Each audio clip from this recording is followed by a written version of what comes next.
Hello there, and welcome to the Bitcoin Takeover podcast. This Sorry? is I'm introducing you, Amaury. We just started. Okay. You wanted to grab a drink? You Yeah. can. It will take me 30 seconds to do this, so you can grab your drink. This is season 17, episode 19. We are live with Amaury Séchet, who just went to grab a drink. He is the person who forked Bitcoin to create Bitcoin Cash, and then 3 years later, he forked Bitcoin Cash in order to create Ecash, which is XEC. He is sort of the Greg Maxwell of the big block community in technical terms. He's like the person that they were looking up to, which is part of the reason why that there was so much drama and tension in the system. And this episode is sponsored by Cake Wallet, SideShift.ai, Brains Hash Power, Bitcoin.com News, Layer 2 Labs. Thank you very much for being here, Amaury. I'm happy that you grabbed your drink. I just called you the Greg Maxwell of big blockers. Okay. Fair enough. You're like this person who is in a position of authority.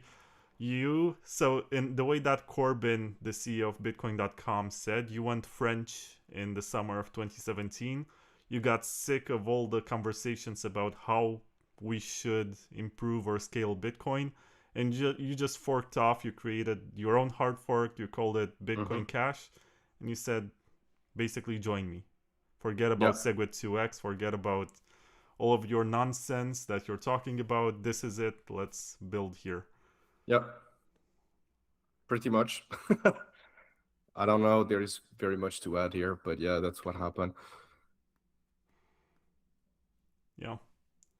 It's been almost 9 years since then, and some Mm-hmm. people are still sour about it. And this is our second interview. It's your second time on the show. And let me start with like you know, how should I call it? Like the hard hit. Like since we spoke for the last time, the price of Ecash, which is your new project, went down, and the Yeah. price of Bitcoin Cash went up. Why do you think that is? I don't know. Did BCH went up? I think it's like mostly went sideways, but yeah. I mean, network effect is important, right?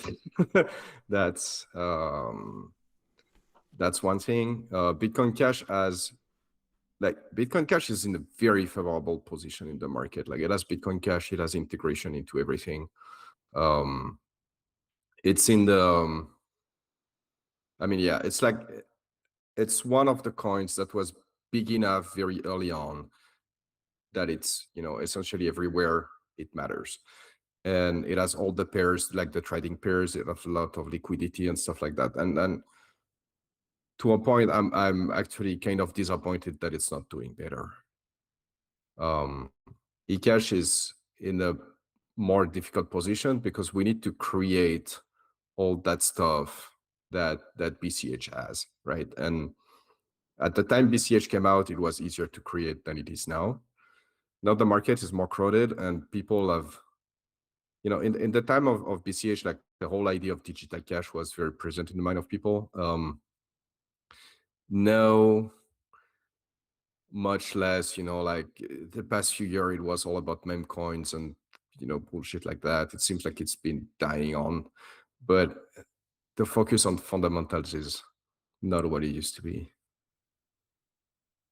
I think I hear that from the Litecoin people also, even though I think they got wrecked by merged mining with Dogecoin, because that one sort of became the dominant asset that the miners are holding and they're dumping Litecoin. But yeah, I do see this trend where it became nihilistic to a point where it's just a race for people to build the casino and then get the information out there, and the first one to get in gets the lowest price, and then the newcomers are gonna get dumped on. They're the exit liquidity. And there's not too much focus on technical conversations, Yeah, even though I was exactly. surprised to discover that Ethereum conferences of all places have most of these fundamental conversations, Yeah, and the Monero ones are pretty good also. yeah, yeah. So because if you come to it with a mindset that everything is gonna pump and dump, and you have to get it as early as possible,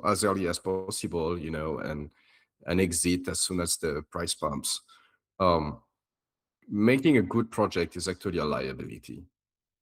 right? Like, why would you, if the thing is gonna be dead in like less than 6 months anyway, like why would you put all that work and effort to put something out there that is actually good when you could put like 5 of them out there in the same time that are complete garbage and that are gonna be dead in 6 months anyway, right? Like the market expectation is that today. So it's yeah, it's as you mentioned, it's a very nihilistic market. I guess like with some chances the bear market is gonna clean some of that up.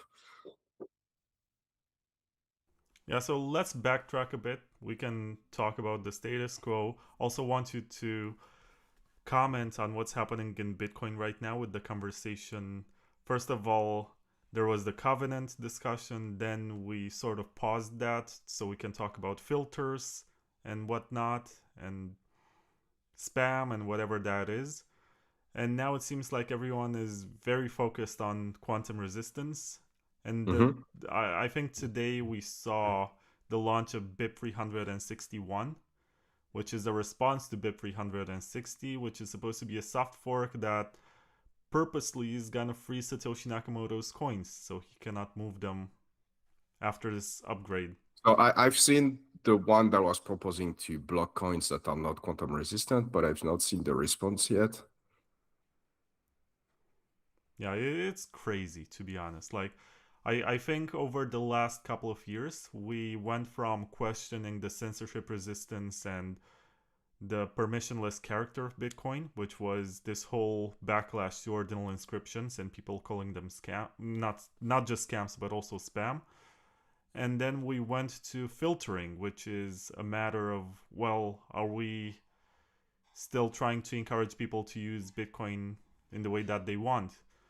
And then we went all the way to there was a proposal to confiscate UTXOs that are smaller than a certain threshold, which most likely are going to be dust or these ordinal inscriptions. That was actually a conversation for like a week.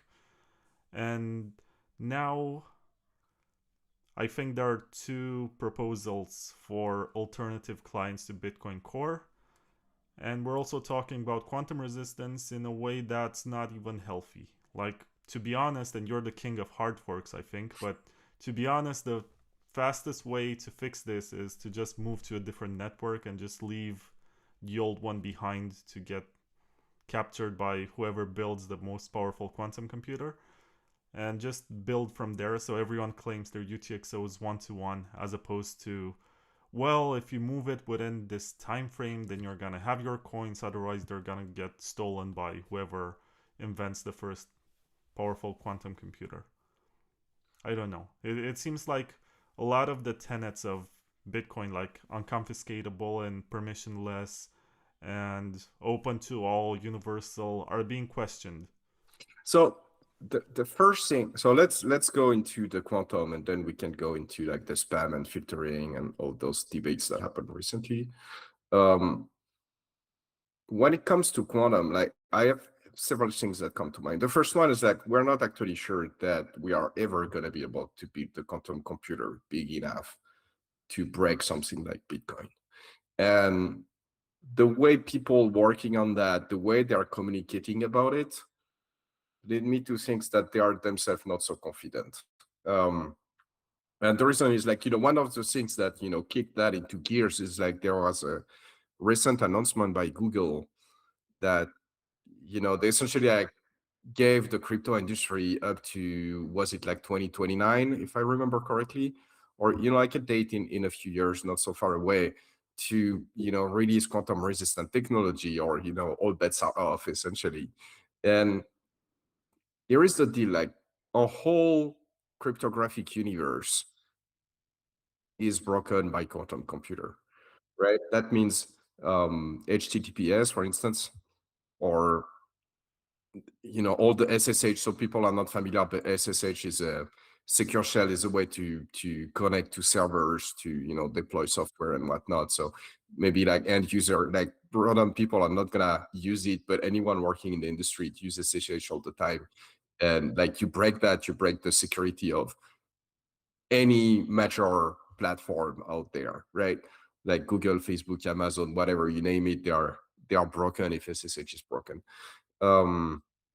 Yeah, same with HTTPS, same with like signature verification. So it seems like all in all that the crypto industry would not even be remotely close to the main problem you'd have, if ever you were able to release a quantum computer big enough to do something like that. I mean, like every single communication over the internet is now insecure, right?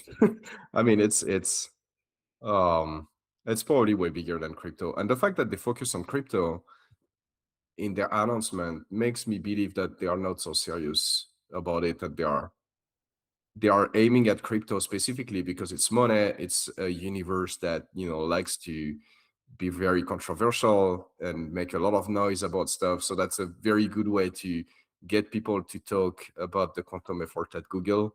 If you make this kind of statement more than we are actually warning people because we are worried because they are bigger target that you'd have included in the announcement. Does that make sense?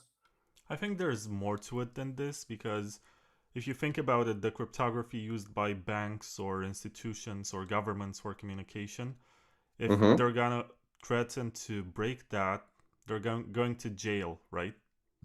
So crypto is basically the only field where it's legally unenforceable, and they can just say, yeah, we can break Bitcoin, or we can break Ethereum or Litecoin or whatever.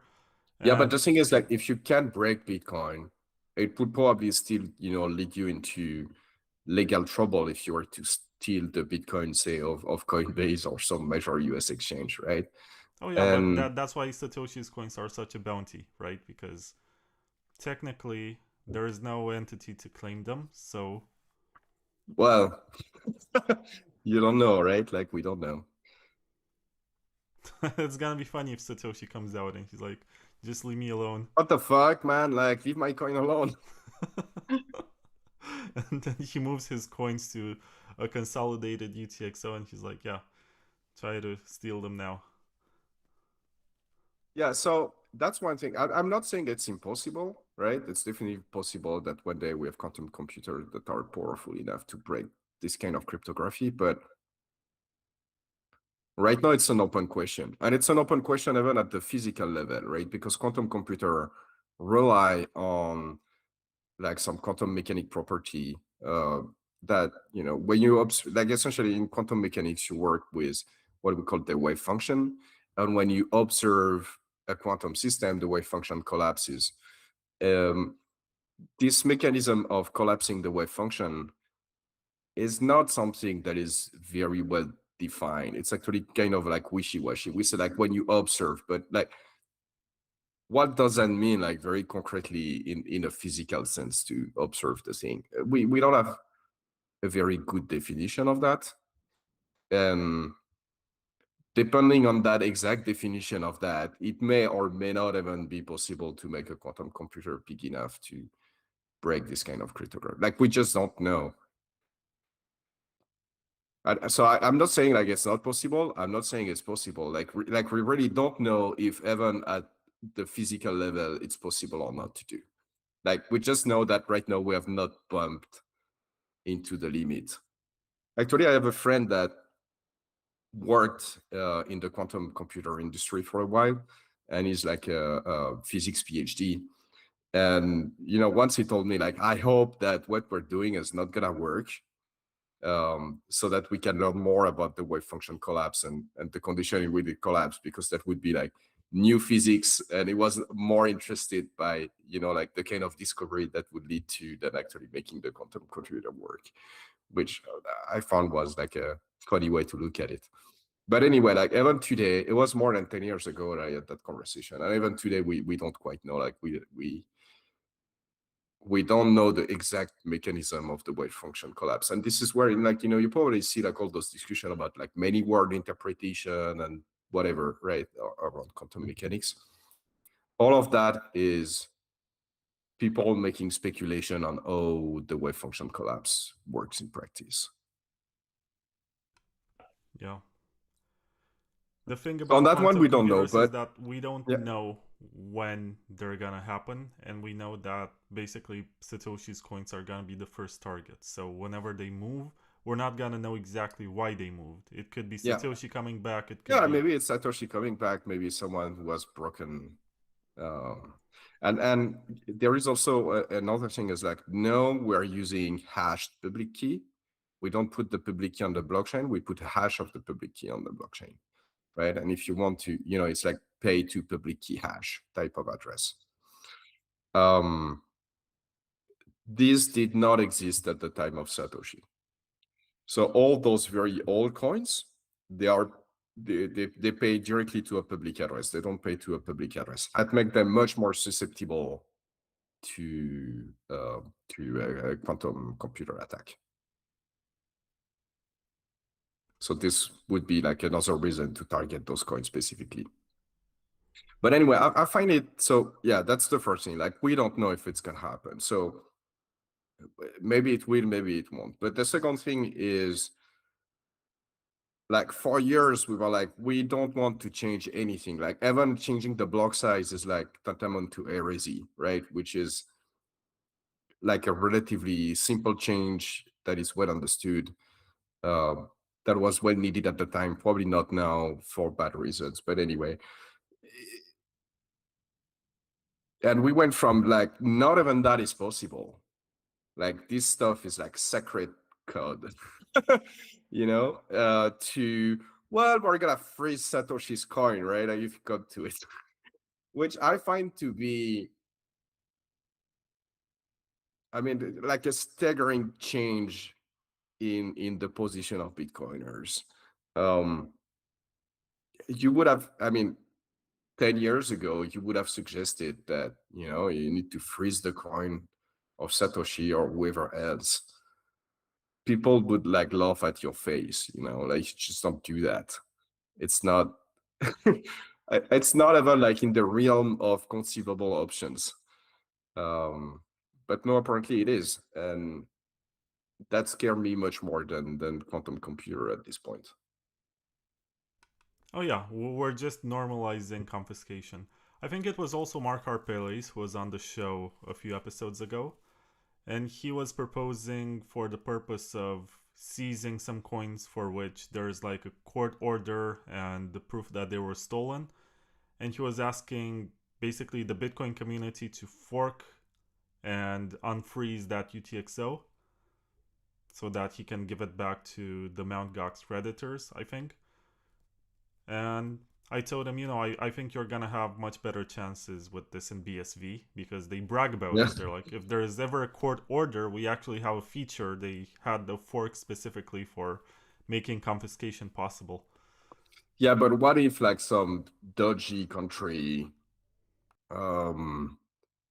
that is, with like a dodgy legal system says that, no, like all those UTXO, they belong to that guy who owes us millions in taxes he didn't pay, right? Like, no, the government has to get all those Bitcoins. Like, what do you do? That doesn't strike me as a window you want to open or a door you want to open. Well, I think they've already done it. So if it's technically possible and they made steps towards it, it's only a matter of time. But I think they can also reject some countries and be like, we don't acknowledge the jurisdiction of this country or the authority of this court or whatever, and say we're not gonna give Yeah, it's already who decides, is not the court, right? It's the people in the case of BSV from the BSV association. Yeah.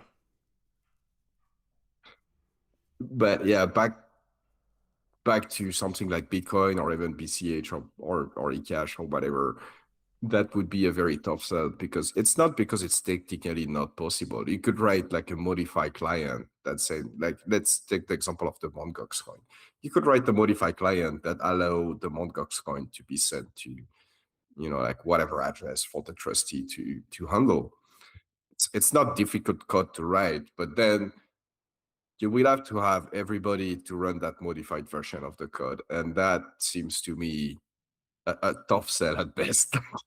Seems to me an impossible sell, right? Like, people are not gonna voluntarily elect to run that code. Yeah, I was gonna ask you because this seems like a trolley problem where it's a matter of whether or not you press the lever, or you just leave it there. Then whatever was bound to happen happened. So you intervene or you choose to let it be. I think that if we're going to intervene, and that's another moral issue and another can of worms, I would rather reissue the coins, like give them as transaction fees to miners, as opposed to freezing them, like making them That's re-enter like the economy. either solution is fairly easy to implement, but um, it's not really the problem. The problem is like once you have implemented a solution, you will have to have people run your code, right? And you don't even know who those people are. So it doesn't seem to me like it's very doable in practice.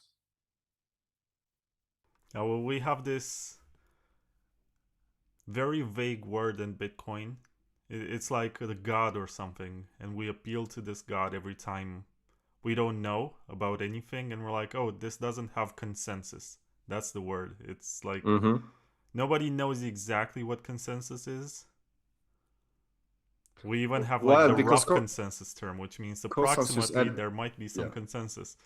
it's been a bit abused in Bitcoin, right? But I would say like consensus is not something you can really define in abstract. It's just like each people individually choosing to run that different code or not. And if enough of them do, then you have a new consensus. But there is not like, there is no bigger picture. There's just like thousands of individual decision there. But no, according to Tamos on the Bitcoin forums on Reddit, which I think is our Bitcoin, I think in 2015 he mentioned something like, as long as there is one of the core devs or one of my friends who disagrees, there is no consensus. So it's not just a number. It's not 51%, it's not 60%, it's not 70, Yeah, 80, or so 90. As long as there is one smart person in the room, like a high priest or something, who says, I don't like this. So if Adam Back or whatever is gonna say, I don't yeah, like but this, then it doesn't happen. look, the people who do that, they are playing a political game, right? They are not playing a technical game, or they're not even like really talking about consensus. What people want to avoid, and especially miner, is to put resources behind a block, to mine it, and then that block is not going to be accepted by the network, right? Like that's the number one problem that miner want to avoid. And if you create like enough doubt in their mind, you create a self-fulfilling prophecy that this stuff, like even if almost everybody wants it, you can create like enough doubt in their mind so that they're not gonna go for it, and they're not gonna even be willing to try it. Yeah, that's a possibility. But let me ask you, is Ecash XEC also vulnerable to the same quantum attacks? And how are you gonna deal with it? So that's an excellent question. Actually, I had a talk with various people in the Ecash ecosystem about that recently. And so first, like the script system, and it's the case in BCH, it's the case in Ecash as well. It's not the case in Bitcoin as far as I know, but the script system is rich enough so that we can do hash-based. This is a type of signature that is quantum resistant. It has some downside though, so it's probably not the solution. Like, it's not the solution that you ultimately want, but it's the solution that you can have today with like zero changes to the protocol. And I think, like it's good enough for now, I would say. Like people that are worried about quantum, they can use this type of hash-based signature. And if the threat becomes more concrete, we can implement better schemes, like lattice based and stuff like that. But those those schemes, they have other downsides, not downside, downsides, For instance, lattice-based cryptography, which is like a another mathematical tool different from elliptic curve, but that allows to do similar stuff, and that is quantum resistant. The problem is like the key, the public key for lattice-based cryptography is like 2 megabytes in size, something like that. And I mean, like, can you imagine it? Like, if any transaction that need to spend coins need to publish the public key of the lattice-based, signature. So now every transaction is 2 megabytes. You have a problem. So it's not like those. We have quantum resistant cryptography today, but it has serious downside compared to the regular crypto. So just like showing that down everybody's throat would not make sense at this time. Yeah. I mean, I've heard conversations about this, and I don't think. So, to be honest, I go back to my original point about hard forking to fix the quantum threat. Like, you would also need a block size increase. If you're going to lower the scalability of the network because of higher transaction sizes, you also need more space for transactions, at least to maintain the current scaling level, the amount of transactions you can have in a block. Yeah, but you got to realize, like, you would grow the transaction size by like 2 orders of magnitude. It's not like it's somewhat bigger, right? Like, it's like incommensurably bigger. It's like 100 times bigger, and that's a bit of an issue. It is. But there are also people out there who say that quantum is a scam, and whenever we get these research papers or announcements from companies that build quantum computers, they're just fundraising pitches, or they're just Yeah, ways they are for definitively these researchers overselling. to make more money. They are definitely overselling, how far and how dangerous the tech is. That being said, that doesn't necessarily means that it's a scam, right? I'm confident to say I don't know, and I would be very skeptical of anyone who has a very strong position one way or the other, because there is like literally unsolved physics at the bottom of this. So anyone that is very confident one way or another is probably have something to sell. Let's put it that way. That's fair, but there's always this risk that you don't know. Like, you don't know until it actually happens.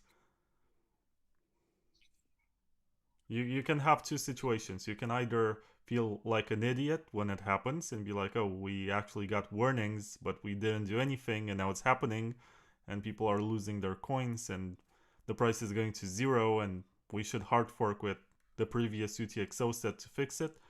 Or you can actually do something, but feel like you could have waited longer, like a few more months, to get better signatures that scale better. Well, this is why you need to think about it now, but it doesn't mean that you want to deploy everything now and shove that down everybody's throat. But if it materializes, you want to have a plan. I agree with this. Does Satoshi also have UTXOs in Ecash? Yes, Untouched? untouched. Okay, so if Satoshi comes back, he will have to move coins in Bitcoin and Bitcoin Cash, Ecash, and possibly BSV if they Yeah, allow him. yeah, Everyone made him richer. And because of yeah. you, I guess he's gonna have a lot more money to claim. Yeah, I don't think money is his problem anymore. He has more money than. Isn't he the richest man in the world? He should not be far from it, right? He's probably in the top 10 at least. No?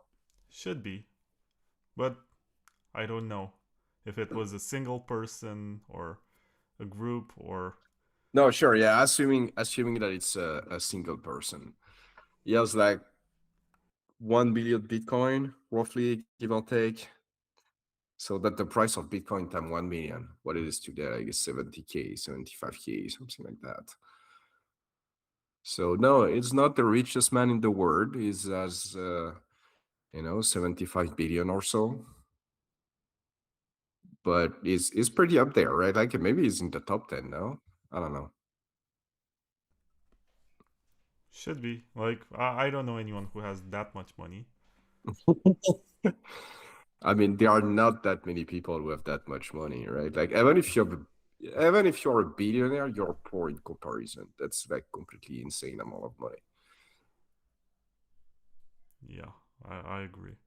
Like, look, you could spend $1 billion a year for the rest of your life and probably not run out of money unless there is like serious health, like extension technology that comes out.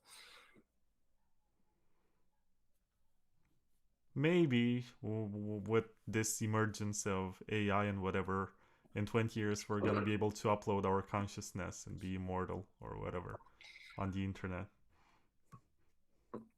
I don't know what. So if you want to go there, like one thing that I think is very interesting, is like that there is AI related software that can solve protein folding. Well, you can run it the other way around, just like we had image recognition around network and we turned them around to do image generation. You can do the same with protein generation, which means that we can create all kind of protein to do all kind of stuff. And that is quite something. There is a dude that did that recently to save his dog from some cancer, and I don't know, like you probably saw the news on the internet. But that is, I mean, like the possibilities are endless. That is opening a new world of crazy there. I just want to remind the listeners at this point that one of the sponsors is Cake Wallet, and they should download Cake Wallet and get ready for a giveaway in 30 minutes when Amaury here will reveal his secret number. So stay tuned for that. Unfortunately, Cake Wallet does not support Ecash, so doesn't work with Oh, that. it suck. Come on, Cake Wallet. You need to support Ecash now. They do support BCH, and so you have like no, if you support BCH, you have no work to do essentially to support Ecash. Easy integration. I can get you in contact with their CEO if you want to manage the integration. But I think they surpassed like 1.75 million downloads. Cool. Which is That's pretty huge. good, yeah. Yeah. And the It's best going part is the somewhere. swapping thing. Like you can swap between the coins that they support, including Monero and Zcash, shielded Zcash, which is what I'll be giving away today, and Bitcoin and Ethereum and a bunch of stable coins. I think it's really good. But one of the sponsors that does support Ecash is SideShift. Yep. I guess you're friends with Andreas or something, or you know him in person at least. Yeah, I know him in person. I wouldn't say we're a close friend, but we know each other, yeah. I think he's one of my favorite Bitcoiners in the sense that he did not have a clear stance on the whole block size wars. He tried both sides. He listed Lightning Network on SideShift, and I think he was the first major player to do it. He Yeah, also it gave was up on very it. early on doing a lot of stuff with Lightning and running into a lot of the limitations as well pretty early on. He was also on Bitcoin Cash calls trying to Yeah. figure out if this is gonna work. Yeah, check out SideShift. Really cool. You can swap between coins. I don't think they support Zcash, but if you're gonna win the prize today and you want to try Amaury's Zcash, then you're gonna have to swap the ZEC, which is Zcash, for Bitcoin or Litecoin or whatever in Cake Wallet, and then go on SideShift and swap that for Ecash. That's the way to go. If you want. I don't know. I'm not gonna tell you what to do with your own money. We are way beyond financial advice or whatever. We're just trying to find the recipe for getting us rid of banks. I think that's the goal here. Yeah, at least not necessarily get rid of them, but get rid of the necessity of them, if that makes sense.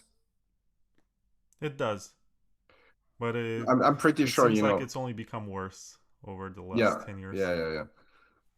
Well, it does make sense in a way, right? Because banks have the monopoly on money creation. And because of that, they have the power to create all kind of problem in the economy. And so government regulate them more and more and more. At the same time, I was thinking recently, like, if we're going to have what they call a Bitcoin standard with a fixed supply of everything and the prices get lower, what this means is that every time there's a crisis, we're going to rely on the charity of large holders. And if these people don't want to support the economy, or maybe that there's a hurricane or an earthquake or whatever, and how are you gonna mobilize to get all the funds on time? That's a big issue.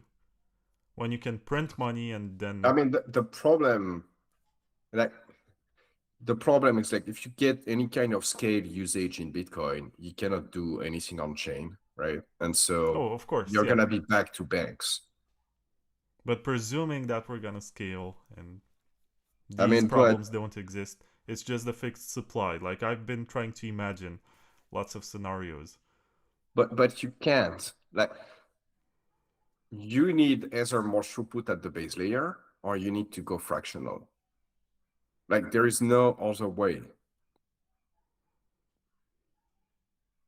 It's it's why fractional exists in the first place, is because for historical money systems, you know, like precious metal or whatnot, and especially before computers, there was just not enough throughput at the base layer because you had to like physically move gold around, right? It takes times and energy, and it cannot be high throughput. And this is why we created fractional reserve, because if you tried AOU on gold and you don't go fractional, you very quickly have like immense liquidity problems. And essentially that was the idea behind Lightning, and Lightning has liquidity problems. Like it's not, I don't know, like it's not rocket science. Like the fact that the economic system is built the way it is not random, right? Like it's not like evil people twirling their mustache that decided that they would do that. It's just like they solved one problem one after the other, and they ended up where they are. And yeah, with crypto refusing to scale, we're just essentially like speed running the same process. All the details are different though, but like the problem are the same and the solution look the same. Yeah, I was just making an assumption that maybe that this problem does not exist anymore and it's perfectly scalable and fungible. Even in Why would that, it not exist anymore? It's not a technical problem. It's a liquidity problem. It's an economical problem, and the economics works the same today than it did, 500 years ago. oh, yes and no. The demand for liquidity is much higher right now. The velocity of money is higher. Like you need to Well, make transactions instantly, as opposed to 500 years ago when if it was not local, then you relied on multiple layers of trust, or you yeah. So the actually. velocity is higher. This is the key. Like in all that you said, this is the key. Like this is the main stuff that is different that impact this liquidity problem. Um, but once you decide we're not gonna increase velocity because we're gonna put a cap on the throughput of the system, then you have to rebuild all the stuff that the traditional system had built. Yeah, maybe. Like the thing that technology brought us is the ability to have more throughput at the base layer, right? So, or more velocity, I guess would be the economic term, right? We can have money with much higher velocity than we could in the past because computers are so fast and we can, talk stuff over the network very, very quickly. So we have the capability to go much higher velocity. But if you say like we're gonna cap the velocity, at like 7 transactions per second or whatnot, then you have to redeploy all the solution that the people before us deployed because they didn't have velocity at the base layer. I gotta ask you, since we're on the topic of scaling, what do you think about Drivechains by Paul Storz? Did you spend any time thinking about the idea? Yeah, so it's first it's pretty interesting, and one way or another, we're gonna have to have blockchain that can be extended in some way, right? Because you cannot bake everything in the consensus layer and get everybody to agree on everything. And at some point, like this block, and this is a problem that is not quite solved at this time. It's like, oh, do you have like a base layer with a blockchain, and then you create like extension protocol to it that add new features or new capabilities without changing the base layer? And Drivechain is a solution to that problem. No, there are some limitation. I think the main limitation is the fact that it takes like literally it can take months to bring the coin, you know, if you have like logged coin into a drive chain to bring them back into the main chain, the process can take months, like quite literally, because so essentially like you have two consensus system on the drive chain and on the main chain, and they have to agree within each other, which already takes some time, right? Because you need to mine several blocks to, you know, increase your confidence. And now you need to do that across the two systems. And if the system internally takes, you know, makes a decision every hour, then, you know, like for the two of them to agree sufficiently, it's going to take like an absurd amount of time. So maybe it will work because, you know, Bitcoin has sufficiently, you know, it has a sufficient scale so that it can become de facto standard. And even, you know, like if you could do better, sometimes, you know, it's not the better stuff that works. Sometimes it's the stuff that is good enough. So maybe like Bitcoin become the de facto standard and something like Drivechain on top of it works. We can do better, but who knows, right? And at least it's promising. Well, the It's fact a that problem we're gonna the have to funds solve. are locked in the side chains for multiple months is part of the security model. Yeah. It makes it harder for miners to steal, and it also makes it more trustworthy for users. And it's not like you can't have like a swapping service in between the various sidechains. Of Yeah, course, exactly. You there's can like a have people middleman that, fee involved, but you can still swap. yeah. Yeah, and maybe, you know, like maybe that's good enough. To me, it I don't makes know. sense to have like a galaxy of chains built on top of the base layer.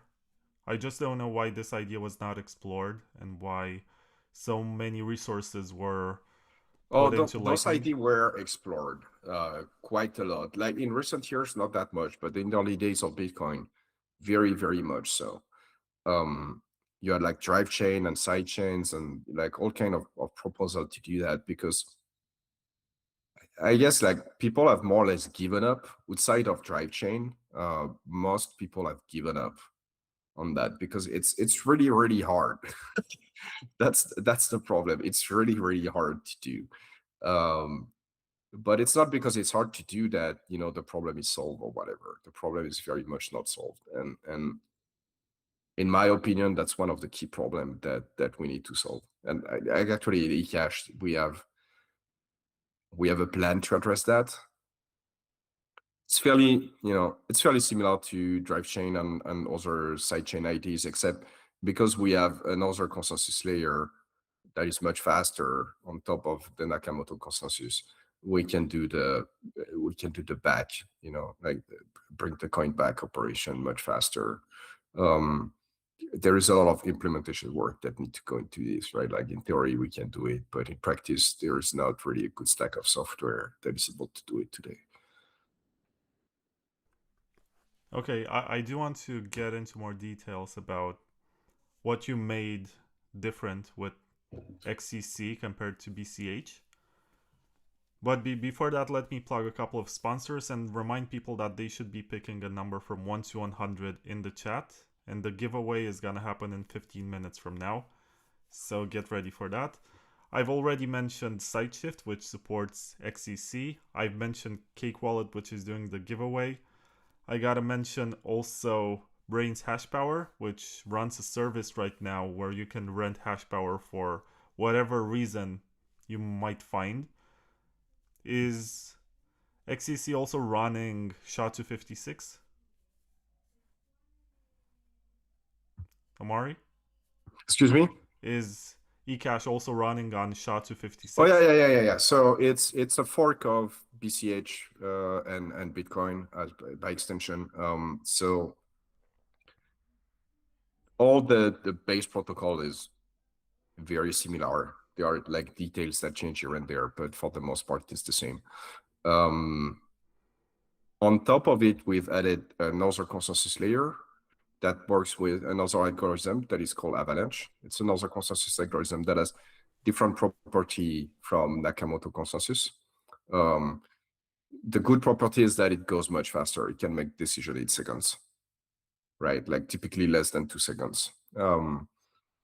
The downside of that is that there is no auditable record of the decision that were made, right? Like if today I start a Bitcoin node, I can download the blockchain, verify it, and because of the proof of work that accumulates in it, I can, like verify that that much work has been put in that specific chain, and it's something you cannot fake. And so I can be very confident than, up to the top of the chain, like maybe there is like 1 or 2 blocks on top of the chain that are not the right one, but 99.9% of it I know is correct and good and never gonna move, right? I have an auditable track record of the history of what happened, of the consensus decision that have been made. Avalanche does not produce such artifact, which means that if you start a new node, you cannot like download the history and verify that whoever you're downloading from is not bullshitting you, right? They could tell you whatever.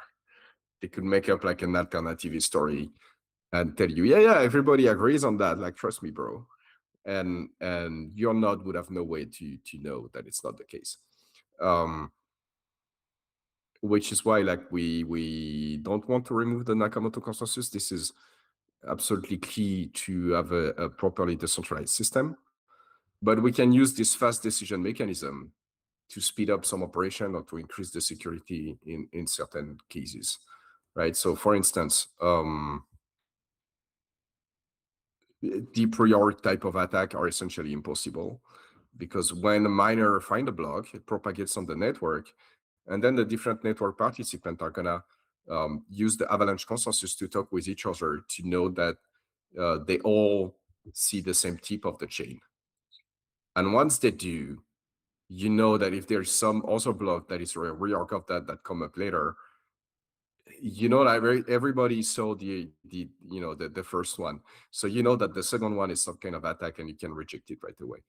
Whereas if you are just pure Nakamoto consensus, there is always the option that, hey, you saw that also block, but maybe the one that you see later actually was published first, but you didn't get the memo somehow, right? You don't know what other nodes in the network have the tip of the chain. There's no way for you to assess that. With Avalanche, we have a way to assess that. So many of the 51% attacks and stuff like that are just like not possible. A good chunk of selfish mining strategy also don't work anymore. So this is what we get in terms of security. And in terms of like improved user experience, the most notable improvement is the fact that we can finalize transaction in less than 2 seconds, typically, unless there is like high volume on the network. And this is something we're working on. But as long as the volume is like reasonable, the transaction are gonna settle very, very quickly. And beside that, we also rolled out something that is that we call Heartbeat, which is a way to reject block that come too fast, right? So something that happened when you're a minority chain, like like BCH or Ecash or whatever, right? Like we are minority chain of Bitcoin that is using the same hashing algorithm, but it's much bigger. It's like when it becomes more profitable to mine on your chain, you can have like a bunch of hash rate that comes right away, check up the difficulty, and then leave, right? And so you get like some blocks that come very fast, and then blocks that come very slow, and then blocks that come very fast again, and so on. That's a problem that I've plagued every minority chain out there. We don't have that problem with Heartbeat, because if we have blocks that come too fast, the network can be like, actually, we're not in a need of new block right now, right? Yeah, there's no new transaction. It's coming too fast. So we can reject those blocks. And as a result, we don't get also the gaps, right? So we get like much more, we actually get about the same variance in terms of block time as we do on Bitcoin with that technology, even though we are like a fraction of the hash rate that Bitcoin has. Yeah, I was gonna say that Brain's hash power can be used, so if SHA-256 is what you're using for mining for the proof of work side, then you can basically rent hash rate from BTC and deploy it on XEC for the purpose of discovering blocks and earning the rewards, which might be profitable for you. So check it out. It's basically a service where you can rent hash rate for whatever purpose that you want. If you want to try 51% attacks, you can do that too. Now, don't hold me legally liable for telling you this, but it's... I mean, people have tried to 51% attack Ecash already, so it's not like just, it's not me telling you, like in theory, stake, right? it works. In practice, like we know that you can try to 51% attack, but it doesn't work. You also need to have a large holding of XEC coins, right? Yes. Because you're using that Avalanche protocol, and you need to have 51% of hash rate and 51% of coins, I think. Yeah. So that makes it more costly and difficult. I mean, like, if you want to do that, I'm fine with it. You're going to have to make me absurdly rich, right? Like, if you buy that much of the supply, you're going to jack up the price quite a bit. So please do it. Right. Anyway, the service for this is Brains, which is BRAIINS. The first Bitcoin mining pool actually used to be called Slush Pool, and their service is called Hash Power. Check it out. It's actually a fun story about Brains or Slush Pool, because they were the first mining pool to signal support for Bitcoin XT in 2014. Do you remember that? Yes. And they got DDoS attacked. Yeah. Yeah. There was a time where anyone who went on support for XT would be DDoSed. And for people listening and being like, what's Bitcoin XT? That's, I think, a proposal from Gavin Andreessen from early 2014. I think it was January or something, when he proposed BIP 101. And that was a proposal for increasing the block size. I think it was doubling the block size every few years, if I'm not mistaken. And the first client to support that was called Bitcoin XT. Yes. And then it was, I think, Unlimited, another proposal, and another one that was because classic. Like Andreessen essentially went away. XT was taken over by other people, but they kind of like did not do the right thing, let's put it that way. And then Unlimited started to, gain more traction. But like at the end, like those people had a lot of strategic, made a lot of strategic mistakes that make their stuff not work. So for instance, at some point, there was like they decided to trigger a fork of testnet to activate bigger blocks on testnet to prove that it would work, right? And now you have XT and Unlimited, except XT and Unlimited did not agree. So it was like 10 years ago, so I may get some of the detail wrong, but I think they did not agree on the SIGOPS limit. So it's like another limit in the block. like the amount of signature checks that you can have in the block, there's a limit of that as well. They didn't agree on the SIGOPS limit. And as a result, someone was able to get blocks from like XT and Unlimited client to get them to split on two chains. So now there was like 3 testnet instead of 2. 2 would have been a success, but 3 was a catastrophe, right? And this kind of stuff, and the public perception of those efforts, right? Because if they are not able to deploy big block on testnet without major issue, we cannot trust them on mainnet, right? It's a very reasonable reaction. Right. And I know that you are the maintainer of Bitcoin ABC. And ABC, was it like XT or Classic or Unlimited? Which one was it? No, it was it's its own client, and it was a fork of core. We did not like reuse the work from XT and Classic and all of that, or Unlimited. I think Unlimited came second, and it was saying that there should be no cap to the block size and let the market decide whatever it should be. Yes, I mean it was a bit more. It was a bit more complicated than that. Essentially, they had a client that would reject blocked above a certain size, but if the block above the certain size would, like the chain would continue sufficiently, then the client would like switch back up on that chain, like would reconsider the size of the block. But with that strategy, you get a chicken and egg issue, right? If you're mining a block and nobody accepts it, then the chain is never going to get longer. There's actually an economic paper that has been written on that show that it's just like the game theory of the whole thing is just unsound. Yeah, it was quite interesting. People still refer to the Scaling Bitcoin conferences where some of these ideas were being presented as like the peak of intellectual Bitcoin.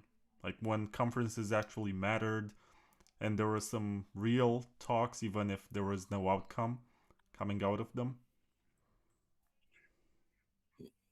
Yeah, I think the average IQ in the room was much higher back then than it is right now. Let's put it that way. And also, some people say that Bitcoin is the money that's supposed to bring an end to all the fiat currencies. But at the same time, since the creation of Bitcoin, we have quite, an emergence of fiat currencies. People creating their own forks and creating their own networks and giving them utility. Here's the deal, though. Like, people don't have a very specific definition of fiat currency when they say that. And so obviously what people mean when they say that is a bit blurry because of it. But if you consider the fiat currency as like a currency by decree as opposed to something like gold, then I would say that Bitcoin fit into the fiat currency definition. Like Bitcoin is fiat currency, except the decree, instead of being written in legalese, it's written in C++, right? But at the end of the day,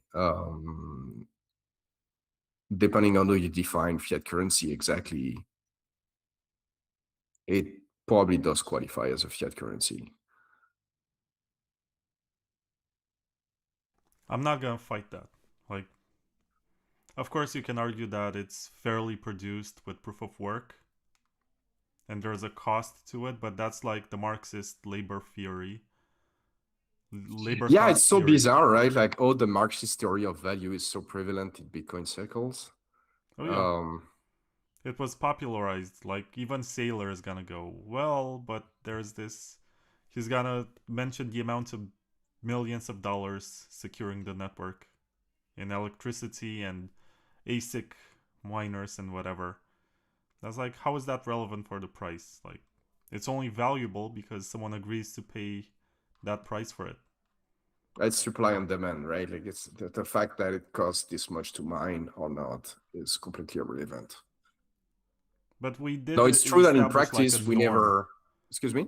We did establish sort of a norm sometimes. Like we hit a point where the miners are no longer profitable, and then there's like a price bump or something that prevents the miners from going broke.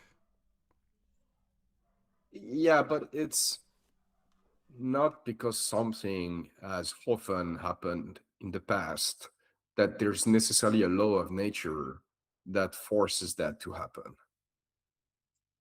Right? And No, of course especially like not. if It's just someone's so will to pay a if higher price. everybody believe, or like a large number of people believe that this is true, then when the price get close to the cost of mining, a lot of people are gonna buy because they are convinced that this is the bottom, and in some way this is gonna create the bottom.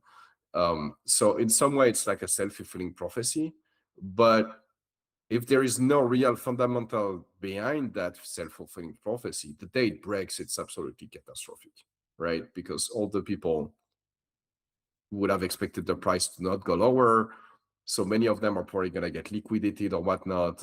People don't have like any dry powder to buy cheaper because this is where they were convinced the bottom is, right? So the day the assumption doesn't hold, it's it's 2008 but for crypto.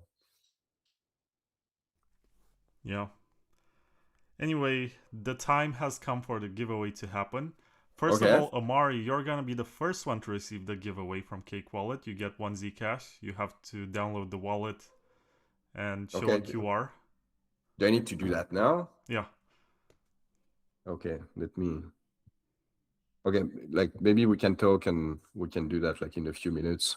No, it's fine. You can download it. And if you have like a pen and paper, you can write your 12 words. And in the meantime, I will present the sponsors and I'll also ask you to reveal the number so I announce the winner. Yeah, I have But it there on my paper. I'll give them like 2 more minutes to pick a number if they haven't already. I see a bunch of numbers already in the chat. Pick the right one. Yeah, only the right one is gonna win. And if you write more numbers, I will disqualify you. I'm sorry. Don't try to cheat. You get 1 number per person. Okay, so once again, the sponsors of the show, Layer 2 Labs. I mentioned the Drivechains. You can try the software today at layer2labs.com/download to see if you like the Drivechains. Cake Wallet, which is doing the giveaway right now, and Amaury is downloading his wallet. You can actually swap into Cake Wallet, and that's one of like the most popular features, and the reason why it's so hard to just fork Cake Wallet and create your own version of it, because they Oh, have all of cake, these. like a cake. I mean, like a dessert, right? Yes, Yeah. because it's a fork of bread wallet, and they wanted to make it sweet. Ah, and it's better. Yeah, It's better than bread, so it's a cake. All right. it started out as a Monero wallet, but they added all sorts of other coins, and now they support quite a lot of coins, to be honest, but not XEC, or at least not yet. All right.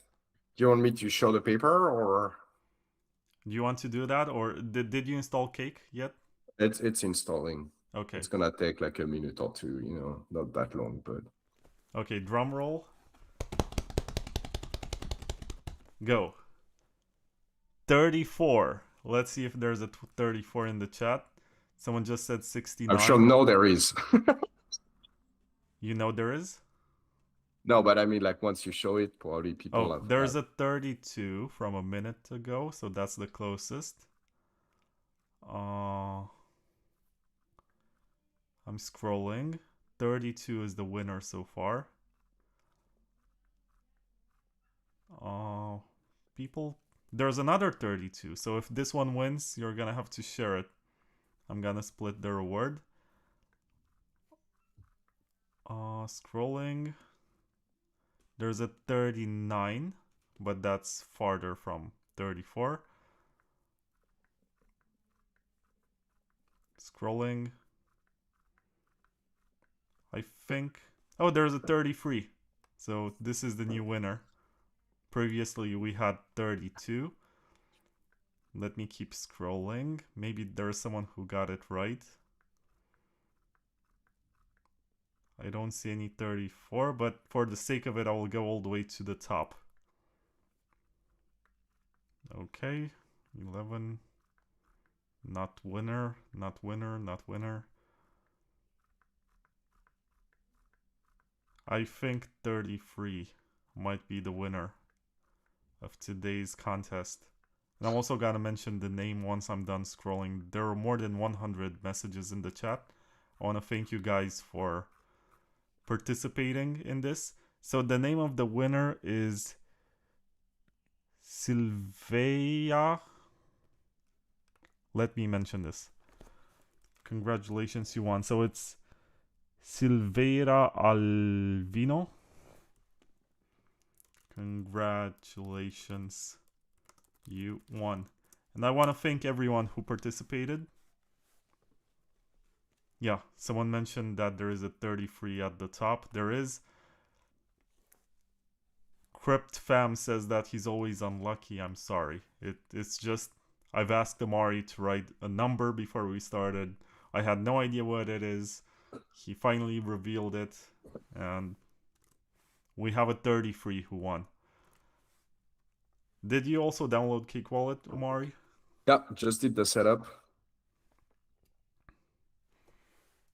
You want to try to scan it? Yes. I don't know if it's going to work through that, but... Oh. Okay, don't move. It worked. Okay. You get one Zcash, which right now is $356. Well, thank you. Well, thank Cake Wallet. Vic, the CEO, is very generous. And you got it. And Sylvia, or whatever the name was, I hope I get that right. I'm gonna try to contact you. I'm gonna look at your YouTube channel, and if you have any information there about email or social media accounts, I'll write to you. I know that some people set up impersonating accounts after these giveaways, and they're like, hey, I'm the winner. Hey, that was me. I'm gonna be careful with this. Yeah, and thanks to the other sponsors too. SideShift, which is probably where Amaury's gonna swap into Ecash after this. Bitcoin.com news. I forgot to mention Bitcoin.com news. They documented the block size wars. They're on the trenches of the block size wars. Now they rebranded. They're no longer the green website that tells you that Bitcoin Cash is faster and cheaper than Bitcoin. And right now they have an orange logo and a new management. So check them out. But they do have a very nice archive, which includes, I think they call it the Satoshi archive, which has all the emails, all the information about the early days of Bitcoin. And I think the point of this was to prove that Satoshi was a big blocker, which later, when Marty Malmi revealed his emails, it was more evident, I think. So check them out. That it was a big blocker, or that it was not? That he was, yeah. It's a bit difficult, right? Like you kind of have to read between the line. It's never been very explicit, I think. And people like to pull quote here and there, pro or against. But when you read the whole stuff, it seems to me that it was more of a big blocker, but it was never so explicit about it. I think there was a moment when Jeff Garzik proposed in 2010, if I'm not mistaken, a version of Bitcoin that had 7 megabyte blocks, and Satoshi told him, don't run that software, it's too early for this. And the small blockers are using that to say that Satoshi did not want big blocks. Yeah. When you read like all the quotes, like both sides have various quotes like that they like to bring up, but usually those quotes they are within a context. This one is a good example. It means that like Satoshi was opposed to run bigger blocks at that specific time in that specific way, but it doesn't really mean that he was opposed in general. On the other hand, when he added the limit, he said that it was a temporary measure, but never really explained like what the plan was to make it like what is the final plan, right? Like if it's a temporary measure, then what do we do next? And really never really pronounces himself on that. So you could infer that maybe he wanted like a bigger block size, or maybe he wanted to eliminate the block size, or maybe he wanted to make the block size like a dynamic parameter that would adjust based on the need of the network. He could have had like many idea. Maybe he was not even very sure himself, right? But at the end of the day, all those quotes they inform us, but they don't really give us a definitive answer. I don't think there's a clear indication, but also the big blockers have used the first counter that Satoshi. So when he published to the MetsDAO cryptography mailing list, and this was in November of 2008, he got the first reply from James A. Donald, who said, well, this is interesting, but it doesn't scale. And Satoshi basically said, well, now we have the internet that can download a CD in this amount of minutes, and basically with Moore's law, with faster internet and cheaper storage, it's only going to become easier to scale this. And this is the argument that's been used by... On the other hand, Moore's law is not doing so good these days, right? And it hasn't been for a few years now. Doesn't mean that computers don't get more powerful, but they don't get more powerful at the speed that they used to, if that makes sense. I don't know. I actually don't know how old you are, but if you remember, like in the 90s or even the early 2000s, like a computer that was 3 years old was barely runnable, right? Because by that time, the new computer was like 5 times faster. It was it was really, really wild, like the speed at which computer did improve. Now, if you use like a MacBook M1, for instance, it's not as fast as the M5, but it's plenty fast. It's completely usable.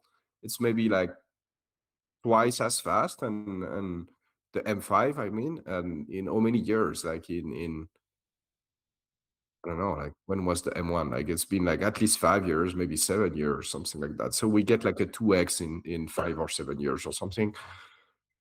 Whereas before we would get like 4 or 5x every 2-3 years. It was completely bonkers. I do remember in the late 90s that basically you would buy like a video card, let's say a GeForce 2 or a Voodoo. I think those were very popular. You bought a Voodoo free, and then like a year later you got the 4 and the 5, and they were orders of magnitude better. Yeah. And you It couldn't was run the completely latest insane. games anymore. Like you had to upgrade so quickly, like every 6 months or something, and it was expensive. Now if you want to play the latest games, I think you can do it with a video card from 6-7 years ago without any issues. Yeah, computer is still getting faster, but they're not getting faster at the speed that it was. So when Satoshi brings more law and stuff like that, you're gonna have the small blocker that are gonna tell you, well, Satoshi said that it was possible based on those assumptions, but those assumptions, they have not really held true since then, right? So maybe we need to reconsider that. And it's not like a dumb point to make. It's like I kind of disagree with that point, but it's not stupid, right? Like, and it's not like Satoshi explicitly said, well, like even if Moore's law doesn't hold, then we're gonna do it anyway, right? Like it was like, well, there is Moore law, and because of that, we can do this and that. And then, well, if there is no Moore law now, what do we do? It's not like all those stuff are not super explicit in what they. But storage did become cheaper. I'm not sure if internet speeds. I mean, there is 5G right now, but I think there's like a plateau. Most Internet speed has got they have gotten like way faster.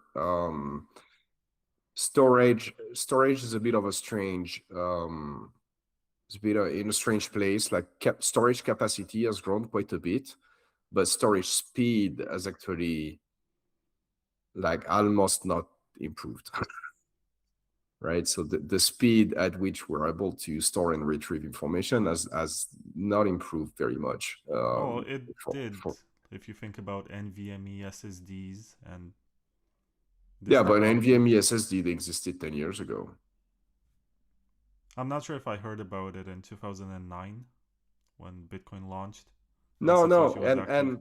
but this is where all the this is where all the question come from, right? Because in 2009, when Satoshi say that, the Moore's law is still doing strong, right? Like Moore's law is still doing as more predicted. But nowadays, not really. And maybe for the past 10 years or so, not really, right? But it was still the case in 2009. So know that Satoshi, decided some stuff based on some projection. If the projection doesn't hold true anymore, would he revise his position, or would he decide that we need to scale anyway, right? Like you cannot know because it's not saying anything anymore.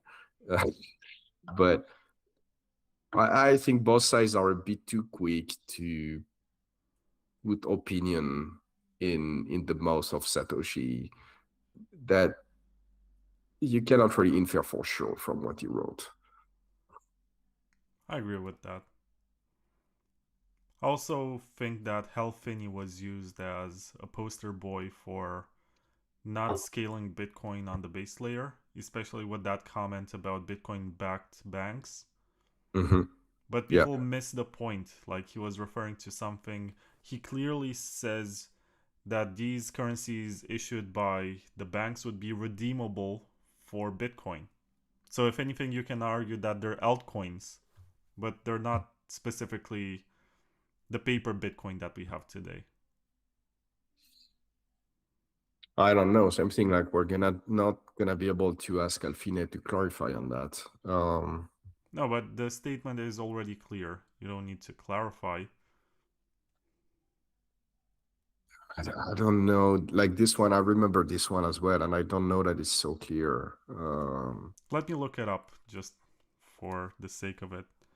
So, Bitcoin backed banks, Hal Finney. Let's see how good search engines are today. Oh, I think I found it. From 2025 on Bitcoin Talk. I think it's too late for this. Oh, I found a quote. So he says, and it's from December 30th, 2010. Actually, there is a very good reason for Bitcoin backed banks to exist, issuing their own digital cash currency redeemable for Bitcoins. So, this is the part that I was referring to redeemable for Bitcoins. Bitcoin itself cannot scale to have every single financial transaction in the world be broadcast to everyone and included in the blockchain. There needs to be a secondary level of payment systems which is lighter weight and more efficient. Likewise, the time needed for Bitcoin transactions to finalize will be impractical for medium to large value purchases. mm-hmm. Bitcoin backed banks will solve these problems. They can work like banks did before nationalization of currency. Different banks can have different policies, some more aggressive, some more conservative. Some would be fractional reserve, while others may be 100% Bitcoin backed. Interest rates may vary.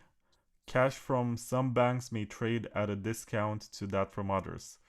George Selgin has worked out the theory of competitive free banking in detail, and he argues that such a system would be stable, inflation resistant, and self regulating.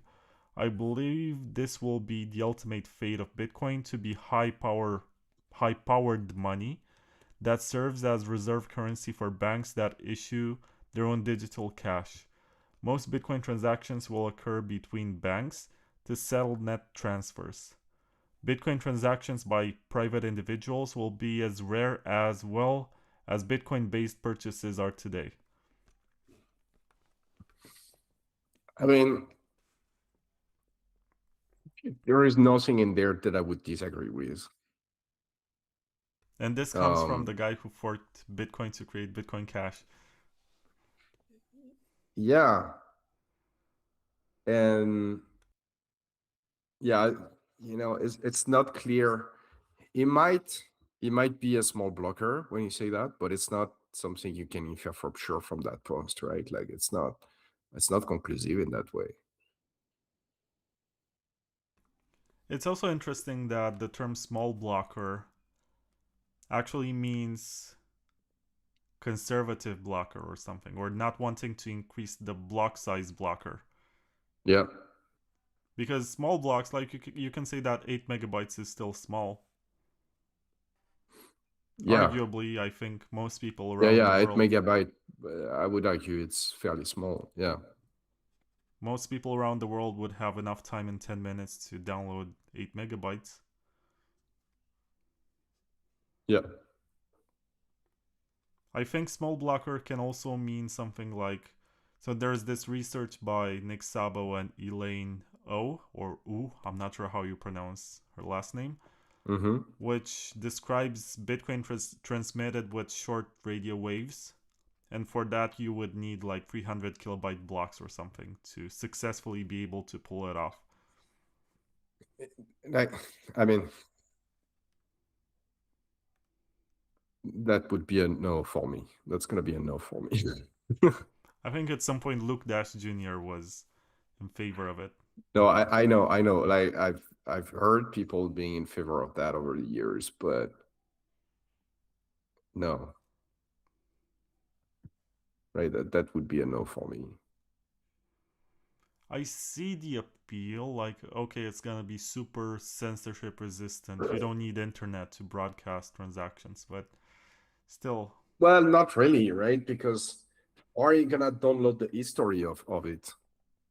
Doesn't help. Like, you can stream the blockchain. If you have an up-to-date copy of the blockchain, then you can use that system to get update. But as soon as you get disconnected from the network for whatever reason, you cannot catch up anymore. So it's not even that useful in practice. Like, can you imagine a world that is so fucked up that people cannot have an internet connection anymore? I mean, there is And need to kind rely of on that world system. in Do North you think that they Korea are... or Iran right now. Yeah, but do you think those people are gonna have reliable electricity? That's a very good question. Like, Right? part of the reason why I think Iran If is the one of the infrastructure best is places so in the fucked world to up, mine Bitcoin right now, and it would be so cheap if only if it was reliable. like, because think about it, like, there are many places, like, it's actually easier to get wireless internet than it is to get electricity in many places in the world.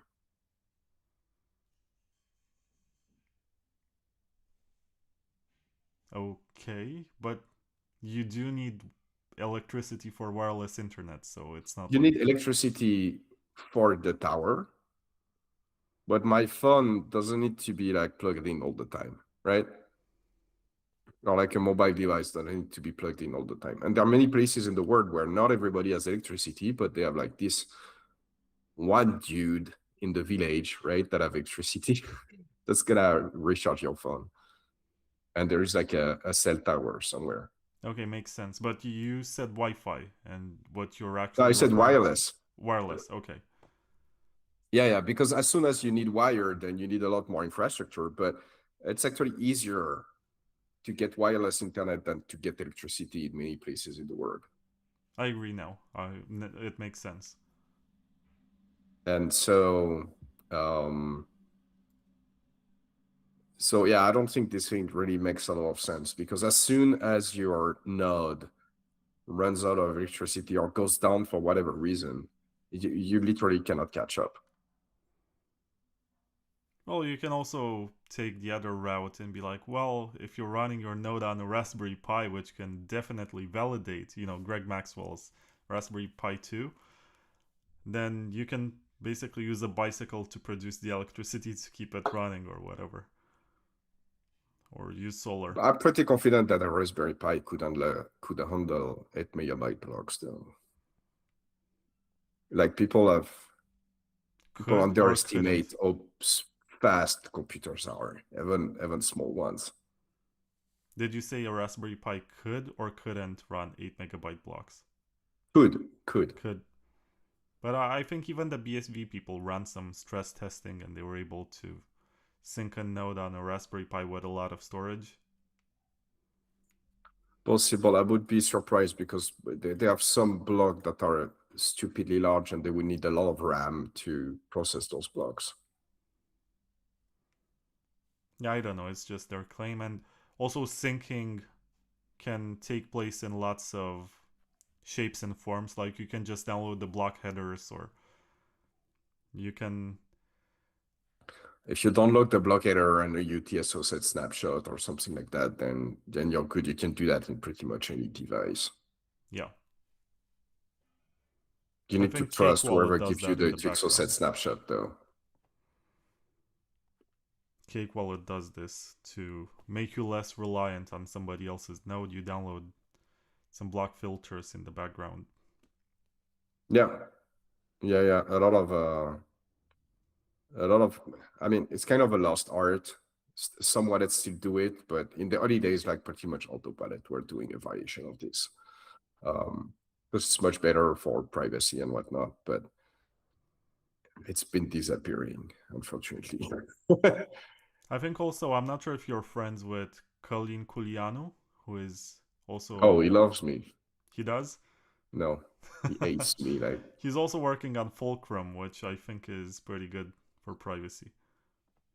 yes, yeah, that's like the code is questionable, but the tech itself is pretty good. I hope I get to interview him also and ask him about his take on what's going on. But yeah, he's very hardcore in his beliefs. Yes. We don't have a good relation, so I could not tell you if you would want to do that or not.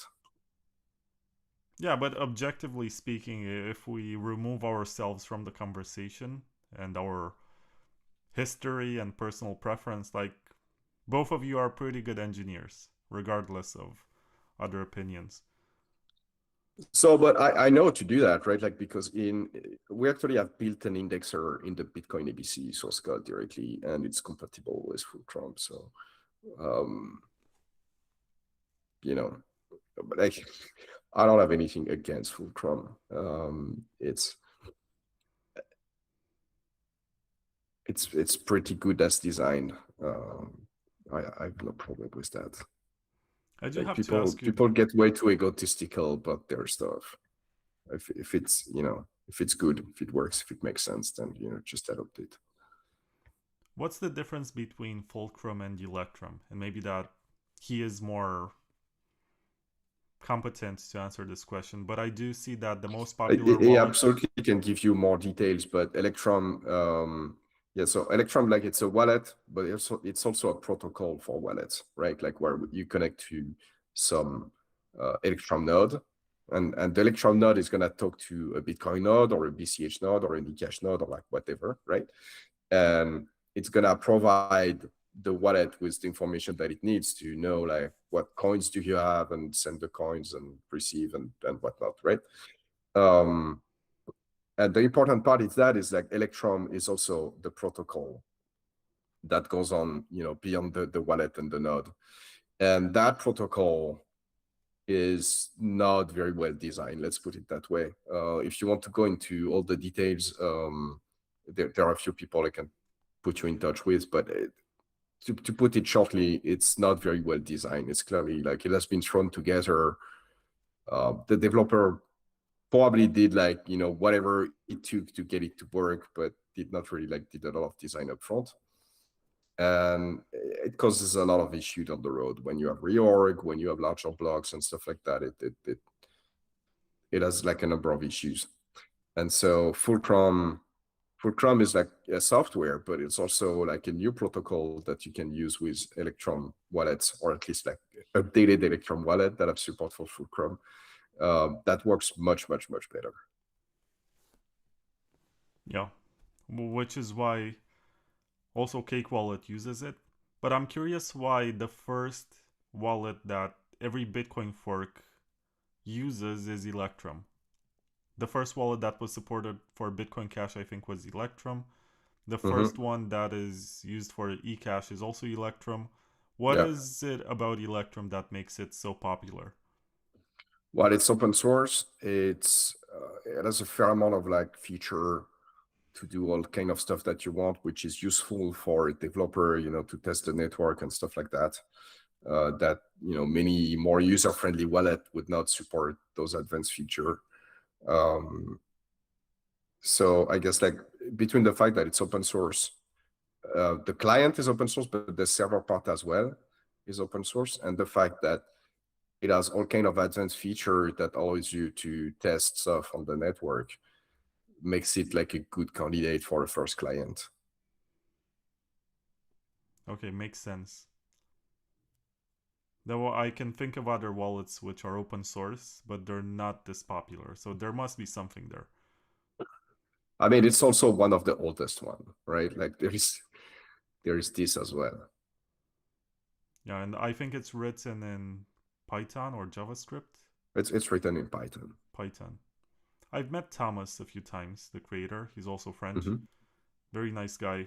Very wacky in some ways. He was But also on the show. I don't know him actually. Really? Yeah. I'm not that integrated into the French crypto ecosystem. It's I don't think he is kind either. of funny. He's a fun guy. He was on the show. I think it was season 12 or 13, which means like 4 years ago maybe. You can look up that episode if you really want to find it. And I'm talking to the listeners, not necessarily to you. What was I gonna say? Yeah, I want to put this on the screen. It's the map of Bitcoin forks. And I'm not sure. I think I sent you the image so you can check it out. I think it's very interesting. It's outlined in a very comprehensive way how it all started from Bitcoin and all the soft forks and hard forks that happened over the years. For convenience, I think I'm gonna check it on my phone because my laptop screen is small and I can't read. Or maybe I need glasses. I don't know. Well, it's very tall, right? So it gets resized if you kind of have to zoom it in a bit. I'm not even sure if people watching this on the stream can read this. It's, I think, rather tiny. Maybe I can put in the description like a link to the map. Anyway, 2010 in July, it was the first hard fork of Bitcoin that brought the addition of up-nop functions. 2010 August, there was the value overflow incident, which I think generated some billions of Bitcoins in inflation, and Satoshi did a soft fork to fix it. 2010 in October, Satoshi set the block size limit to 1 megabyte with a soft fork. 2012 in April, there was the soft fork for pay to script hash. So this was post Satoshi, the first soft fork. 2013 in March, the block height in Coinbase soft fork. 2013 in May, the migration from Berkeley DB to Level DB, which was an accidental hard fork, a mistake by Mike Hearn, which is sort of legendary. And I wish I would get Mike Hearn also on the show. I don't really think that was a mistake per se, but yeah, that was an involuntary hard fork. There was a limitation in Berkeley DB that disallowed some blocks because of limitation internal to Berkeley DB that nobody really had figured out that those existed. And yeah, so as a result, you change Berkeley DB and you remove those limitations. 2015 in July, there was another soft fork for strict DER encoding for signatures. I don't even know what this means. So the signature used by Bitcoin, they are encoded. Like, the encoding is like, the signature is like a mathematical operation, right? And the result of this operation, you need to put it in 1 and 0s that the computer is going to understand, right? And this is what is the encoding, right? Like, and the way you decide like which 1 and which 0s correspond to what in the mathematical operation, allows the other computer in the other end to verify the operation.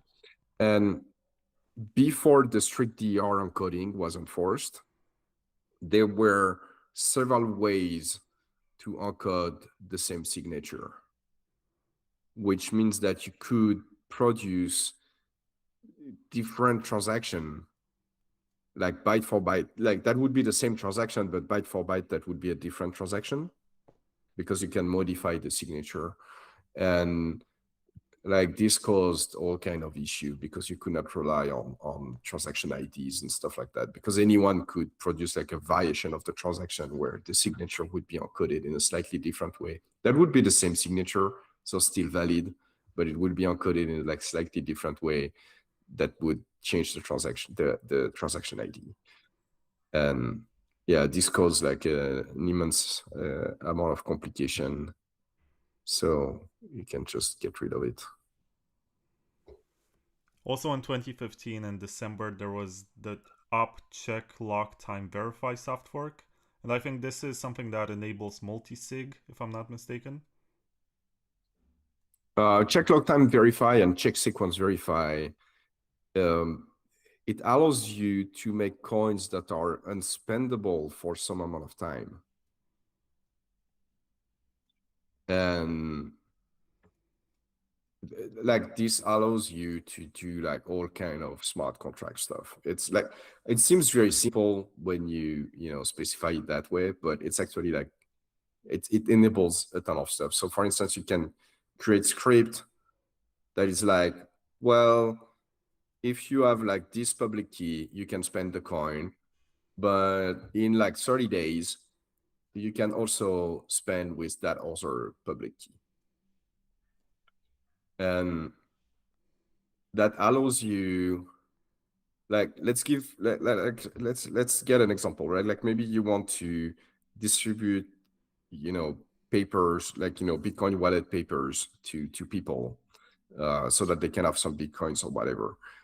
If those people, they lose it, or they destroy it away or whatever, like the coins are lost, right? Because now the private key associated to those coins that you gave them, it doesn't exist anymore. But it can be like, you know, all the people that have not collected those coins in like 30 days or whatever, I can get them back. It's also, that's a simple example to understand, but more complicated stuff, for instance, it's useful for the Lightning Network. Because in the Lightning Network, essentially you're gonna exchange transaction with other people in the Lightning Network, but don't commit them on chain, right? And you are gonna be able to update your state with other people as you go, you know, like if you spend more money, you update the transaction that you do with those people. And the problem is, because of that, people can try to commit on chain an old state. So for instance, let's say the two of us, we have a channel on the Lightning Network, and I pay you 1 Bitcoin. And then later on, you pay me 1 Bitcoin. So the channel, they are back to where they were, right? But there is a point in time in the past where you had 1 more Bitcoin and I had 1 less Bitcoin. And you may decide, you know what? I would like to keep that Bitcoin after all. So I'm gonna commit this old state on chain where I have 1 more Bitcoin. So what do I do in that case? I can send a transaction on chain that essentially send all the Bitcoin to me. It's called like a punishment transaction. The only way I can do that safely is if the transaction that we exchange that gives you the 1 more Bitcoin have some kind of lock time that give me some amount of time to be able to broadcast my punishment transaction and be sure that it's gonna go through before you can actually use those 1 more Bitcoin. So this mechanism is like useful for all kind of smart contract or, you know, layer 2 systems that you want to build on top of Bitcoin. Interesting. Because op check lock time verify and op check sequence verify were the last 2 soft forks, while Bitcoin was just one large community. Yeah. From this point onwards, it became 5 different coins in different times. So in 2017, the 1st of August, you created Bitcoin Cash. Yeah. And then the same month, on the 24th, SegWit was activated as a soft fork. Yes. So I'm gonna continue down the line on the BTC chain because there are only 2 more upgrades that happened. And then we're gonna go down. I think this is also interesting. The Bitcoin Gold soft fork. Mm-hmm. It only had like 1 change. And then we go down the rabbit hole for the large block version of Bitcoin. So you had SegWit that happened on the 24th of August of 2017. I gotta ask you, how come the large block versions of Bitcoin did not choose to use SegWit at all? Because it's much more than a block size increase, right? It's also like this large fix for the malleability issue. So the thing is, like, you can fix the malleability issue as a hard fork as well, which is something we ended up doing. Actually, like in the hard fork for Bitcoin Cash, we changed the signature format, we changed the transaction hashing algorithm in a way that is actually very similar to the SegWit one for the same reasons. They were like question of malleability. There was also an issue with the old way of quadratic hashing, which means that if you made a transaction that is twice as large, it would take 4 times as much compute to compute the transaction hash that you would need to use for the signature, and so on and so forth. So for large transaction, it could get prohibitively expensive to hash. So that's another bug that this algorithm fixes. And the third one is for offline wallets, like, so like a Ledger or Trezor or stuff like that, because they have no access to the internet. They don't know how much coin there is in the UTXO that you're gonna send, right? And because of that, they cannot sign a transaction that is like send, like 1 coin to you, for instance. But they know that I'm sending 1 coin to you, but they don't know how much coin I'm taking out of the wallet, right? So you can trick those devices to sign transaction that take like, maybe 3 Bitcoin in my wallet and send 1 to you and send 2 in like transaction fee or something like that. So this change in the signature algorithm also ensured that those offline devices, they have to know what amount there are in the UTXOs that they are spending. And so now they can tell you, hey, you're going to spend this much coin, you're going to pay this much in fee, and it's going to go there and there. Now they can give you like all the amount, and they can verify all the amount, even if they are offline. Because if your wallet lied to the hardware wallet and give them the wrong amount, the signature is going to be incorrect. So this new signature format had like a number of improvements, and we actually adopted it from day one in Bitcoin Cash. Okay. So there was SegWit in 2017, and then the only upgrade that we got in BTC was Taproot. That happened in, if I'm not mistaken, there's not a date here, but it's November of 2021. And that was it. I don't know the date, but I trust you. I know that Taproot activated, but yeah, I don't know exactly when.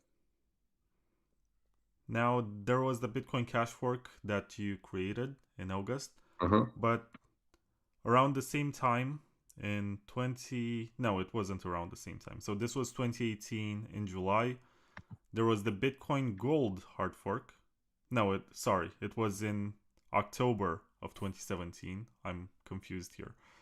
In October, there was the Bitcoin Gold snapshot that took place, and then they switched to the Equihash mining algorithm in 2018 because they wanted to mine with their GPUs. So the sole purpose of Bitcoin Gold was to get people to reuse their old GPUs to mine it. And as soon as it was not profitable anymore, they sort of killed it. I don't think Bitcoin Gold is being used anymore. I don't know if it's dead or not technically, but yeah, in practice, it's more or less dead today. But now we have the Bitcoin Cash branch, which after being created in August. It Mm-hmm. went on to have a DAA change for Yeah. the CW144 algorithm, and this was in November. Yeah. When we forked, so what happened is that when we forked, there were a lot of the big blocker that did not quite realize at that point the degree to which they had fucked up. And so they were still operating under the impression that they would be able to activate larger block on Bitcoin itself, right? And for BCH to work, you kind of needed to have those people on board. If you did not, then, I mean, let's put it that way. It would be like much more difficult. Like the more people you can try to get on board, the better it is. But those people, they don't want it to change the difficulty algorithm because that would cement the position of BCH as a minority fork, right, and not as Bitcoin. And so that was a problem for many of them. So the end result of that situation is that we were able to design a difficulty algorithm that would somewhat adjust when the chain would be a minority chain, but it would behave exactly the same way if the chain is a majority chain, right? So it's like a de facto a no-op change if BCH ends up being the majority chain, but if it's not, then it would behave differently. The problem with that is that the algorithm, like given that constraint, it was almost impossible to make a good difficulty adjustment algorithm, right? So the algorithm completely sucked. But it was possible to sell it, whereas a better algorithm, it was not possible to sell it at the time. And when it was obvious that BCH would be a minority chain and that the difficulty algorithm sucked, it was, by that time, it was possible to roll out a new one. Like people were willing to accept that. Okay, so this was in November of 2017. There's also something called Bitcoin Classic. What was that? Yeah, it was more or less of a troll fork, I guess. It doesn't really matter. It's like some people don't want it the hard fork, or kind of like wanted to derail the hard fork to change the DAA, and so they created like an alternative chain, but that never really had any kind of real support. It was more of a troll stuff. Then the next year in 2018 in May, you had the monolith hard fork that increased the block size to 32 megabytes. So just for the record, what was the initial size of Bitcoin Cash? 8 megabytes? 8, yeah. And then the next year you went from 8 to 32? Yes. And you added extra opcodes. What are these opcodes? Are they the Satoshi era ones like opcat, opmul, and whatever? Yes, not exactly the same, because there was a reason why they were initially disabled, right? Like the way Satoshi made them originally was unsafe. But yeah, those are opcodes that do essentially the same thing, but like in a slightly different way so that it's safe. Okay, so are they the same ones that are activated today, or were they modified later? No, they're the same one, but no, we have more. But yeah, they're the same one that exists today. Then, I'm not sure about the date here, I think it's November of 2018. You had the magnetic anomaly hard fork with opcheck data sig and CTOR. Yeah. What's this? So object data sig is the capability to check a signature on arbitrary data in the transaction script. And it turns out like people have figured out that they could do all kind of stuff with that one. It was like a big enabler on what we can do with scripts. CTOR is like a scalability technology. So in Bitcoin blocks, like on BTC, you need to put transaction in what we call topological order. So they can be like in any order whatsoever, but if I send money to you and then you send the money to someone else, the transaction where I send money to you needs to be before in the block than the transaction where you send money to someone else. Okay, but outside of that constraint, we can put the transaction in the block in any order. And it turned out that these constraints suck for all kind of reason. But the two main reasons is that, so the first one is that if you want to transmit a block over the network, the node you send the block to probably have most of the information that are in the block already, right? Because the transaction and so on, they are distributed between blocks. So mostly the two things that you want to send to that other node to tell it that you have a new block is like the block header, and then some information about what transaction are in the block and what transaction are not in the block, right? You don't want to send all the transaction again because the node at the other end, they already have all those information. So you would lose a lot of time. And the time at which, the time it takes to propagate the block over the network is key to scalability. You want that operation to be as fast as possible. The faster it is, the bigger you can scale. So the problem with that is like, if you can put transaction in whatever order in the block, when you send the block to another node, not only you need to tell them which transaction are in the block or not, but you need to tell them in what order they are. And it turned out that the information about what order they are scales horribly. Right? Like if you have twice as many transactions, telling them which are in the block and which are not in the block is like twice as much information. But the ordering, like if you have like just two, think about it like with small number, it's very easy to figure it. Like if you have just if you have just one transaction in the block, there's only one order they could be, right? Like it's just that one. If there are two ordering possible, right? But as soon as you have three, then you have like three options for the first one, and then two options for the second one, and then one option for the third one. So now you have like six ordering possible, right? So you went from 1 to 2 to 6. And so like very quickly, you're going to realize that that number completely explodes. The number of the ordering that you can have grows much faster than the number of transactions that you have in the block. And therefore, the amount of information that you need to send to another node to describe that ordering grows much faster than to describe what is in the block or not. So if instead of doing that, you put in the protocol, well, like the transaction, they need to be put in the block in like a very specific order. If you do that, then you don't need to transmit ordering information. You just need to transmit what is in the block and what is not. All that part about ordering, you can throw away. That means that you can much more efficiently propagate blocks on the network. So that's one aspect of it. The second aspect of it is to verify the block. To verify the block, if you're on Bitcoin, you need to verify that the block is in topological ordering.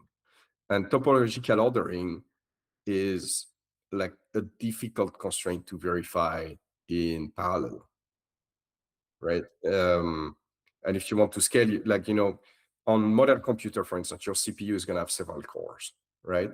And if you want to validate fast, ideally, you would want each core to be able to do something on its own, and then the work for each core of your CPU at the end is put together to decide if the block is valid or not. But the whole topological ordering make that almost impossible to do. So if you decide to get rid of that, which you do with CTOR, you can validate transaction in parallel. So that means that you can also verify if the block is valid or not much faster than you could before. So all of that is like a bit technical. Maybe like for most user, it doesn't really change anything that they see or do, or but it changed a lot how much you can scale the network under the hood. I guess this is also about the unconfirmed transactions, because Bitcoin Cash was or is still using zeroconf as something which is quite popular, and as soon as the wallet gets information about the funds, the custom is that they don't wait for one confirmation, and maybe that they want to send part of that amount or the exact same amount to someone else before it gets mined, right? Yeah, CTOR does not change anything about that. Okay. And yeah, I mean, I think the way the BCH ecosystem is handling the whole zero conf situation is a bit naive. It's not as secure as people think they are, and the only reason it works is that nobody tries to mess with it too much. But you should not really trust zero conf on BCH. That's good advice, I guess. So this was... I mean, it really depends. Like if you buy some small stuff, it's okay, right? But if this is a really important transaction, you cannot really trust zero conf. It seems like there was a Satoshi Vision hard fork in November of 2018. I'm just moving on with the timeline. Yeah. And this is what led to the creation of Bitcoin Cash SV, which eventually became BSV. Yeah. And from this point onwards, and this was November of 2018, in July of 2019, they had the Quasar hard fork that increased the block size from 128 megabytes to 512. The Genesis... Yeah, so I mean, I'm not gonna be nice with BSV, but essentially the whole reason for that fork is Craig is Satoshi, and so whatever Craig says is gospel, and so we need to do like whatever Craig says, right? And Craig Wright, by the way, like for people who don't follow, Craig Wright is like an Australian dude that pretends to be Satoshi. Obviously, is not, but a lot of people believe that he is. And then, yeah, this led to a series of changes that are, I mean, like people take it seriously, but they're very hilarious in some way, right? Because they change stuff, but they don't really understand why the stuff are there, because like Craig Wright is not like a good engineer or anything, right? And so he cannot really like direct the project in any sensible way. So for instance, you mentioned like, yeah, they did like the Quasar upgrade where they increased the block size to hundreds of megabytes, if not gigabytes. At some point they went to gigabytes in size. The problem is changing the block size limit is the easy part, right? Like it's like, let's say I wanna go from Paris to Bucharest faster, right? I could say, well, you know, like very easy solution. Like let's remove all the speed limit in the old highway between Paris and Bucharest, and to some extent, it's gonna improve the speed, but it's not like I can buy a card that goes at Mach 3 that's gonna really allow me to go to Bucharest that fast, right? Like at some point, I need to have highway that are built differently, cars that are built differently, or not even use cars anymore. Maybe I want a high-speed rail, or maybe I want to use a plane or something, right? But at some point, you need to redesign the engineering that is behind it, because just changing the speed limit is not what's gonna allow things to go faster. And this is exactly what they did. They like increased the block size to crazy high number, but did not really address the engineering issue that make that limit necessary in the first place. Understand? And yeah, if you want to have more details about that, like various people running BSV node have written about this, but when they have those huge blocks that are hundreds of megabytes or gigabytes in size, like most of the time the node is just gonna crash, because the resources that it takes to propagate the block and validate it, it's just like completely humongous. And most nodes just like cannot handle it. So yeah, that's... Yeah, and it kept going because they had this 512 megabyte hard fork, and then the next year in 2020 in February, they had what they call the Genesis hard fork that made it unlimited for block size, pay to script hash, CLTV, CSV phase out. So they removed these and they put legacy time locks in place. Why would they do this? I mean, the block size is obvious. This was the point from the beginning, but why would they remove page to script hash and CLTV? Yeah, but in practice, in practice, the block size is not that big because there are other limits that are underneath. Like I mentioned earlier when we were discussing, there is a SIGOPS limit. There is also a limit at the network protocol level that's going to make it impossible to transmit block behind a certain size, and I'm not sure that they fix those. But yeah, so it's more of like a PR stunt than anything else. It's also like a huge vulnerability. You can bring down the BSV network by just publishing a giant block if you want. I mean, it's kind of stupid, but otherwise, yeah. What is the other stuff? Like I'm having problem to read it. It's very small. Try to open it from your computer or phone. I sent it to you on Telegram. Yeah, maybe on my phone I can. That's what I'm make it doing bigger. because otherwise I would have to get very close to the screen. Yeah, can you read it again before I open the thing? The Genesis hard fork with Yeah. unlimited block size, pay to script hash, CLTV, CSV Oh, freezing. they remove pay to script hash, right? Which, Yeah, that's what I was asking you. Why would they do this?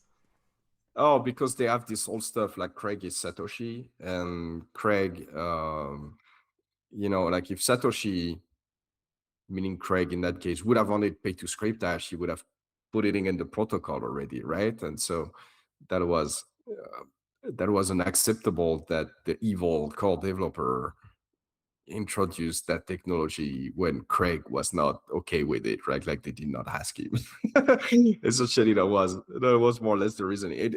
This one as well created like a huge number of vulnerability because they are. I mean, the problem is like if you have an address that is paid to script hash on on Bitcoin or BCH that predates the fork.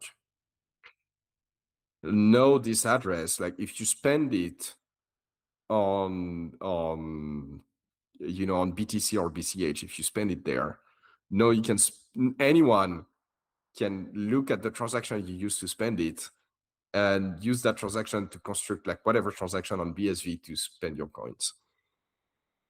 So I've not looked at the follow-up of that, but like probably a huge number of coins were stolen when that happened. That's what I would expect.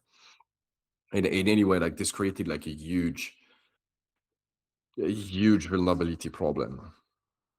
Same for CLTV and CSV, which was CLTV is check log time verify and CSV is check sequence verify. So that's the two soft fork we discussed before. They reverted all that stuff because those were, the evil core developer corrupting the brilliant idea that Craig had because he obviously is Satoshi. So all those stuff, they needed to be removed from the protocol. They were corruption of the protocol. It's almost like religious in spirit, right? Like more than engineering. It's like it was not what it was meant to be. We need to undo all of that. It was corrupted. Yeah, and they just became crazier, I think, because they added in November of 2021 a blacklist manager, which is a UTXO freezing feature. Yeah. It defeats the purpose of Bitcoin. Why would anyone do that? I mean, yeah, at this point, you just want to use a bank or Visa, MasterCard, whatever, right? Like if you can't do that, it's why would they do that? So like I can only speculate as to why would they do that, but for a while they started suing everybody, including me twice, but not limited to me. They sued a lot of people. Some people way more than me. Twice is already pretty good, but some people managed to do more than that. And they sued everybody and they tried to paint themselves as the Bitcoin that is compliant with regulation and that is, with the law and whatever. And the whole industry is like full of people that are scammers and they are all completely corrupt. And but thankfully, like Craig is there to sue them all, right? And in order to foster that image that they were trying to create for themselves, they created that blacklist feature, so that they can say, like, if there is like some jurisdiction that want to blacklist some coins because it's like the proceed of fraud or whatever, well, they can do it. They just ask us and we'll do it. Whereas there's also chain. They just like, they don't do that because they want to enable cartels and pedophiles and whatever, terrorists, whatever can come to mind. That was the way they were selling that. But obviously it defeats the whole purpose of having a blockchain to begin with, right? Like, if you have an entity that can blacklist and freeze coins, then why do you need a blockchain to begin with? You can just use a SQL database and do the transaction there. Yeah, and the next year they went even further. So this was November of 2021. In November of 2022, they actually included what they call digital asset recovery, which is a UTXO confiscation feature, which goes even further. Before this, they could freeze. Now they can take away.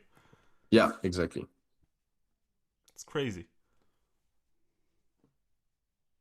Like, how can you actually believe that this is the real Bitcoin, or that this guy is Satoshi when he endorses something which is stealing, essentially? Well, what I can tell you why some people believe it, Craig is very confident. And, like the con in conman stand for confidence. So he's very confident and he's very good at producing like very complicated sounding explanation for pretty much anything. And the thing is, like, if you're an engineer or if you're somewhat versed in the technology, you can understand that those complicated sounding phrase, they are just nonsense, right? But if you're not, it's difficult to decipher. And a lot of people are just like impressed by the confidence and yeah, they believe him.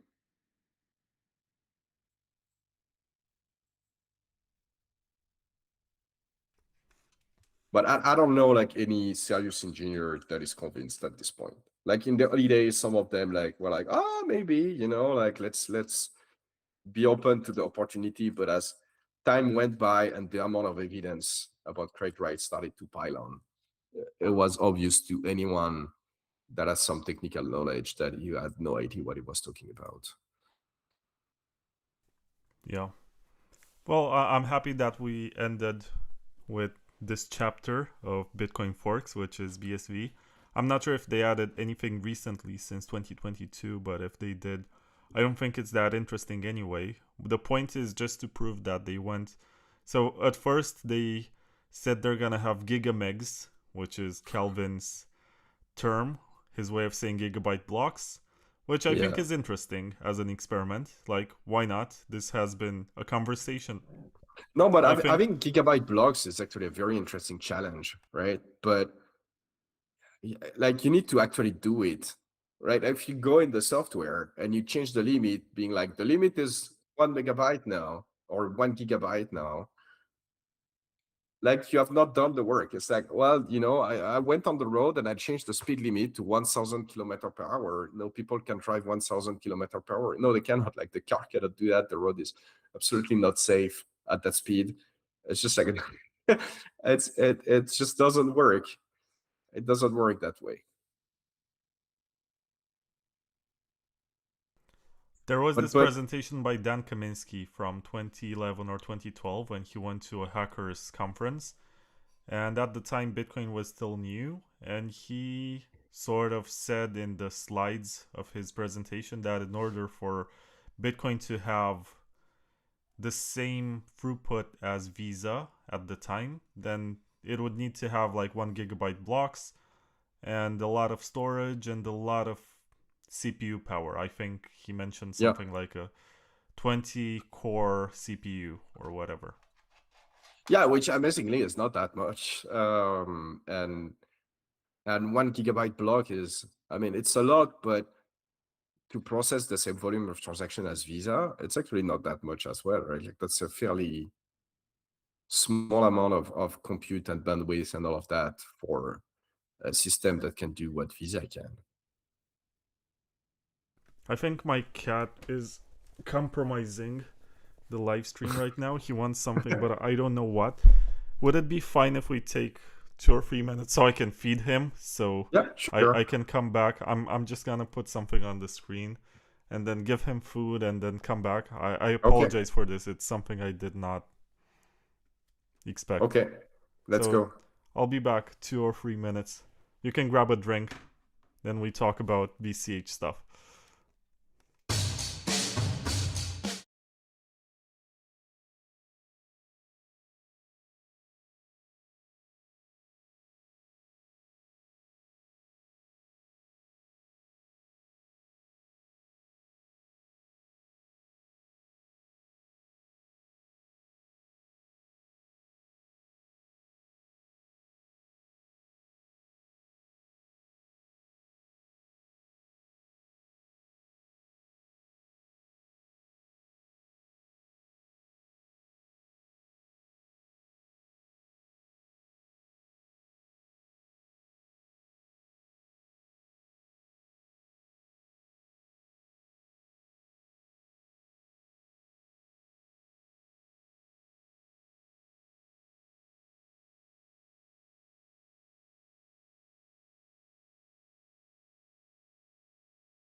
And I'm back. I hope that you enjoyed the break. For the Spotify version of this interview, I will remove this break. Let's continue to discussing this diagram, which presents the upgrades of BCH. So, in spite of the fork that happened with BSV, the Bitcoin Cash project went on. There was the Bitcoin Cash ABC moment when Bitcoin Cash became ABC, with a Great Wall hard fork that added Schnorr signatures in May of 2019. Can you tell me more Yeah. about this? Is it like the taproot of BCH? Not really, though. I think Schnorr signatures are a part of Taproot, but Schnorr signature is an alternative to the ECDSA signature that were used before by Bitcoin. And they have a number of advantages over ECDSA. They are much simpler, and much simpler means less security problems or implementation errors and stuff like that. But they allow you to do various tricks that you can do with ECDSA signature. For instance, you can batch validate the signature. So you can run an algorithm that's not going to verify just one signature, but that's going to verify, like 2, 4, 10, 1,000, like whatever number of signature faster than verifying, all of them one by one. Obviously, the downside of doing that is that if the algorithm tells you that it doesn't shake, then you don't know what signature is wrong and what signature is right? But you can validate a great number of signature all at once, much faster than you could validate them individually. So if you want to validate a block, for instance, that's an advantage. And as we mentioned, propagation time on the network is what limits scalability in the end of the day. So if you can validate signature faster, it's better. And for users, they can also, like, you can do multi-sig that don't look like multi-sig with Schnorr. You can do like all kind of crazy tricks that you cannot do with ECDSA. So it's a superior signature algorithm. It actually existed in the time of Bitcoin. It's like, I think it's older than ECDSA, but there used to be a patent on it. And so, ECDSA became the de facto standard. People started using ECDSA rather than Schnorr because of the patent. But by that time, the patent had expired. And so we could use that signature algorithm rather than ECDSA. Yeah, I do remember that 2017, 2018, 2019, there was this propaganda in Bitcoin that we should replace the ECDSA with Schnorr signatures as quickly as possible because they're more efficient. And I don't think we ever got that into BTC, but BCH, like, is this like a full integration of Schnorr signatures? A complete replacement of ECDSA? Yeah.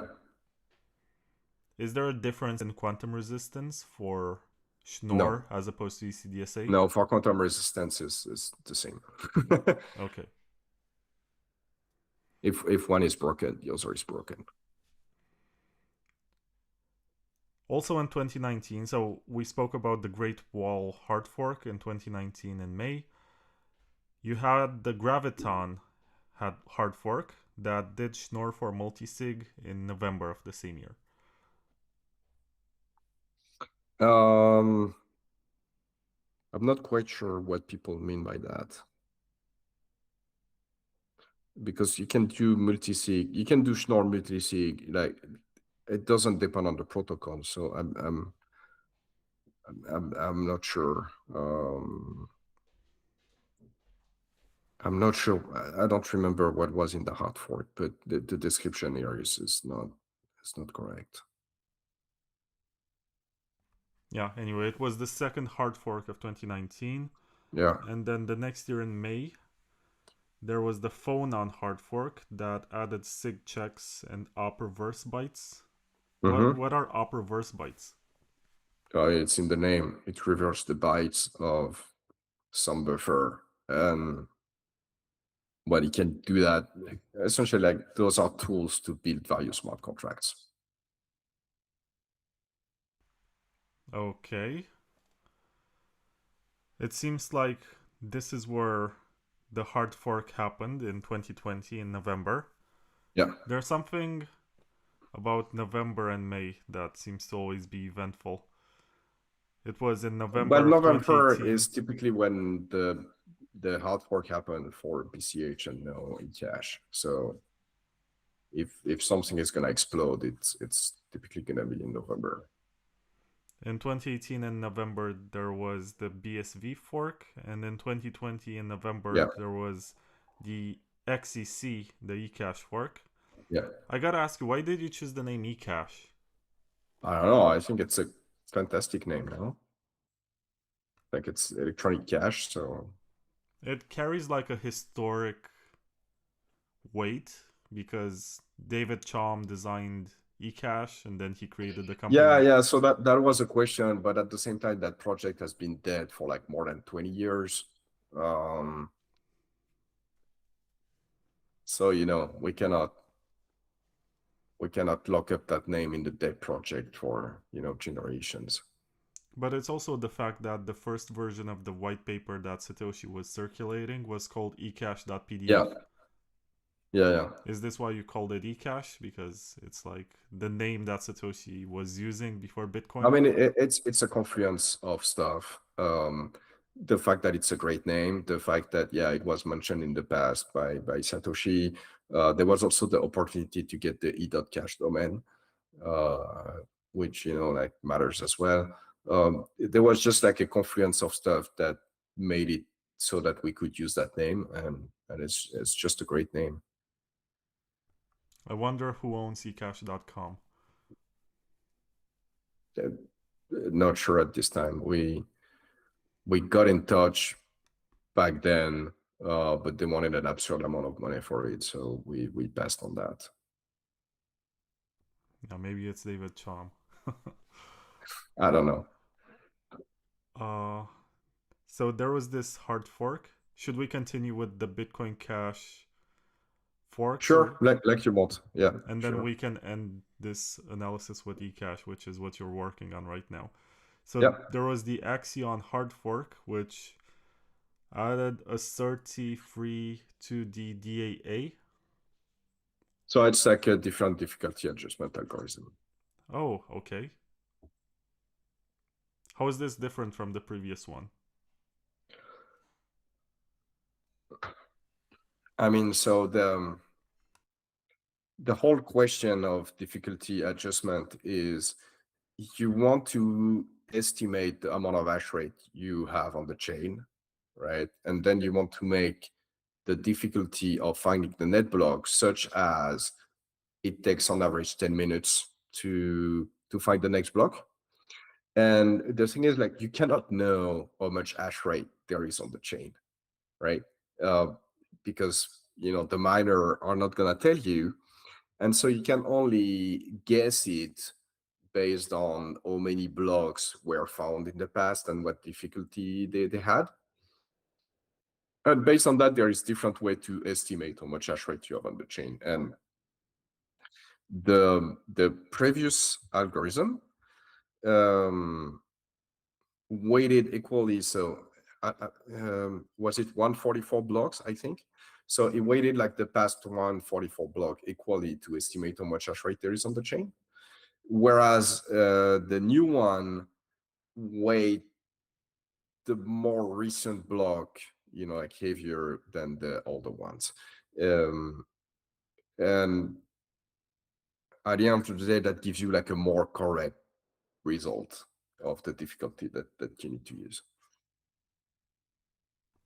Okay, I'm happy with the explanation. There was also. I mean, there are a lot of math behind it. Like, if I get into that, I think we're gonna lose everybody. Plus, it's not fresh in my mind, so I might get it wrong. There was also the U8 hard fork, which added introspection, opcodes, and opmul, which is for multiplication. And it says here bigger integers. Integers, is that how you say it? Yeah, integers. So introspection is essentially like opcodes that allows you to query information about the transaction that you're making. And so you can write scripts that are like, well, if the transaction is like this or like that, then do this or do that. So that's one thing. Opmul is like multiplication, and bigger integer is exactly what the name says. So in the script, you're gonna have to manipulate number, and number where not when there's not like a comma or like it's not like 2.5 or whatever in computing.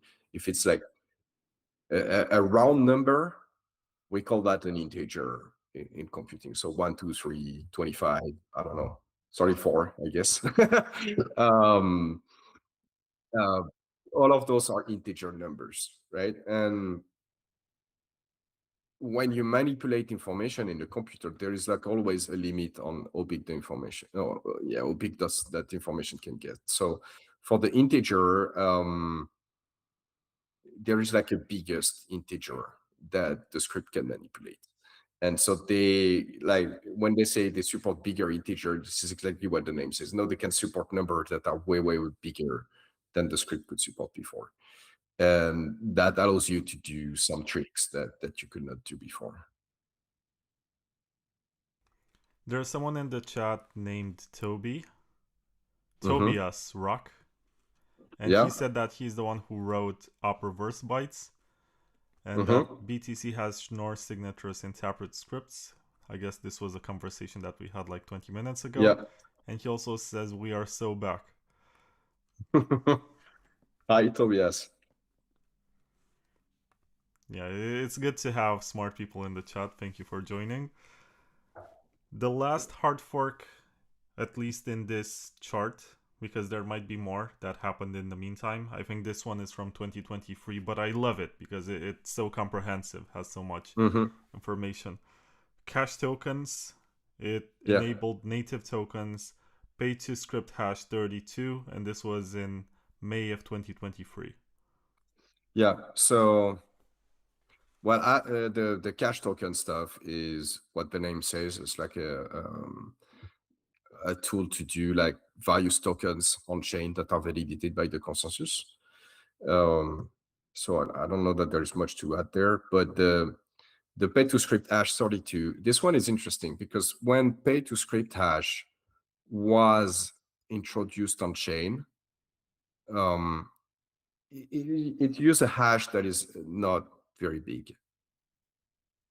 And the problem is, with computer becoming more and more powerful every year, we are actually close to the limit as to whether it's secure or not.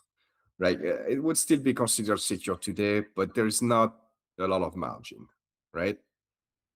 And so what they did is like pay to script hash, but with a bigger hash, so that there's a lot of margin. It's simple as this. Different hashing algorithms, so that so that you get a lot of more margin for security. I just want to comment that there were a lot more upgrades in Bitcoin Cash compared to Bitcoin. And the irony of this situation is that Bitcoin Cash started out with this philosophy of scaling on chain, but now they're talking about creating a ZK rollup, which they can do in a much more trust minimized way because of these opcodes compared to Bitcoin, and also have better onboarding because they have more on-chain capacity for not having to trust custodians and third parties to perform the onboarding. So the irony of the situation is that right now Bitcoin Cash is in a better position to have scalable layer 2s than Bitcoin. I don't yes and no. I think malleability is not completely fixed on BCH, so that would be an issue for stuff like Lightning Network. But for everything else, yeah, it's actually better than Bitcoin on every other dimension. No, but when I Even said for layer 2, I and did stuff not like mean that. Lightning specifically. It can be a ZK rollup, it can be sidechains or whatever. Yeah, but a lot of layer 2 are gonna rely on transaction being like, made in a specific way. So if you can change the transaction, it's not good. It's not just Lightning Network. Like most of the layer 2 system are just not gonna like transaction malleability. But in every other dimension, yeah, it's better. Now we get to the branch of XEC, which is your Ecash. And it says here that it has 8% IFP as a Coinbase rule. What's this? It's a funding mechanism. And it really like the core of the split was really around the funding, because what was happening, like BCH, there was several implementation, and like many implementation had like much more fun than ABC, and we were constantly running out of money. We could not do our job properly. Plus, on top of that, people were like, well, we gave like this much for development, so why is this and that not happening? But if you give money to someone else, that doesn't help us, improve the development. And outside of that, there were like a lot of politicking. Things were very inefficient, so the resources could not be used efficiently as well. So, at the end of the day, that was just not good. So we needed like a self-funding mechanism. And actually, like, this is what you saw in BCH, like many of the people that were politicking with us and getting the funding and whatnot, usually it's because they had that one stuff that they wanted to get in. And what happened, like when you look at those out fork, like for instance, the cash token, it was like Unlimited's idea, essentially, like Bitcoin Unlimited wanted to do that. There are reasons that you would not want to do that at the consensus layer. But essentially, like, you know, they pushed through it, they made it, and then they got the fuck out. Like, no, they are working on some other coin that is called Nexa or something. Like those people, they are, because if you're not paid by money, then you are paid by ego, right? And so now your goal becomes, I want to have like my mark on that consensus layer. That's my motivation to work on it.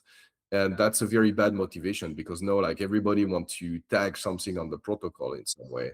And that gives you a very poorly designed protocol at the end of the day. Yeah, so isn't Nexa the project of Peter Risen? Yeah, but I think like Andrew Stone and a few other people from BU are working on it now. I lost the picture. Yeah, Nexa is not on this graph. I'm not sure. No, because it's not a is. fork. Maybe it is, but I don't think so. I don't think it's a fork. It's like it's a new coin. The Bitcoin Unlimited people, they were like fuck this old Bitcoin stuff, right? Essentially, we want to do like whatever we want on our own coin. When I had Peter Risen on the podcast, he told me that his strategy during the block size wars and after that was to keep both coins. So he hasn't sold his BTC for BCH, he hasn't sold his BCH for BTC, he just kept both and was able to fund his work and development just by holding both and seeing what the market is gonna think. What was your strategy? Did you keep your BTC? I kept some of it, but not all. The one that you did not keep, did you sell it for dollars or did you exchange it for BCH? BCH for the most part. Do you have any regrets or would you do anything different? Not about that, no. So yeah, I ask my question often. I don't think I would have done. I mean, there are a lot of stuff that went wrong with BCH, but it's not clear that there was another path. So like, you know, like looking back, even knowing like the full sequence of event and everything, if I were to go back in the past, it's not clear to me what I could have done differently to significantly change the course of events. That's fair. You acted on the information that you had and the conviction and ideology and the skills that you could bring. So in hindsight, you know, everyone's a genius, but yeah. Yeah, but even knowing that, like the reason BCH had problem, they were there from the start. They were there because you had people that had erroneous idea about how this whole Bitcoin stuff worked, right? And they brought that with them within BCH, which make BCH very dysfunctional in many, many ways. But you'll get that in BTC also, with these people who think they can add filters to stop people from transacting in ways they don't like. Yeah, but like, look, on the other end, if you were to not bring those people, you wouldn't have the whole thing being so dysfunctional, but you probably also wouldn't have the network effect required for it to have the success that he had. And so you could be like, well, you know, like helping those people getting in was probably a mistake. They created a lot of chaos down the road, and they ended up like not bringing that much value. But just for the fact that they were there, you get some critical mass. And so it's not clear that you would get a better outcome not having them, right? And this is what we see with Ecash, like today, for instance. It's much harder, even though Ecash is like you would say I'm not objective, but I like Ecash is superior to BCH in like every conceivable way. But despite that, if you don't have like the same critical mass, it's still difficult, and the environment is also a bit different today. So it's difficult to get it to have the same traction as BCH has. So it's not clear to me that there is another path that exists at all. I do have to ask you, and this is a very personal question, but I remember that night very fondly because I was so confused about what's going on. It was in November of 2017, and SegWit 2x was not happening anymore, and Coinbase added BCH, and BCH went on to become the second biggest coin in terms of market cap. And Vitalik put out the tweet. Second, but it was always in the top 4. How did that feel that night? I'm just curious to know. Like, did you feel like a genius? Was it I mean, great, but also a bit scary because it was like the whole you know that the whole stuff like is held together with like sticks and some glue, right? So it was a bit scary, but it was also like it was also pretty great. Like, was it euphoric? Do you remember yourself being very happy, or were you? Yeah, I was concerned? very happy. Yeah, I was very happy, but at the same time, I was like, it's probably gonna not hold those level of prices, and so then what comes next look like? I don't even remember what was the price at the time. Like more than 1,000 at the peak. I think it was like 1,100 or 1,200 or something like that at the peak of it. Oh, come on, CoinGecko. Scrolling. Where is it?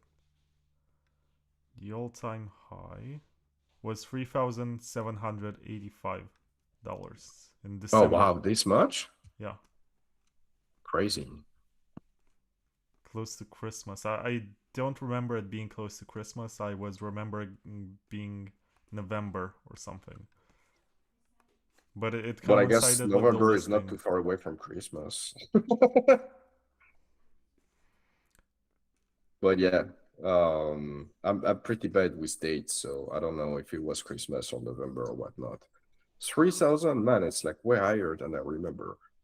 There is Tobias in the chat who says 4,355. So I don't know. I guess it depends on the exchange. It depends on the exchange and whatnot, yeah.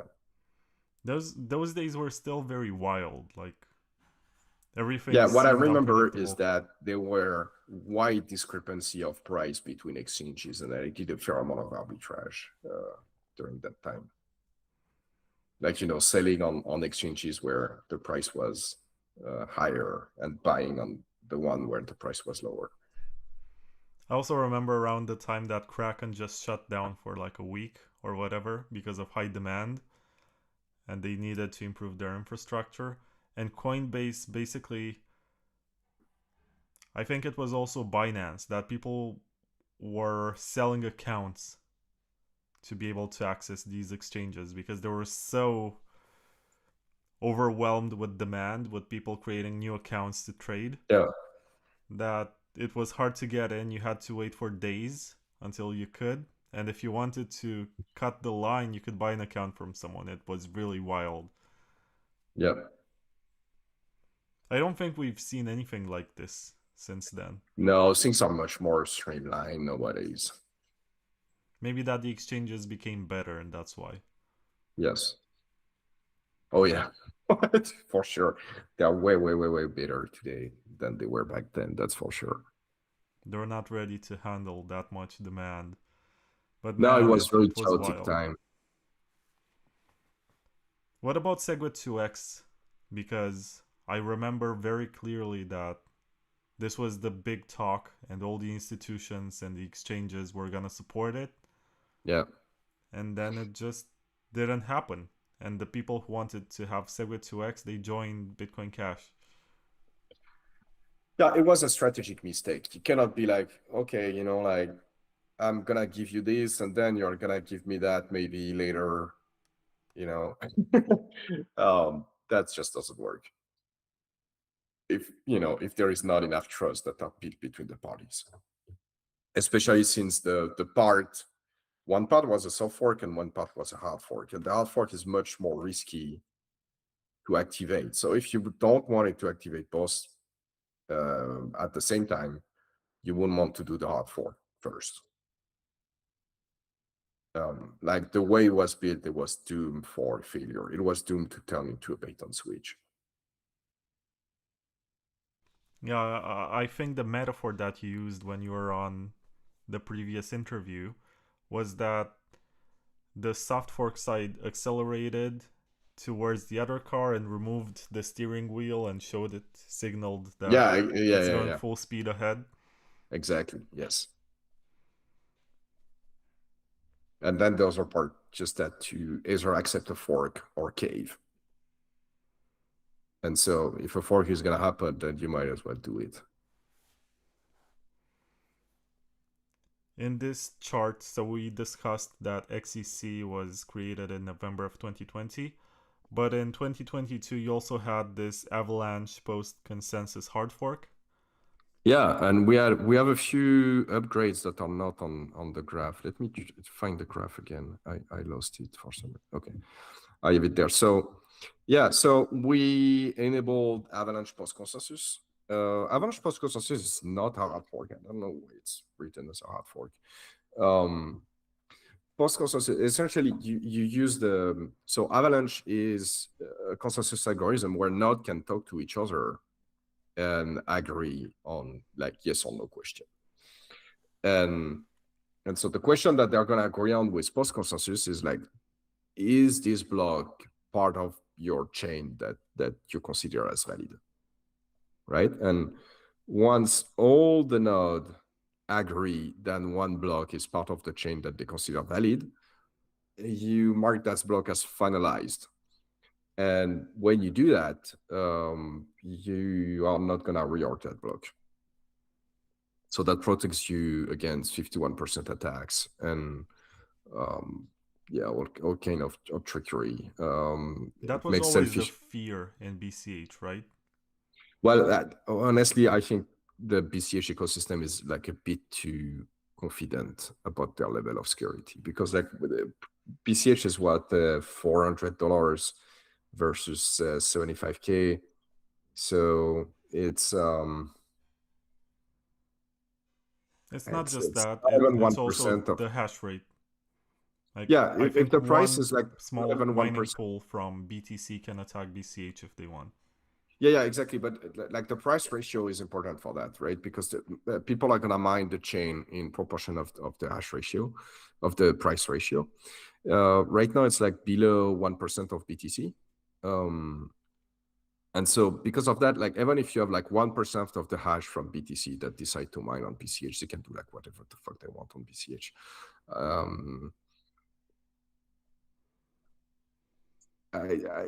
It's not a number high enough so that I'm confident for BCH.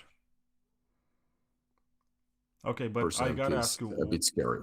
Why did you choose Avalanche of all the protocols that you could use to increase the security and the finality? Because it's fast and it's simple, and it's actually correct because many of the alternatives that are out there are unsound. It's not the most popular choice. I can tell that. How many blockchains out there are using Avalanche? I don't think there are too many.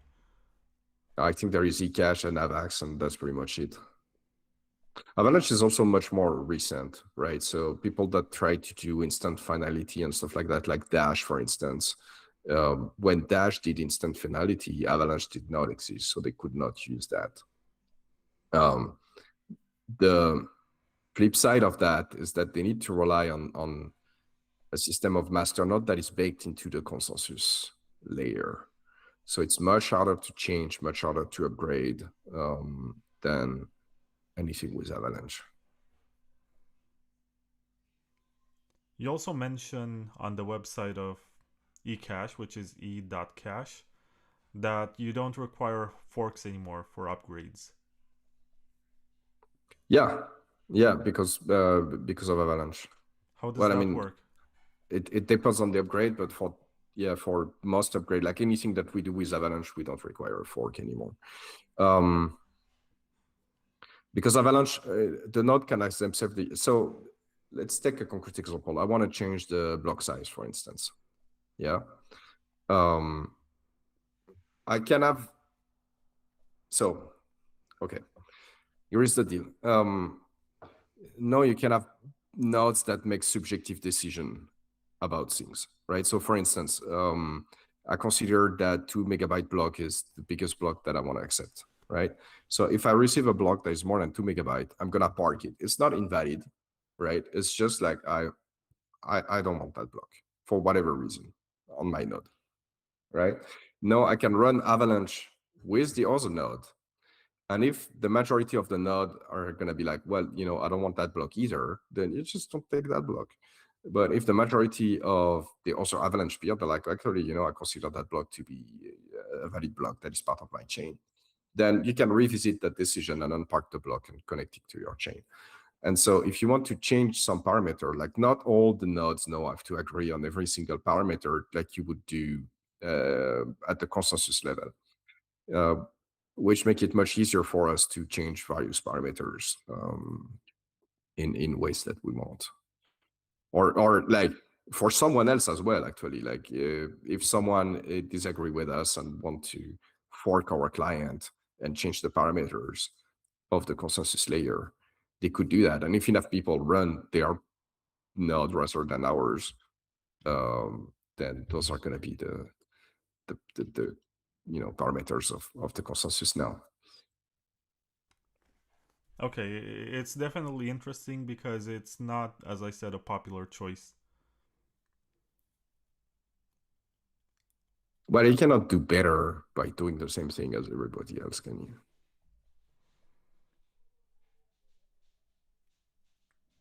You cannot do something better by doing the same thing. Oh, of course not. Yeah, of course not. Yeah. For some reason, this industry tends to develop standards. Like Bitcoin Cash did the Cash tokens protocol. And actually, I think there was a question in the chat about this, and I'm gonna ask it. But still, it's not as popular as the EVM stuff because for some reason, Ethereum became the industry standard. And even rollups on Bitcoin today are trying to bring the EVM to Bitcoin. Even though, for example, Blockstream invented a much better way that's called simplicity that you can use for programming smart contracts and doing tokens and whatever, but nobody cares about that. Yeah. It's like 90-something% of the industry is using EVM. This is one of the reason I was not too like the cash token stuff. I think is a dead end because the industry standard is ERC20. This is what this is the industry standard for token.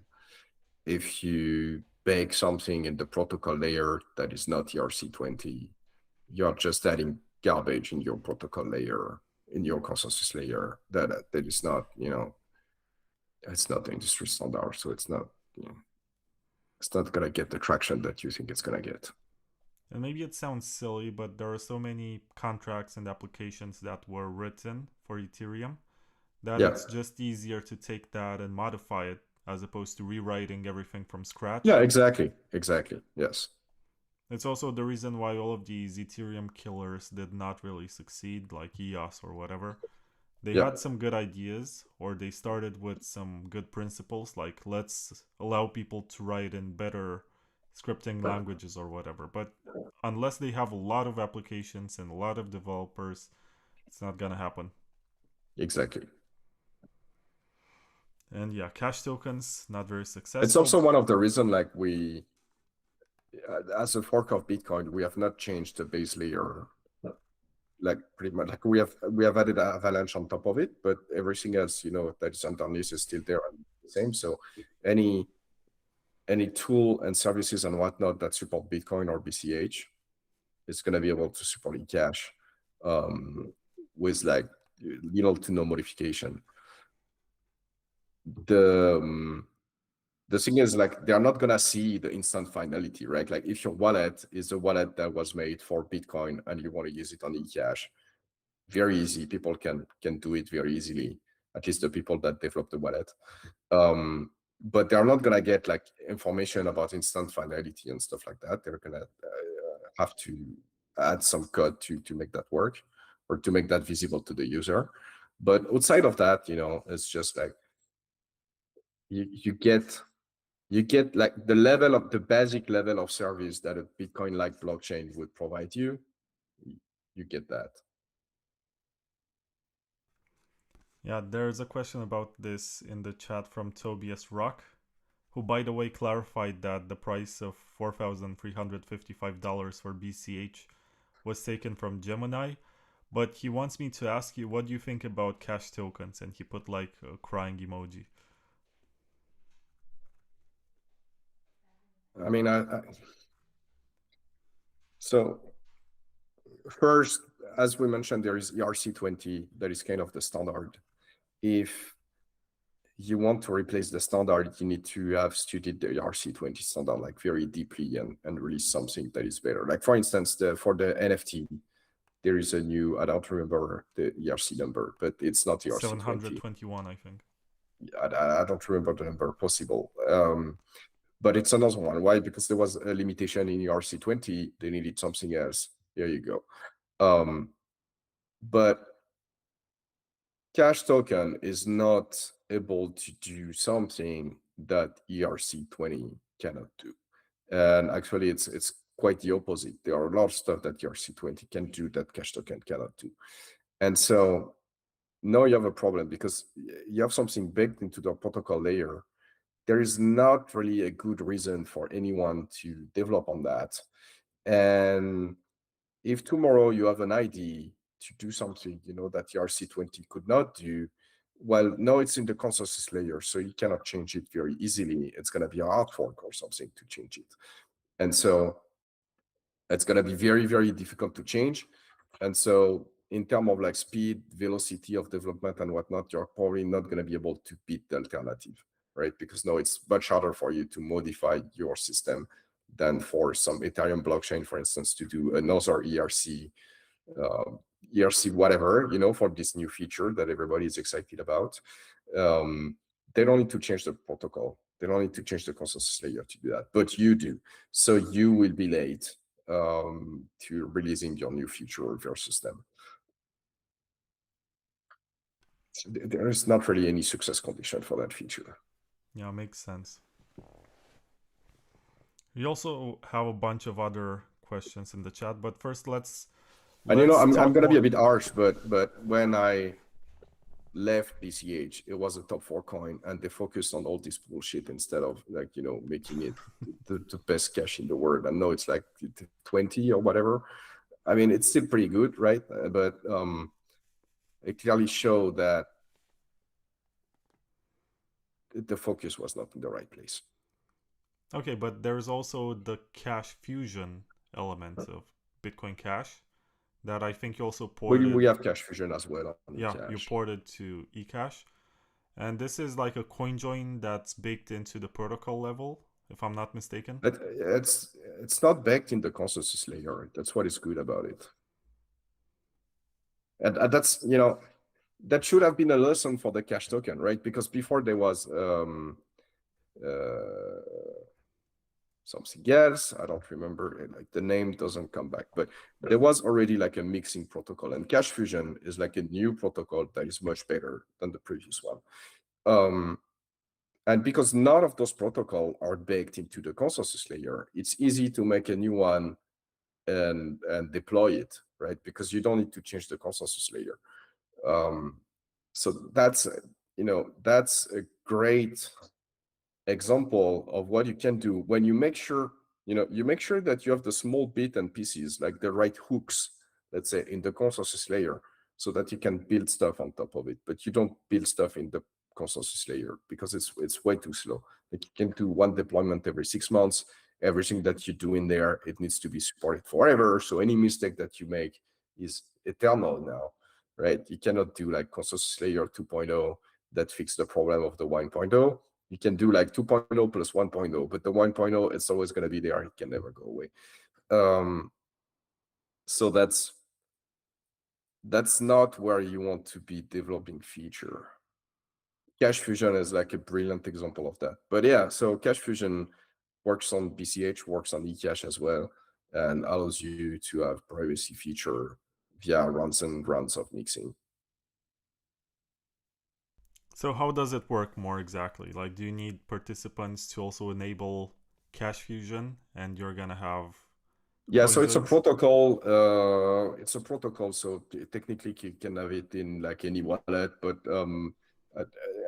I'm not sure of the list of wallets that implement it. I know that Electrum for BCH and for Ecash do implement it. And it's just like a button. You click on it and you wait. And the longer you wait, the more privacy you have. From the user's perspective, this is what it looks like. What it does behind the hood is that there are like several people was the feature enabled. Their wallet are gonna talk to each other, put coins together. The coins are redistributed, to the different wallet in a ways that make it like pretty much impossible to track which coin come from where, but also in a way so that different participants cannot cheat and like don't put the coin that they promised into the pot or whatever, right? Like they cannot steal each other's coins and whatnot. There is a way to do that is secured, and each round of this that you do makes your coins like a bit more private than the round before. So just one run of that is not too secure, but if you let it enabled, very quickly it become impenetrable. You get like essentially like a level of anonymity that is similar to Monero before they made the amount private. Like now the amount that are in the different UTXO in Monero, they have been obfuscated, but previously it was not, right? And you would get a similar level of privacy than this older version of Monero. That's how you know that someone is OG, when they remember the first version of Monero, which was called BitMonero, if I'm not mistaken, and it was just doing a coin join without confidential transactions. I think the research for that came later, and I think Greg Maxwell actually helped with that in a time when it was less of a toxic environment and not as controversial to work on altcoins. And I think to this day, Monero is like the place where they deploy the research of Blockstream, because they also use bulletproofs. They also use, what else? Dandelion for network level privacy. And the ring signatures and confidential transactions are also part of Blockstream's research. Yeah, so you would get the level of privacy that is, if you leave that stuff running for a while, you would get a level that is similar to what you get with the ring signature, but before the amount were obfuscated. Like roughly that would be the level of obfuscation that you get. You can still make the horrible mistake of basically spending the same amount that you put into the coin join.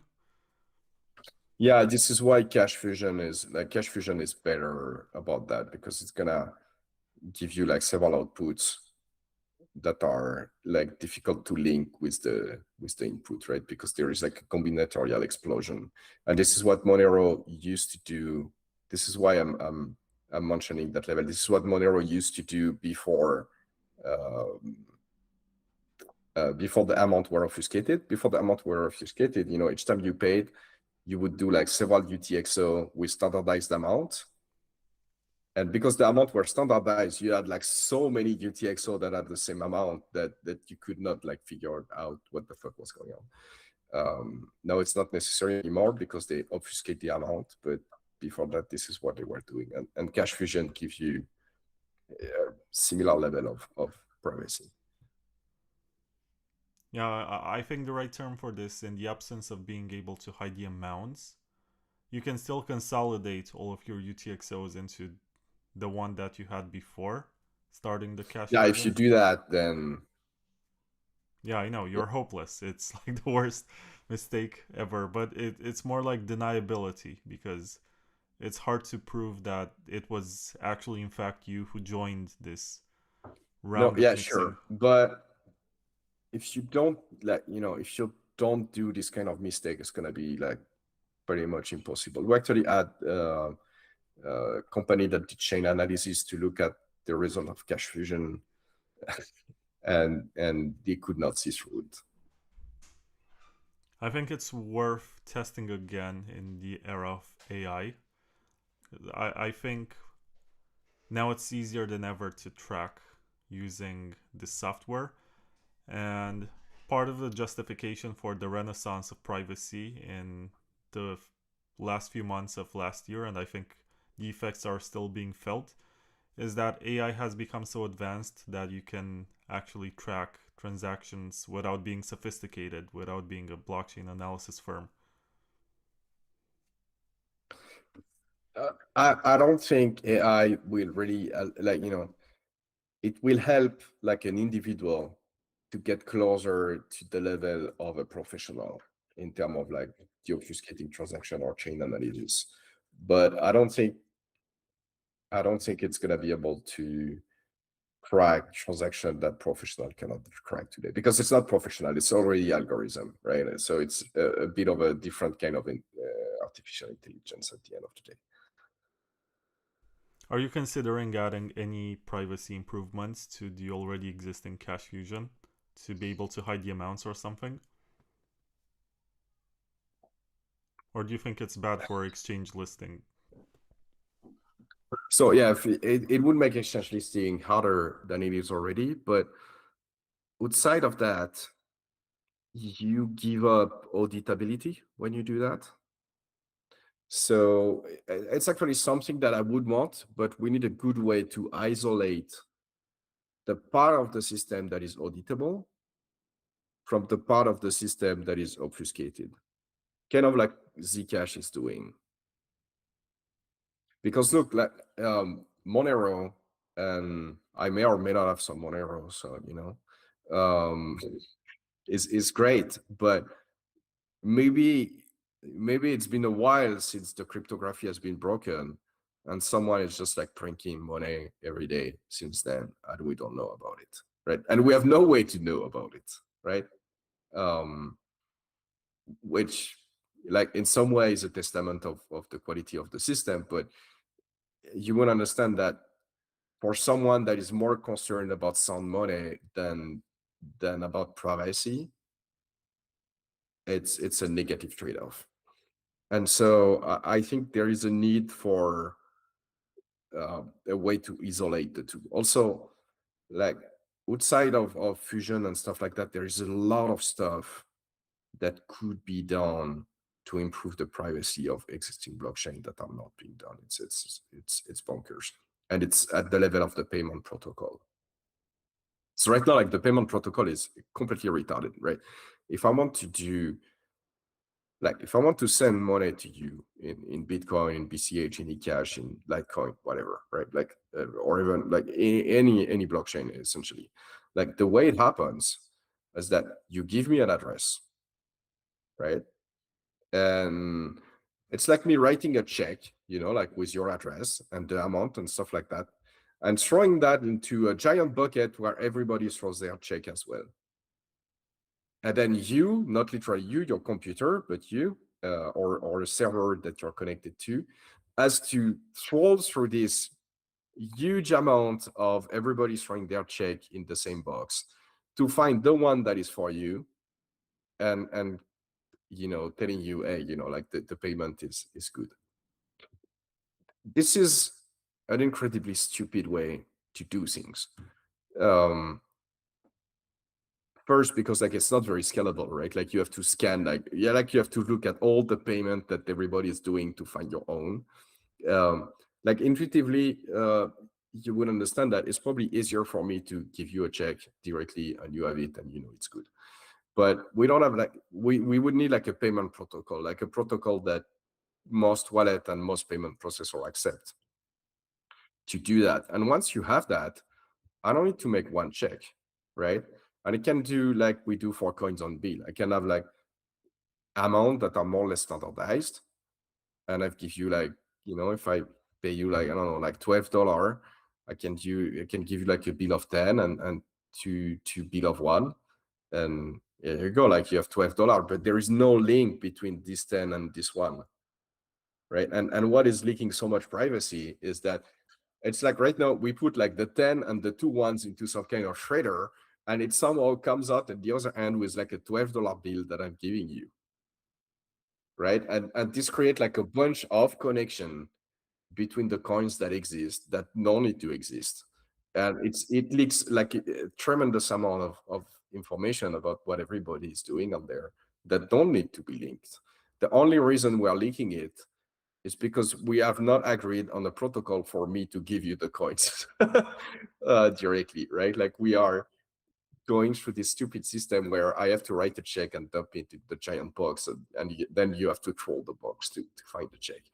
So I would like to see that improve, because like maybe we can reach actually a level of privacy that is acceptable for most people, right? I could put like a dot on many coins and track them if I wanted, right, through the economy.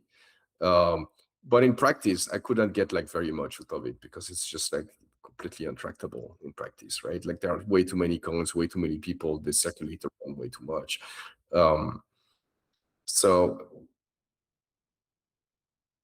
So in that way, like the coins that we use, like the coins and the banknotes that we use, they are not fungible in the way Monero is, and we consider that level of privacy acceptable. So if we can reach that level of privacy, I think it's going to be okay for most people.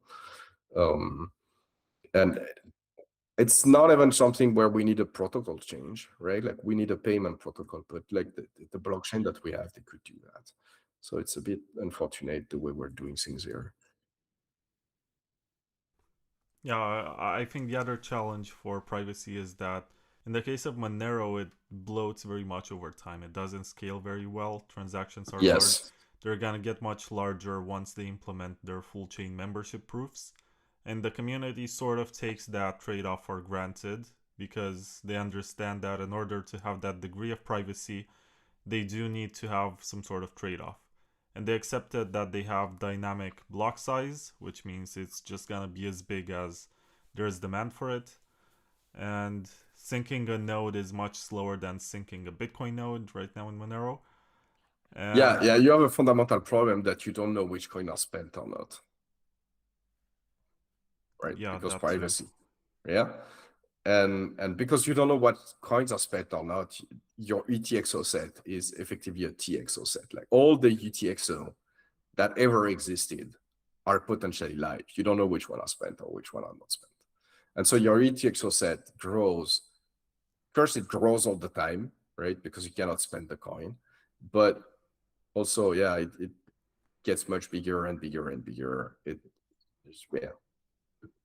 So And that's a scalability problem.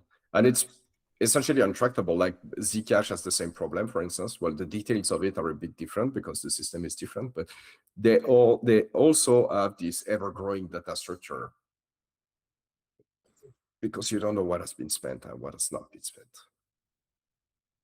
they're working on it with something that's called Tachyon, which is gonna make some sort of client-side validation structure where you don't have to sync everybody else's shielded transactions.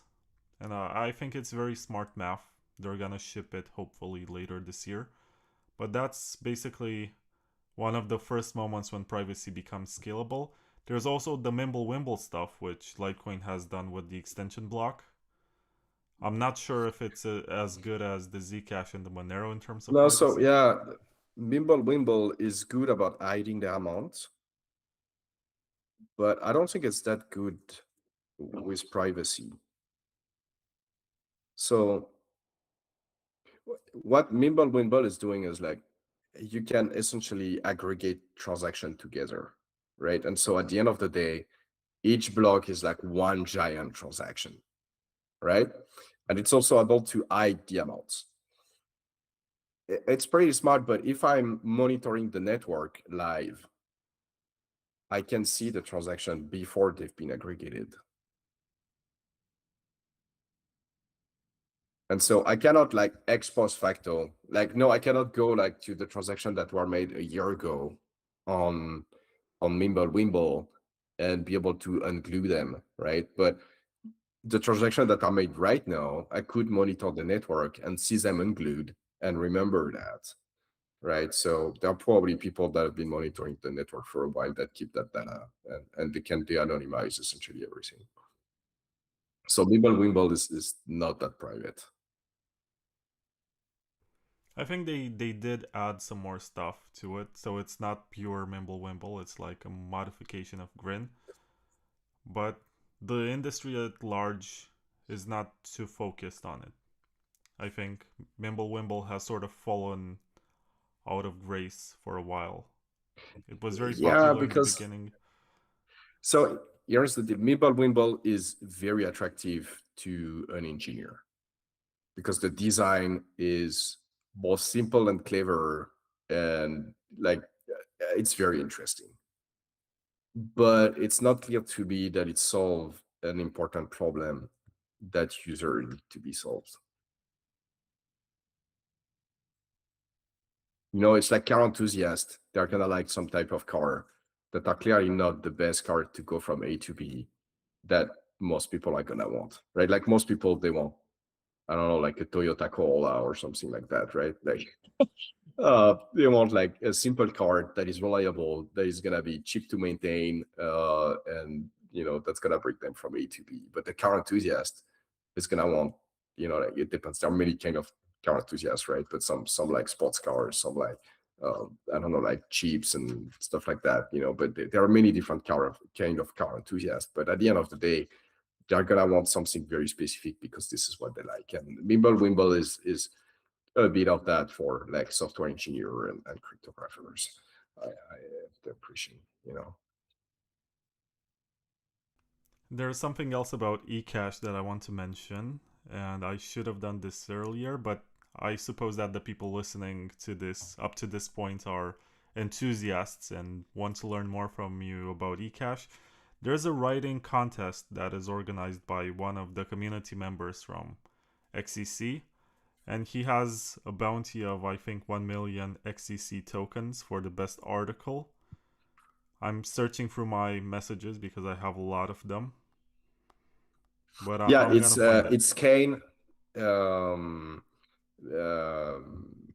Yeah, so it's Kane, and he effectively has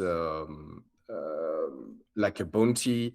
He ran the site proofofwriting.com.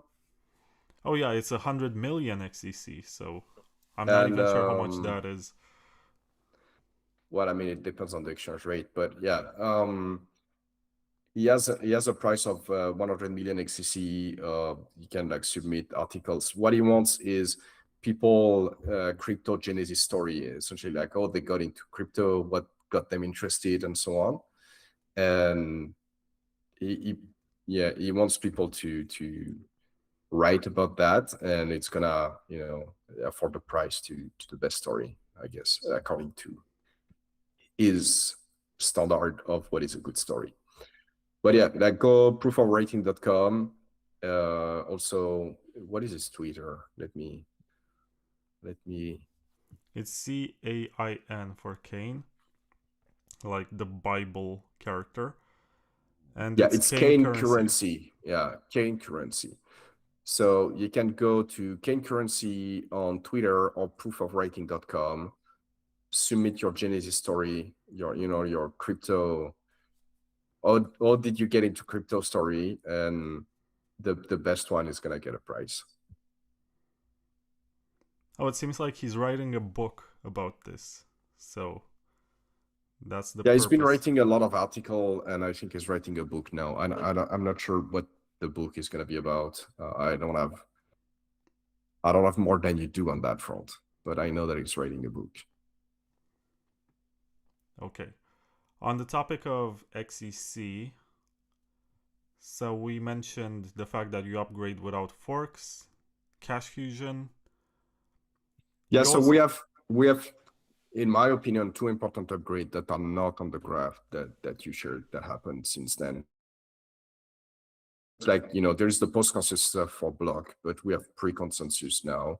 which is the same thing but for transactions. So when you submit a transaction on the Ecash network, it's going to be finalized.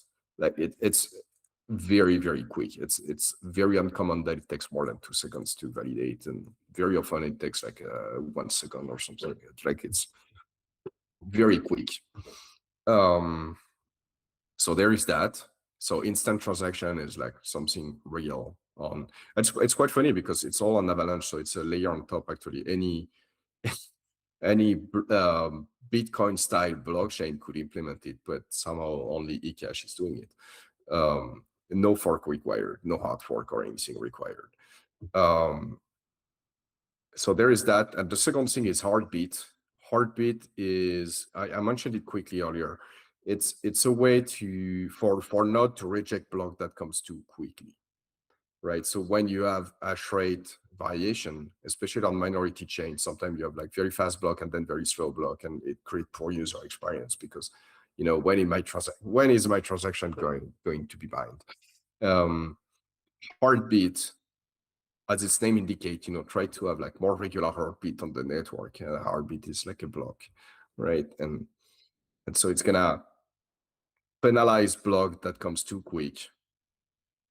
And because of that, it's not gonna create spiking difficulty. So you are not gonna get very slow block either. Okay. Also want to ask you, so there's a section on the website about builders, and it seems like you have like a toolkit for people building applications on XEC. How does that work, and how easy is it today with vibe coding and stuff? I mean, like we were talking about Kane and proof of rating. So I think it did like a fair amount of work with like vibe coding on that. So clearly, you know, it's possible. Personally, I'm always a bit worried about vibe coding because like if you don't know to code, it's not that it's not valuable, right? Like the fact that we have machine that can write code is actually pretty great. It's a great help, but if you don't understand the code yourself, you don't know when you should trust the machine and when you should not.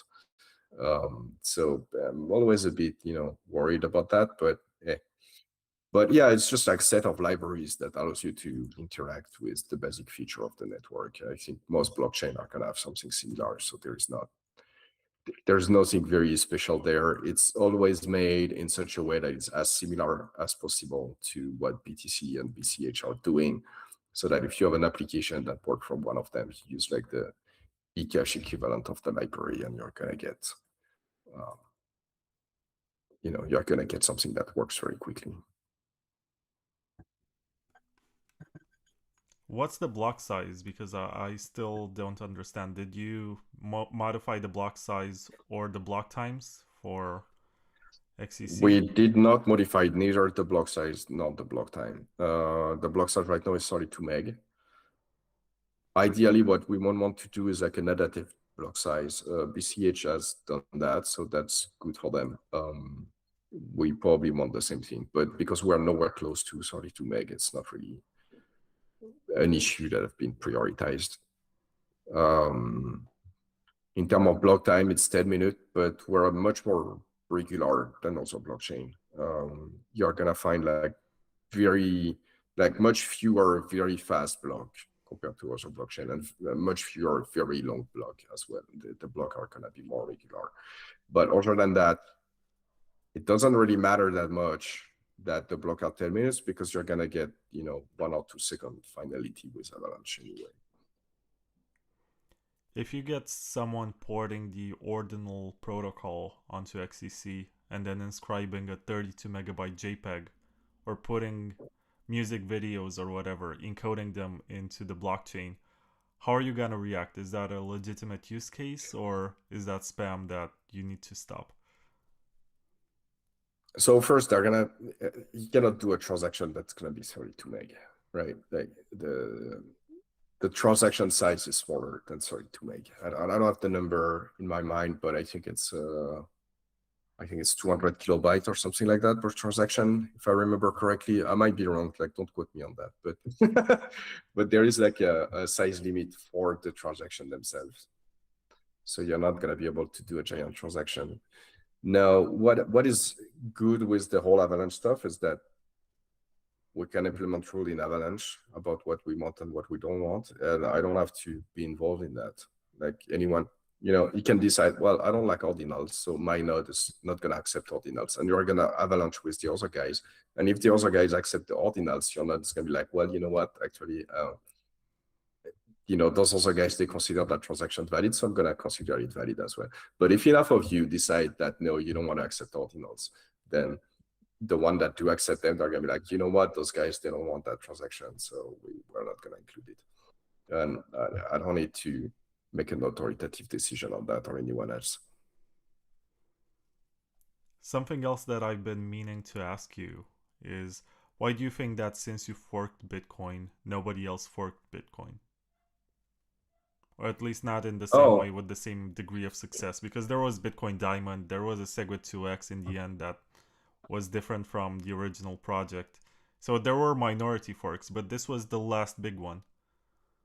Yes. So what I think, it's always a bit speculative, but what I think happened is that BCH was forked, and it was somewhat successful for a while, but very chaotic, and did not do as well as BTC, right? And I don't think it's because what was done was bad, especially, but there was like so many tactical mistakes done on the BCH side. It's in a way, it's not even funny. But people have registered that as, well, like Bitcoin fork, they just don't work.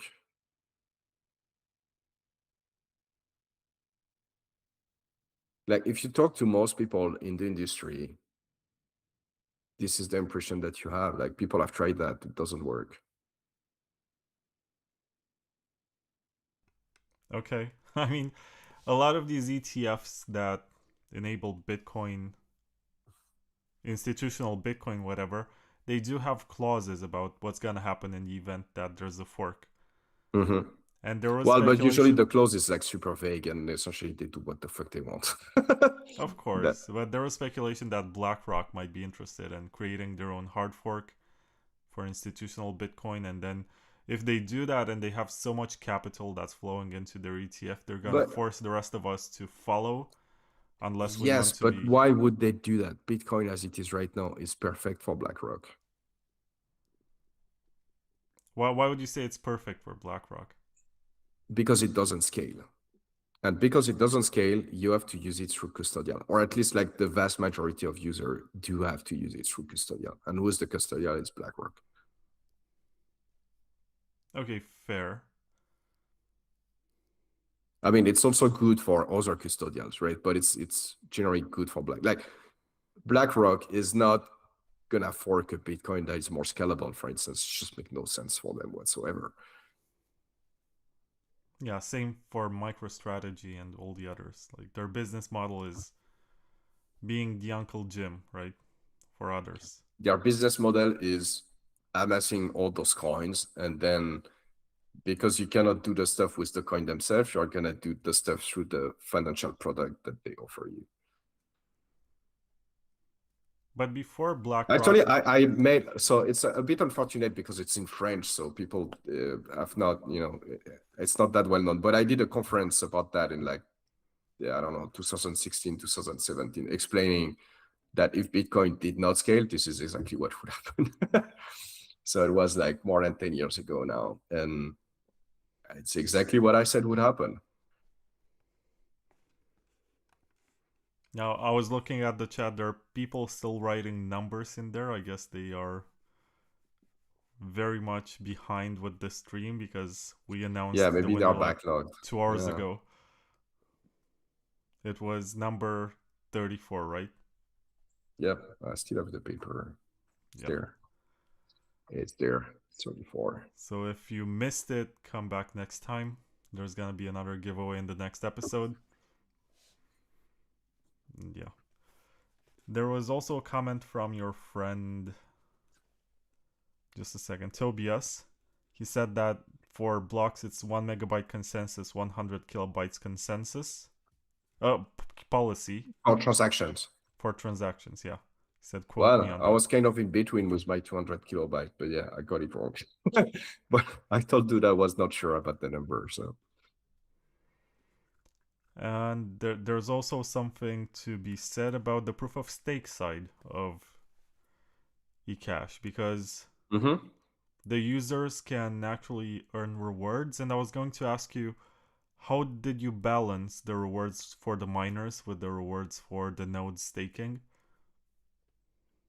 So it's a funny thing because we are a minority chain, we don't really need to balance that at all, because the profitability for the miners are always gonna equilibrate in between chains, right? Like it's always roughly as profitable to mine BTC than it is to mine BCH than it is to mine Ecash,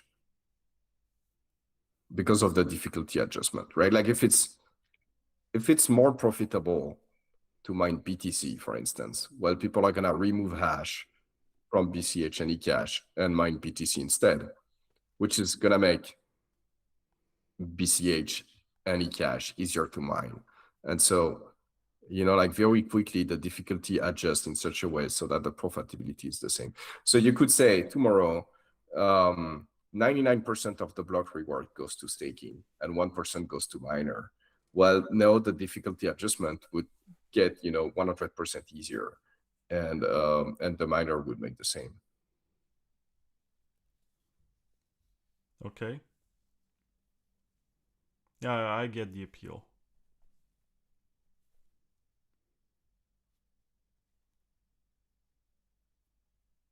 Oh, you asked me a question? No. I was Because just you stopped. explaining that like we don't need to be very super careful about how you balance that, because at the end of the day, the difficulty adjustment does the work for us. Yeah, it's very different from what we're accustomed to in Bitcoin designs. I was gonna ask you, what else do you want to add to this project, and if you ever plan to step down, because right now you're like the Vitalik of the project, like the benevolent dictator. Yeah, but it's not even me doing the majority of the development these days. So, some people have a lot of influence as well in that way. That being said, like what we've done over the years is remove as much stuff we can from the consensus layer and move that into the Avalanche layer. And the reason we do that is so that anyone who disagree with what we're doing can put different rules there. And the good thing is like, if you have different rules there, you don't need like a neat fork or whatever. If you convince enough people, if you convince enough people in terms of amount that is stacked, then you're good. The new rule is in place. Okay, and what about adding stuff? In what way? Like any upgrade that you think is useful. Yes, well, we talked about it earlier in the stream when we were talking about Drivechain. I think extensibility is the thing that we need to nail. And because of Avalanche, we can do the reverse peg much faster than anything else out there. Because so you would do BIP 300 for drive chains? Not Drivechain as this, because as I was explaining, we can do the reverse peg much faster. Like we can do the reverse peg in a different way that Drivechain is doing, but essentially something that looks like Drivechain that can do the reverse peg much faster. We can do that, and I think it's a big thing. But I think this is what people need to break, the extensibility, because man, like changing stuff at the consensus layer, it's such a pain in the ass, right? So we need systems to offload that, I swear. I want to say something at this point, because we have been talking for 3.5 hours, and my perception of you is that you're this nerd who's obsessed with technology and always wanted to find a better way to do peer-to-peer electronic cash. Mm-hmm. But the perception from the Bitcoin Cash community is very different. And I have a question from Noster, and before I read it, I want to say that I've also met over the years people who told me that they were hopeful about BCH until you decided to create Ecash. And when you left the project, that's also when they realized that BCH is not going anywhere, so they went to Ethereum or whatever. They found Yeah, I know a lot of people did that. Yeah. they found their home somewhere else. And this person on Noster, of all places, just said, will you ask him about his alleged ties to secret agencies? Why was he so down for a dev tax in BCH that would benefit largely himself?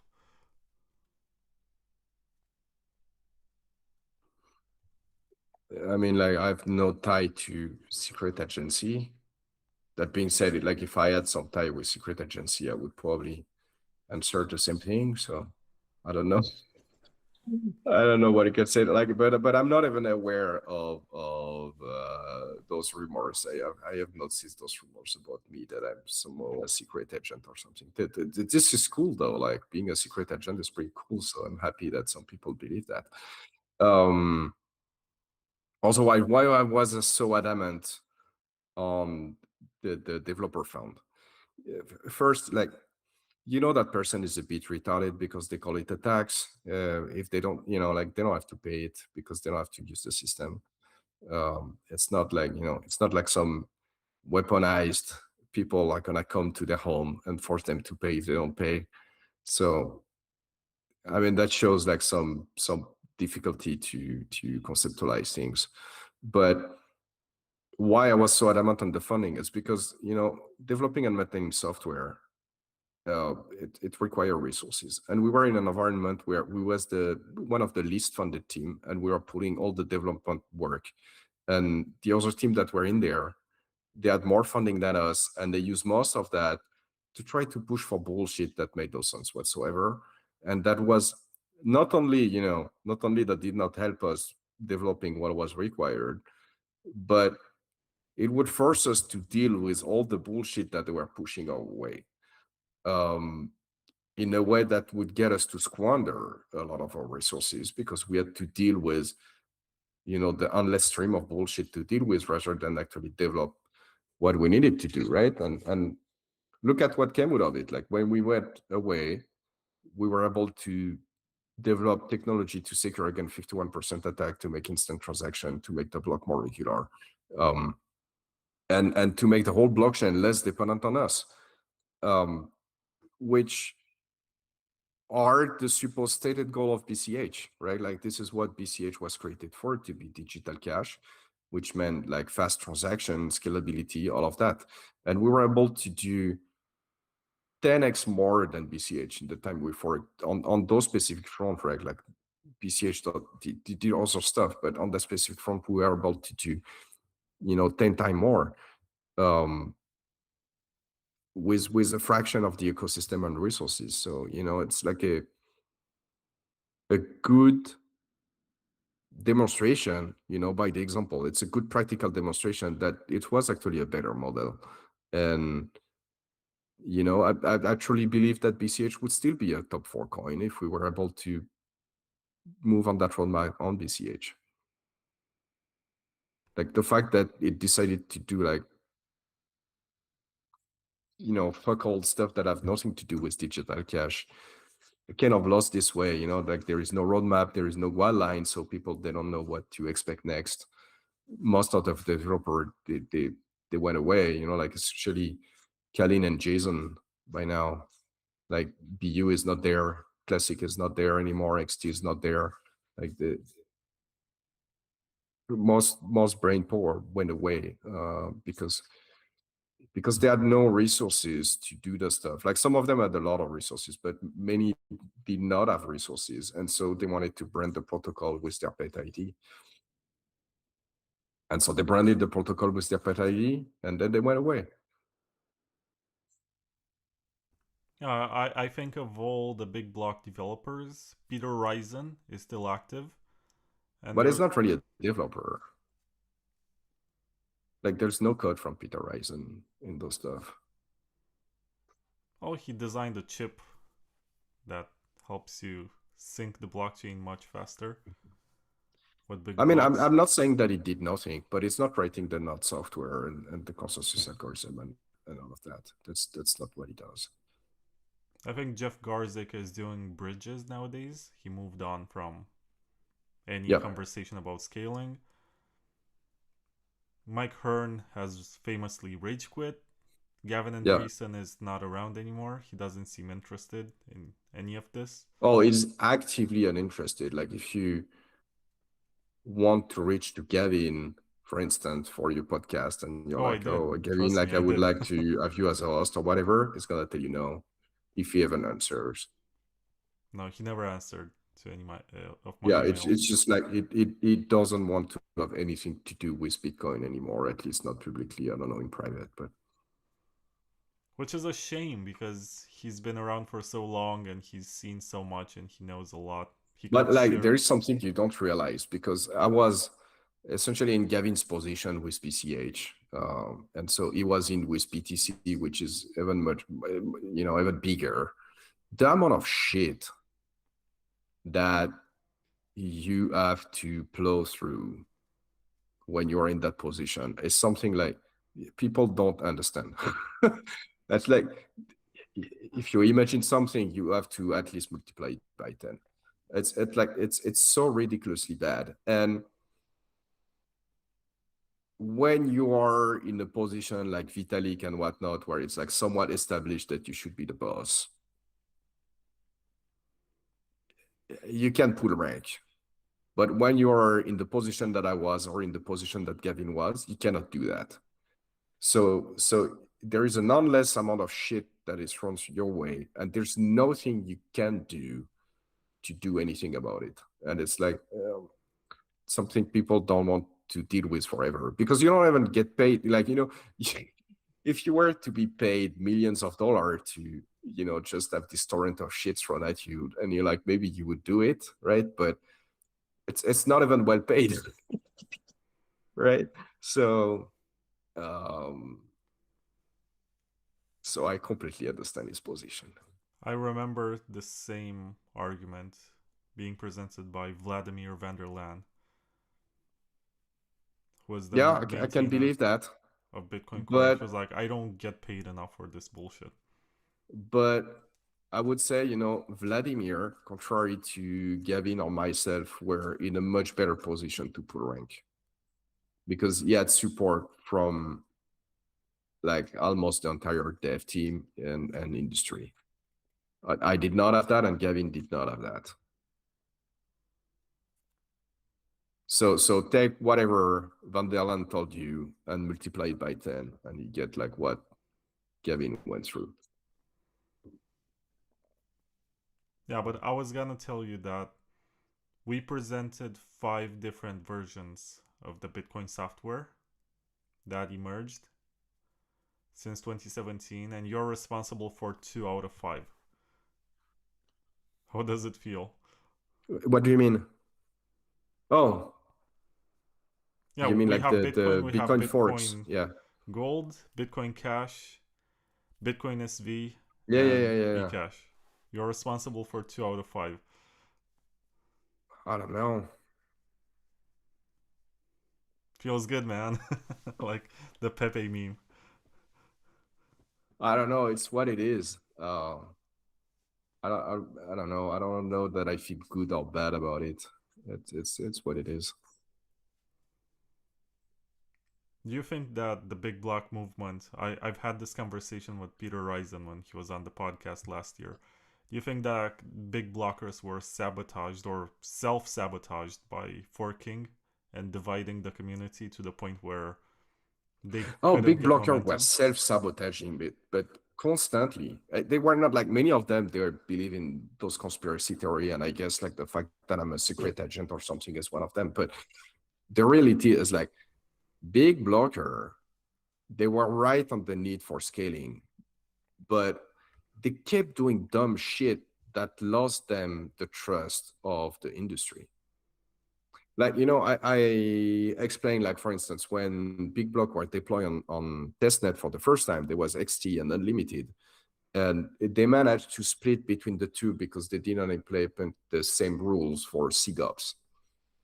This is retarded. Like, don't do that. People are like, you cannot split the chain in 3 when you plan to split it in 2.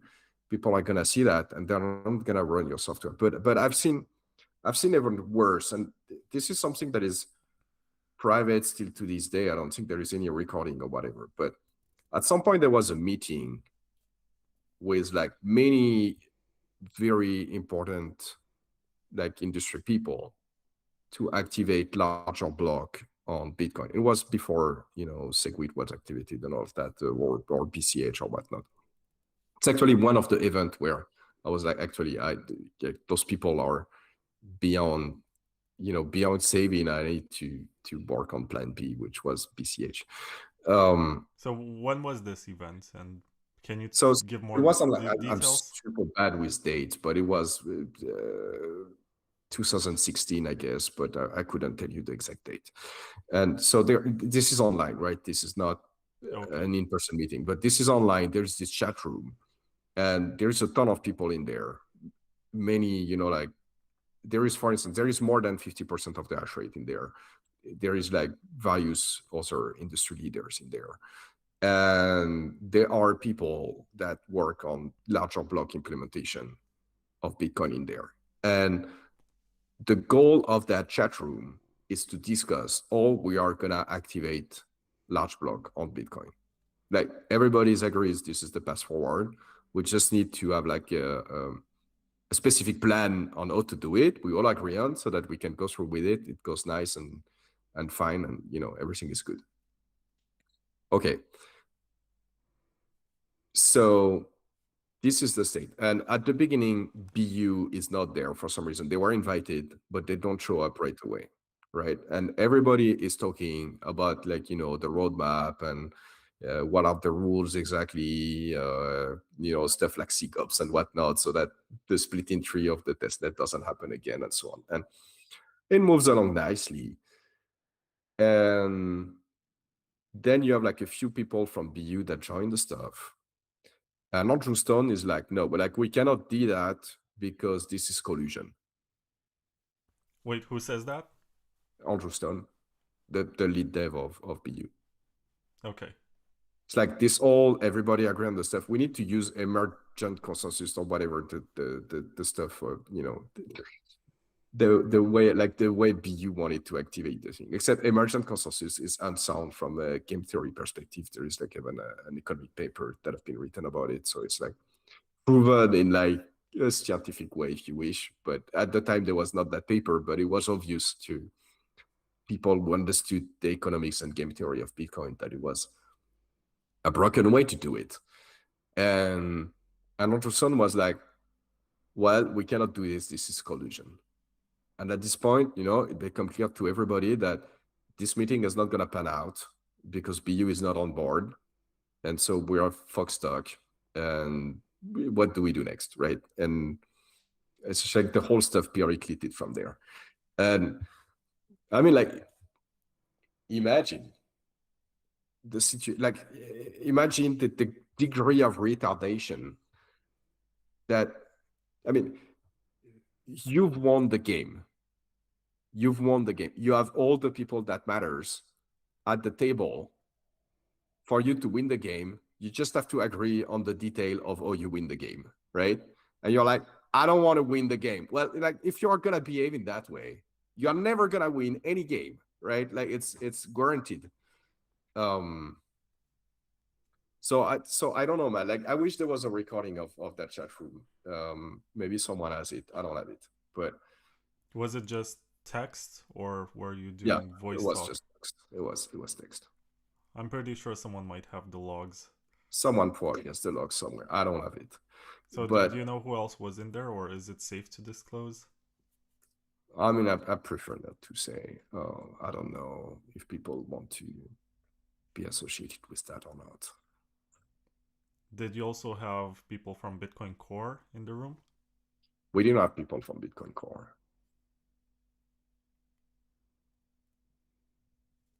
It was like really, it was like for the industry, like how do we proceed to ditch Bitcoin Core and activate bigger blocks? That was what it was about.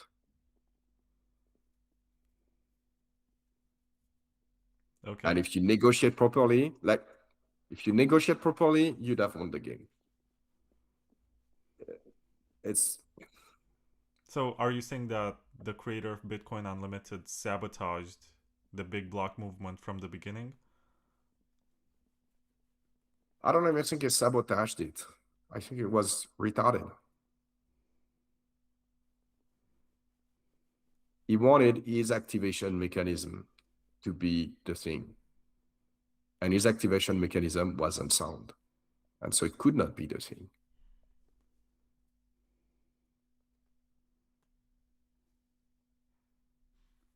And you're saying that from this conversation onwards, it went downhill, and it's Yeah. what Oh yeah, motivated very. you to create Bitcoin Cash?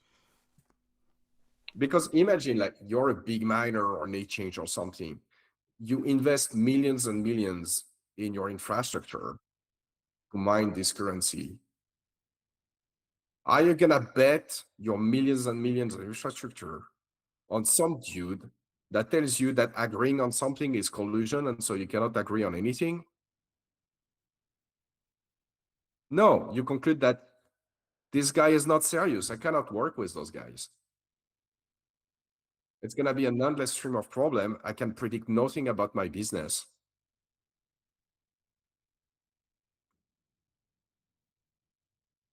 Like if you have millions on infrastructure on the table, you cannot be like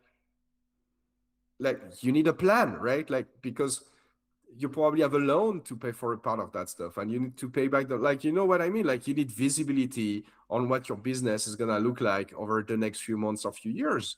You cannot operate a business that have millions of dollars in infrastructure with people that decide to agree on something is collusion. Now, if I was to assume that maybe something you said before makes you sound like an agent that disrupted, now you're like the frustrated nerd who's like, how the hell did they do this? If anything, that guy is the agent that sort of led to the destruction Yeah, of the you could movement. say that, but I don't think I don't think I don't think he's an agent or anything. He was enamored with his idea of emergent consensus. So it wasn't even about the block size or whatever, it was about how to activate that. And he was not Yeah, happy with the like activation. at this point in time, majority of the actor in the industry agreed that bigger block was the way.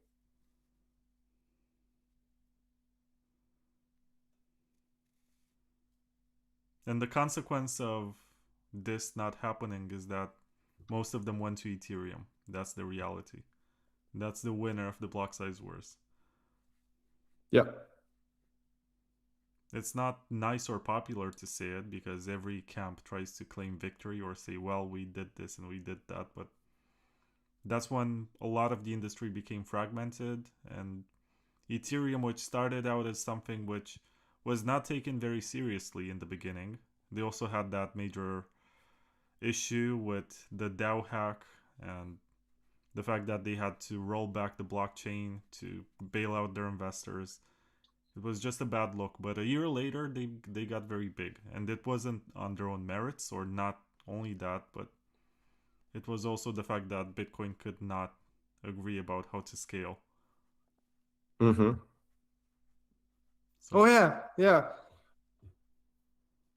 Those people that were on the bigger block stuff before me, they could have agreed on something. I'm fairly confident Bitcoin would have been blocked today. And they kept disagreeing on bullshit. Like between XT and Unlimited, there was this issue with the SIGOPS limit. Like nobody even knows what the SIGOPS limit is, except like a few engineers that worked on the protocol like me, right? Like most people, even like many, like, I don't know, many people that do video explaining Bitcoin or whatever. Like, how many knows that there is a SIGOPS limit and what is the SIGOPS limit? None of them do. It's a fucking parameter that is there for technical reason that just like don't matter to users. And they managed to not agree on that and throw away a huge amount of trust that the industry was putting into them. Because they could not agree on some parameter that most people don't even know exist. It's pure retardation. It's also a good example of the fact that Bitcoin was fragmented before any fork. And even if you try to get people to agree, there would still be like a small parameter that made some of them unhappy. And maybe that there would, maybe if you did not create Bitcoin Cash, there would have been more forks. I don't know. I mean, SegWit 2x was definitely going to happen. No, SegWit 2N was definitely not going to happen, I think. Really? Because I know that a lot of supporters gave up on SegWit 2x after they saw that Bitcoin Cash exists. And they said, well, this is the large block version, so why should we bother supporting something else? Well, to some extent, but also like many big actors, like Roger Ver, for instance, joined BCH only after SegWit 2x failed. Yeah, that's exactly what I'm saying. That if there was no BCH, there would be definitely a SegWit 2x. I don't think so. It didn't join, like what I'm saying is like, it didn't join BCH right away. It joined BCH like 2 months later when SegWit 2x failed, something like that. Yeah, but the question is, why did it fail? And I think that BCH is part of, like, a big part of the reason why.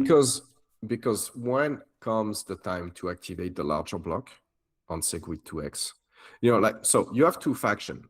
And those two factions, they don't trust each other. They are in violent opposition with each other, right?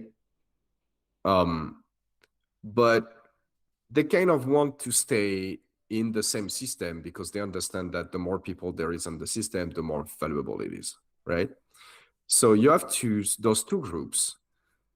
They don't agree with each other, but, you know, somehow if we can trick them, you know, into like giving a little bit of what one wants, a little bit of what the other wants, you can keep them on the same chain. Okay. You know that one of those things is relatively easy to activate. And one of those things is harder to activate, right? Because it's easier to do a soft fork than to do a hard fork, right? Because to do a soft fork, you need enough people to be on board. To do a hard fork, you need like almost everybody to be on board, right? Like the bar is higher. So once you do the soft fork, you gave one group what they wanted. So at this point, they lose their incentive to support, like, you know, the other leg of the deal. And the other leg of the deal is the one that is much higher to activate, that has a much higher bar to pass for activation. And you try to pass the much higher bar once you remove the incentive for one of the group to play nice with the other. It's obviously not going to work.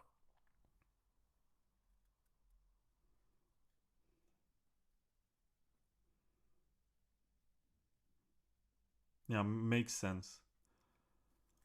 I've also heard this argument from Eric Lombroso, who was saying that there was a time in 2016 when it was unclear if Bitcoin is gonna survive for another year. I think it's a bit dramatic here, but maybe you believe that, but I don't think most people believe that. I did listen to a lot of the podcasts and the conversations from the time. It did seem for a long time that the big blockers had the advantage, and this was gonna be the way. Even the small blockers of today were big blockers at some point in 2015, Yes, this 16. is what I'm telling you.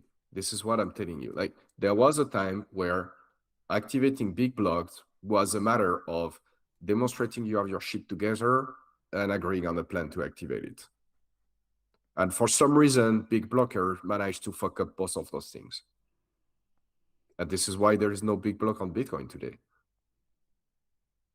And like the chat room one is private stuff, so you kind of have to trust me on that. But the testnet fork, for instance, is very public. And there is a bunch of other stuff like that that demonstrate that, you know, the big blocker, they just didn't have their shit together. Well, to be honest, I mean, of course, in Bitcoin we had the soft fork for SegWit, and then nothing much, to be honest. There was Taproot, which is like for less than 1% of the users. I don't think anyone else will find it useful or interesting. And right now we can't agree on anything. And I predicted that by the end of the year, I think we're gonna have 2 more hard forks in Bitcoin, because there are some factions that are so disconnected from the end of this year. Yeah. Oh yeah. There's gonna be definitely something with the people who want to filter everything, because they have their own node implementation. I mean, but isn't that obvious that it would happen at some point? Because if you limit the block size, you just don't have enough space for everybody, you know? That's a good argument, but it only makes the security of BTC much worse, as there's gonna be fewer transactions, and the rewards are gonna be halving anyway, in spite of this. Yep. So the users are gonna go somewhere else. Maybe this is how it's gonna die.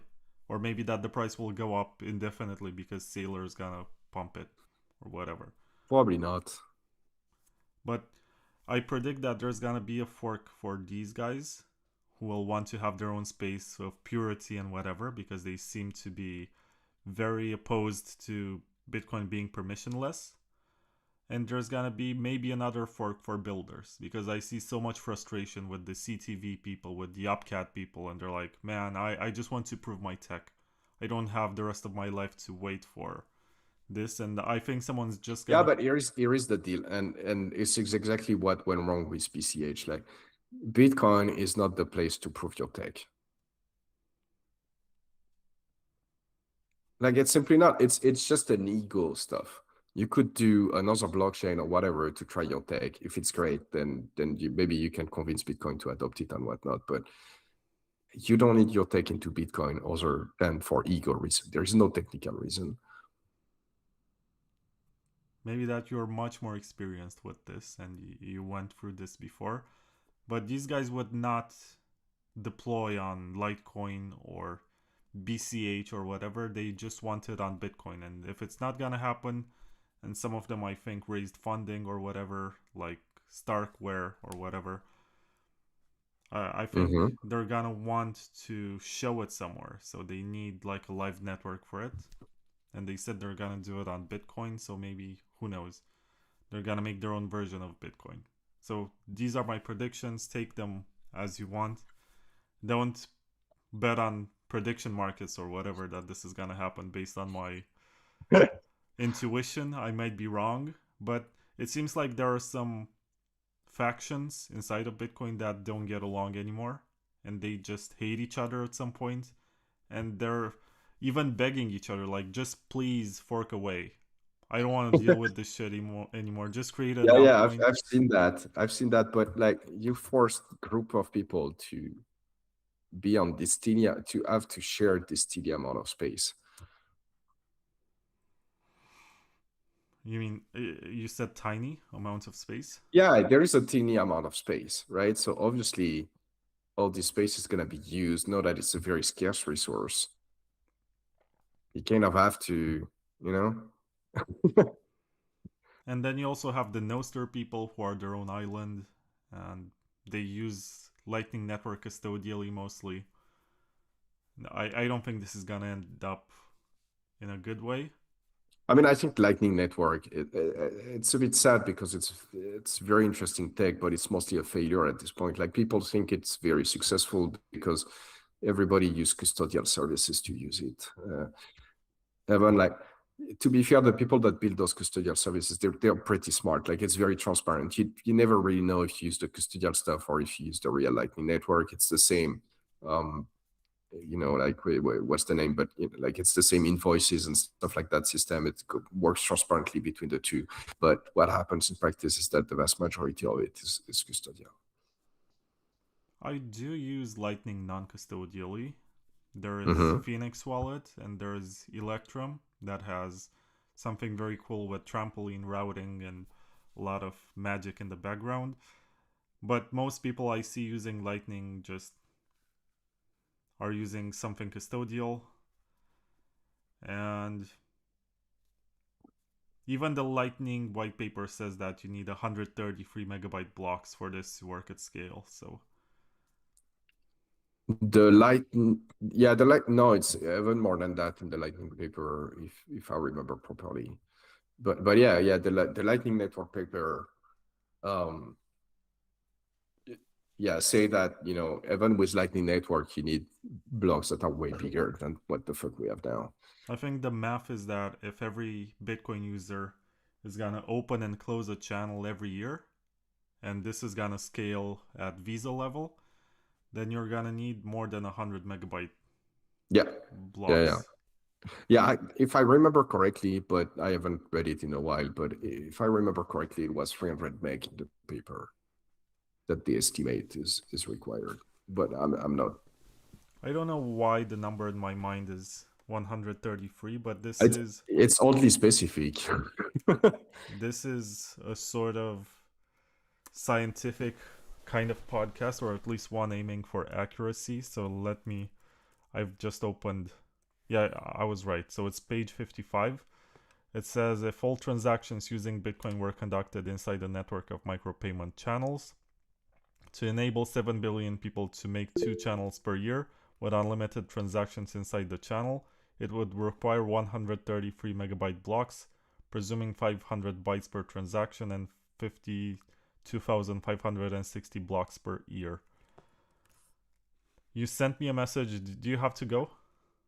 No, I mean, kind of yes, but not like urgently. This is not what the message is for. I sent you the message with the paper that showed that emergent consensus as Bitcoin Unlimited on Visionate is unsound. Because I mentioned that paper a few times. Can you send it on Telegram? Because if I open here in Google Meet, I'm gonna mess up the layout for the screen. Sure. Where is it? It's there. All right, just send it to you on Telegram. Nice.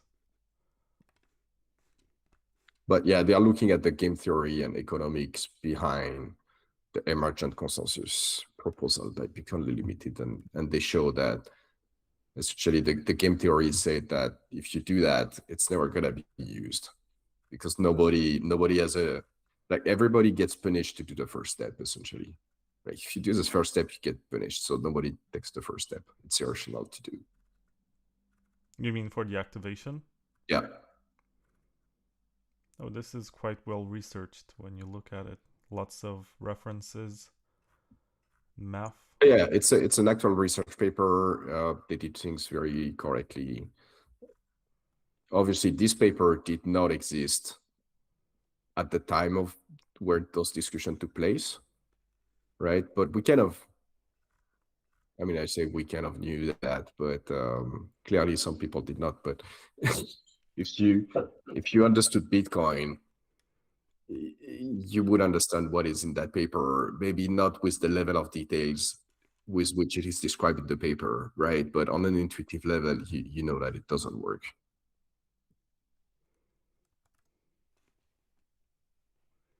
Yeah. So in hindsight, maybe that it was good for that guy to hesitate.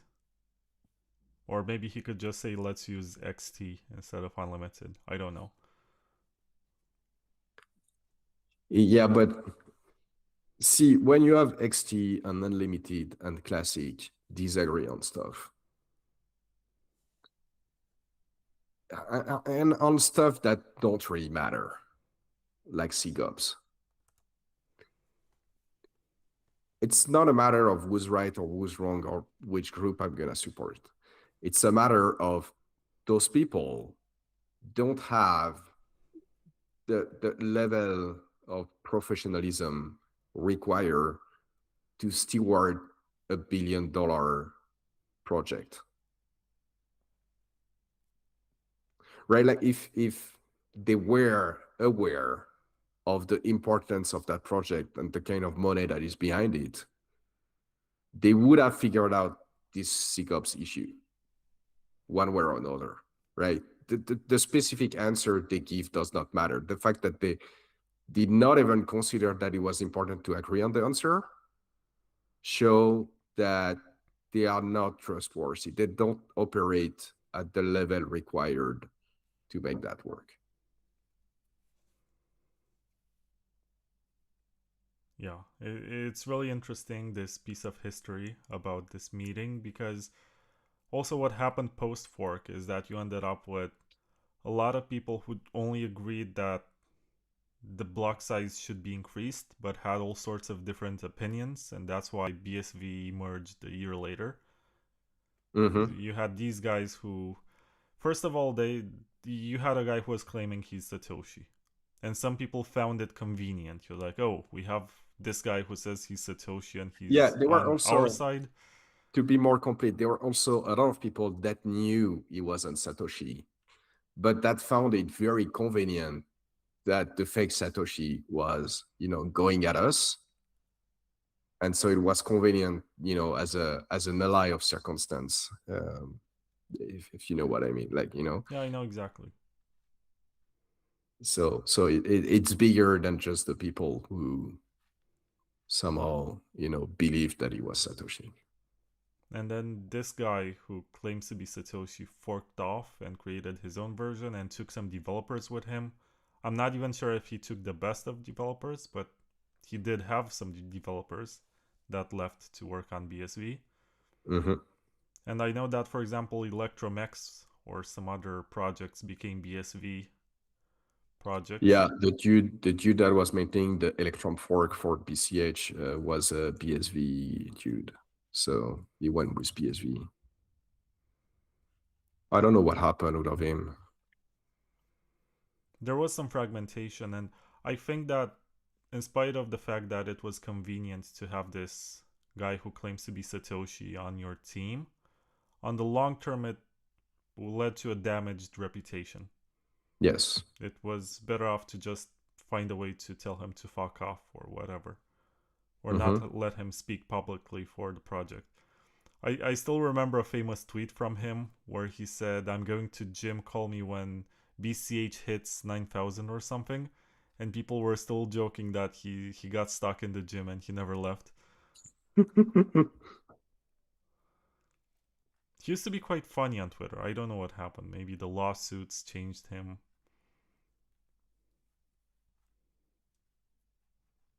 It was an interesting time. It felt exciting. Something was happening every day. Now you just get fights with no actual stake or Well, no, it purpose. looks like nothing can happen, right? So there is fight and fight and fight, but there's no resolution in the end. Doesn't look like the filtering stuff is gonna pan out. Maybe you think it's gonna lead to a fork, but I don't know. It doesn't look like to me it's gonna pan out. The usual stuff don't look. I don't They know. have a mining pool, they have their own node implementation, they have their own community. It's like the perfect storm to create a fork. Yeah, the problem that they're gonna have is like it's a soft fork, and so they're gonna always reorg onto the main chain. They need to make it hard fork if they want to leave. Yeah, but they're not gonna get their way with the soft fork. So maybe that they will say, screw you guys, we're just gonna build somewhere else because you're like the pedophile chain or whatever. I mean, that's an argument, but the problem is you cannot really prevent that. I mean, the Epstein files, I'm not sure if you paid attention, but they also led to more fragmentation because you had names from Blockstream being featured Oh there. yeah, like I don't know why it came back like recently, because the tie between the MIT Media Lab or whatever the name that was and the Epstein stuff is known for like at least 7 or 8 years by No, now. but it wasn't MIT, it was Blockstream as a company. But the MIT Media Lab did hire many of the core developer. Oh yeah, I think it was Gavin who went there after the Bitcoin Foundation shut down. Gavin went there and he took with him Vladimir Vanderlaan and Corey Fields. Yeah, and that was in part financed by Epstein. So we kind of knew for quite some time that there were linked between Epstein and Bitcoin development, but I don't know. I mean, like, what do you do with that? And It doesn't prove anything in principle, just because the money comes from him. Like MIT Media Labs also financed Lightning Labs, if I'm not mistaken. mm. But to be honest, if they used that money for something good, or even if they scammed Epstein, I have no problem with that. I mean, I would not take money from Epstein. Actually, like many times in the past, refused money for a project that came from, either dodgy sources or sources that were not aligned. Because, like once you've taken the money, you don't know what the fuck you're getting yourself into. But even though I would not have taken the money, it's not clear to me that this had a lot of influence on the course of events. I really like the way that you say money, like money. It's money in French, so yeah, Money, I'm a bit, I'm influenced there. Have you been keeping in touch with anyone from Bitcoin Core? I think 2 years ago you said that you got a recent email from Greg Maxwell. Yeah, but mostly for stuff about lawsuits with Craig Wright and stuff like that. Like we've both been sued by those guys a couple of times each. So we've been exchanging information about that, but not really discussing Bitcoin development. Have you received any feedback from anyone that you were working on when it was just one Bitcoin about Ecash? A few about Ecash, but not so many. A lot about BCH.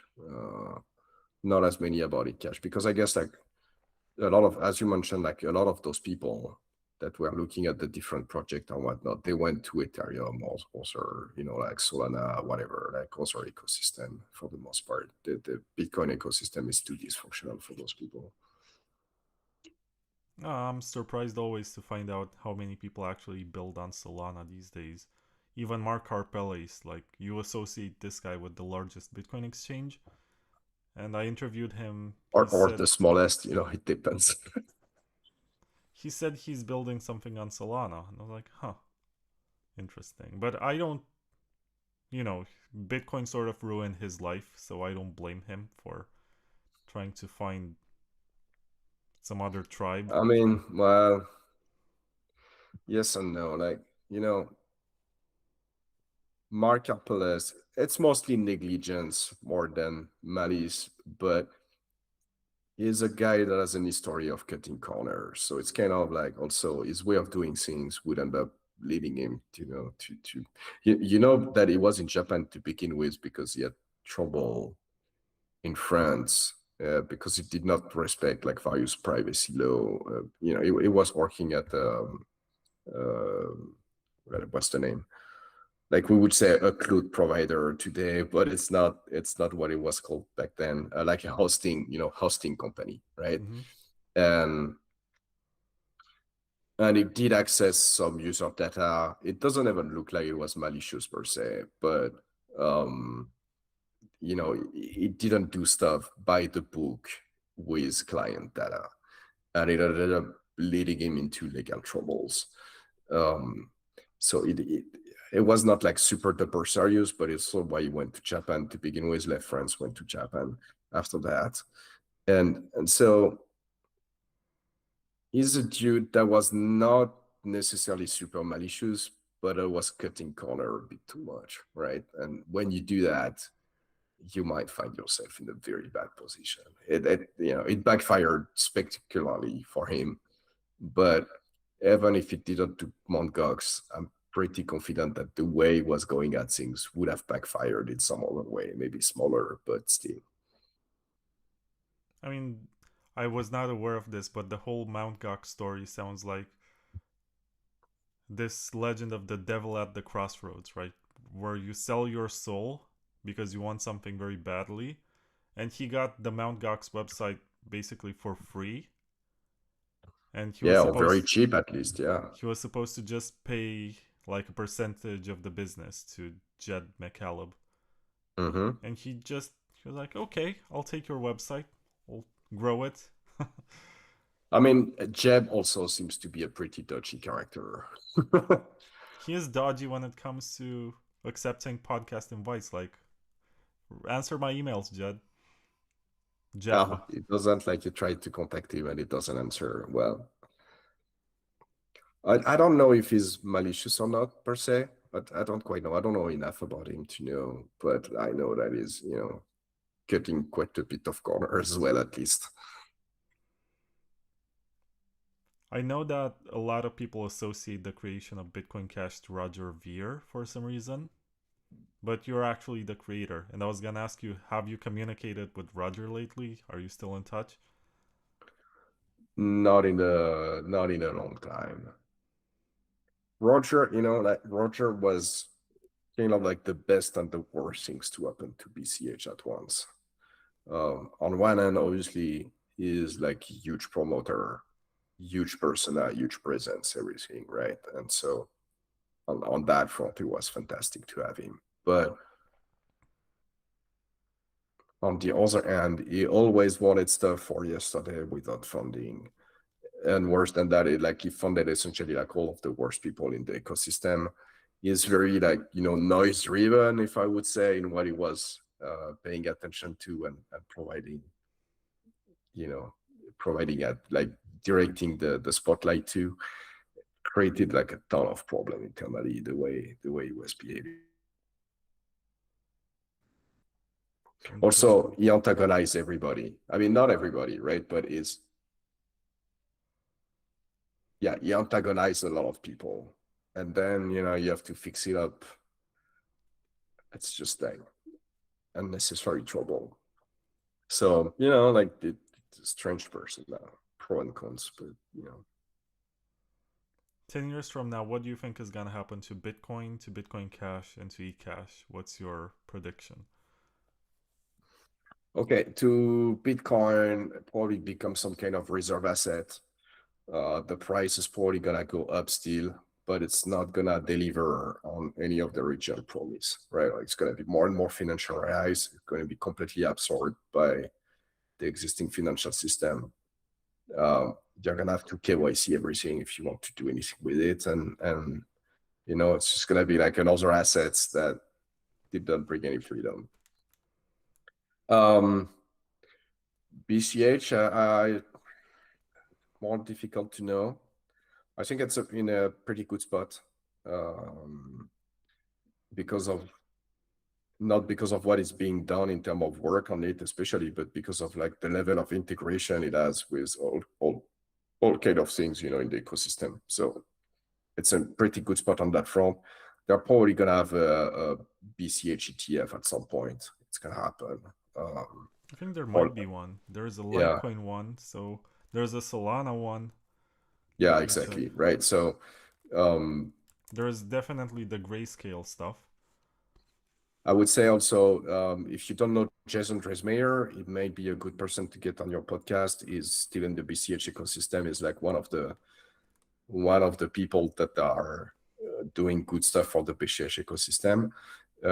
Recently released solution for the doing hash-based signature that are quantum resistant on BCH without requiring a fork or anything. Actually, we can do that with the existing script format.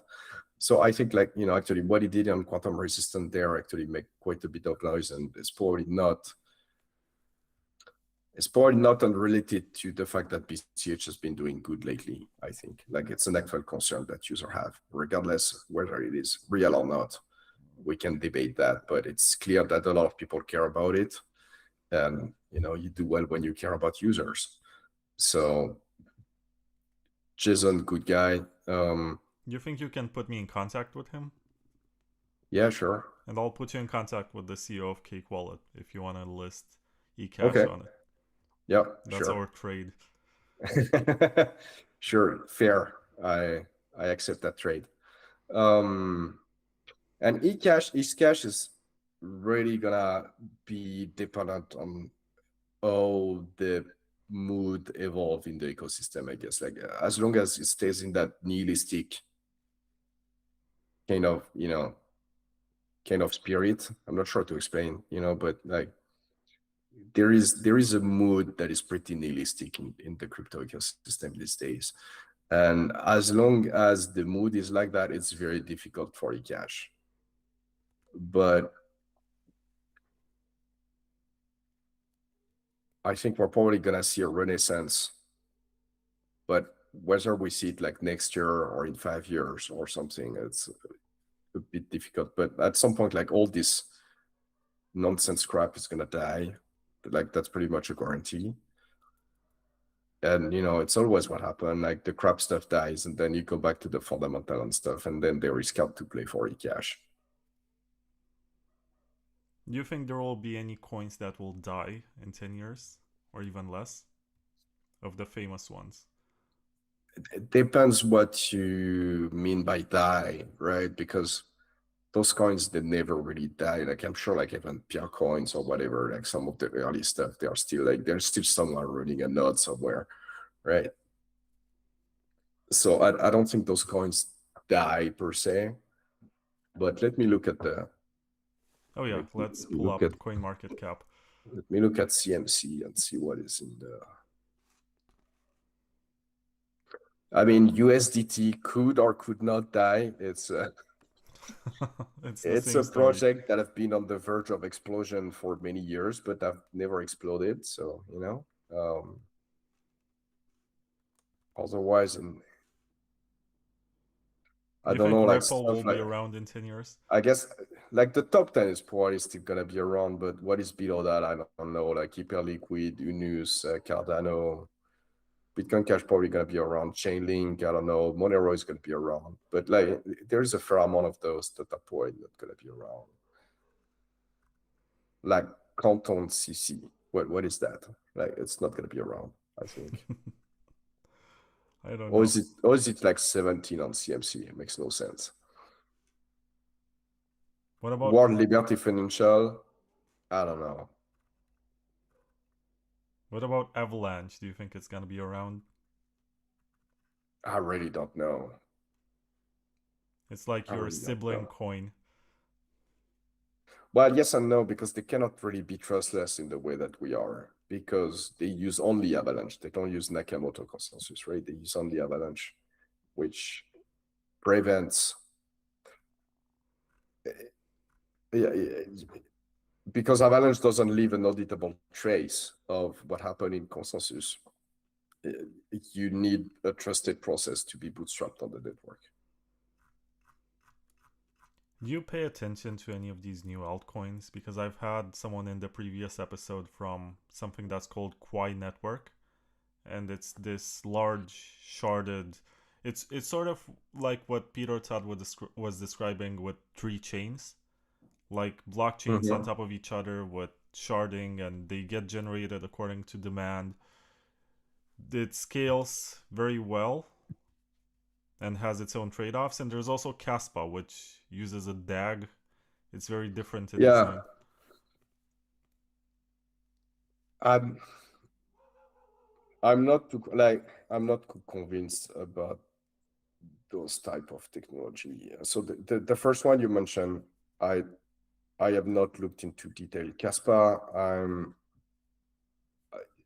I'm not sure. I don't think like their DAG stuff is bringing enough to the table, because at the end of the day, if you have contradiction between the branch of the DAG, you have to, you have to choose a pass in the DAG, and the other pass they are there for block reward and whatnot, but they are not used.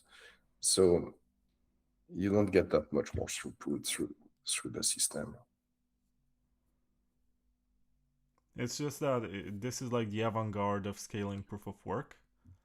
And in many ways, I'm happy that this exists. I'm just not sure if maybe that they launched too late, or I don't know, maybe it's early and we're gonna get mass adoption. Who knows?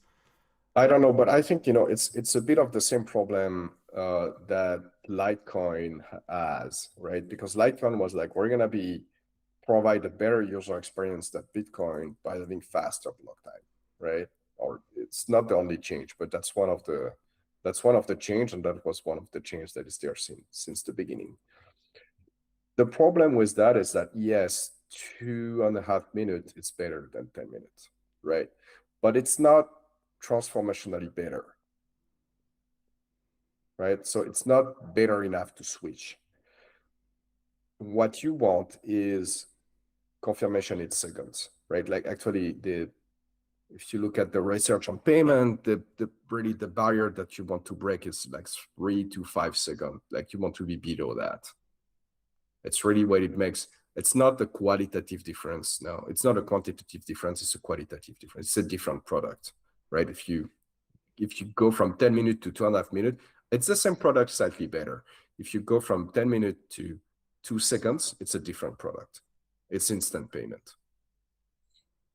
And the problem is you cannot go into territory where it's a different product with those, like, tweaking the block time, making a DAG and whatnot, like all of that. It just doesn't get you low enough to be in that territory where this is instant payment. And so you might as well keep 10 minutes. And if you keep 10-minute block time, all those problems that the DAG solvents, whatnot, they don't really exist anymore, right? Because those problems, they are there because you have too many blocks coming and you're going to get an orphan rate. You cannot propagate them on the network fast enough. You're going to get a crazy orphan rate, right? So, but another way to solve those problems is making the block time longer. And if you have a way to do instant transaction that is not that, you might always, like, if you want to scale really big, you could do a block every hour if you want, and do instant transaction on top of it. And that would be a better product for most people than doing a DAG or whatnot, so that you can get, like, 20-second blocks or whatever. Because 20-second block is not a different product still. It's still too slow to be considered an instant payment. I think they have 10 blocks per second or something. Yeah, but how fast do you converge with that? Because now you're like, I'm in a block. Yeah, but like there's 10 people that found a block at the same time. Which one is going to be selected? So now I have to wait for like 10 blocks or whatever. Because like if you have 10 blocks per second, you said? Yeah, and they want to get to 100. That's their goal. Okay, you cannot propagate block on the network that fast. And there's no technology that you can do that, right? Because just to send an information, just because of the speed of light, right? If you want to send an information through the network, from France to Japan to the US or something, and I need to come back, you're gonna need like 150, 200 milliseconds.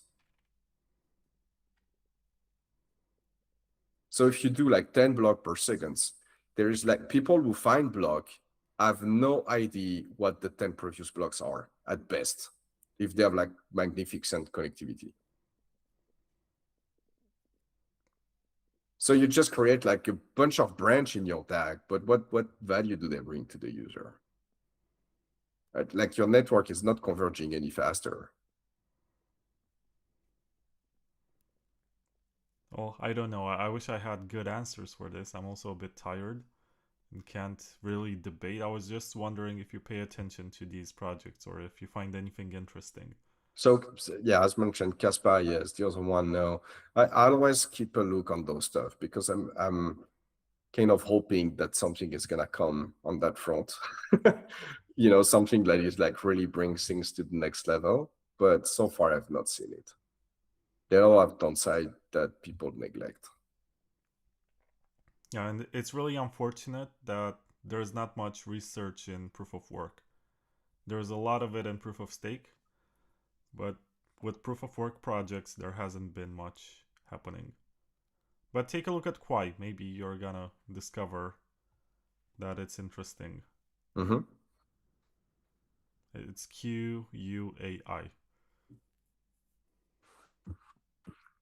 QUAI. Yeah. They Quai launched network. last year. Okay. They just got listed on Kraken, and that's sort of their biggest achievement so far in terms of adoption. Well, I'm gonna look. I don't know what to tell you. I don't know the project, so I don't know. You can also listen to the podcast, like the previous episode, which is season 17, episode 18. If you have the time for that, you can check it out. I put timestamps so you can skip to subjects.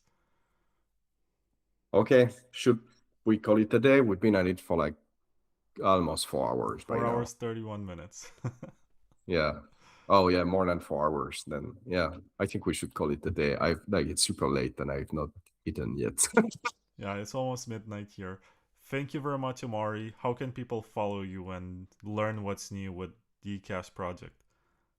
I mean, for Ecash project, e.cash, there's always the Ecash official account on Twitter. And for me personally, Deadalnix, you tag me on all the posts, so people should already be aware. And, you know, on GitHub, on Twitter, on like whatever, it's the same pseudonym. Thank you very much for your time. Thank you for sharing your stories and your knowledge. And I wish you all the best with XEC. I hope you flip BCH and you prove everyone wrong that you have the better design. It's gonna be difficult, right? As I mentioned, BCH still has ETFs and like huge penetration everywhere. So, but you know, we'll see. Okay, thank you very much to everyone else. Goodbye, subscribe, like the video, and whatever. And I'll see you in the next one.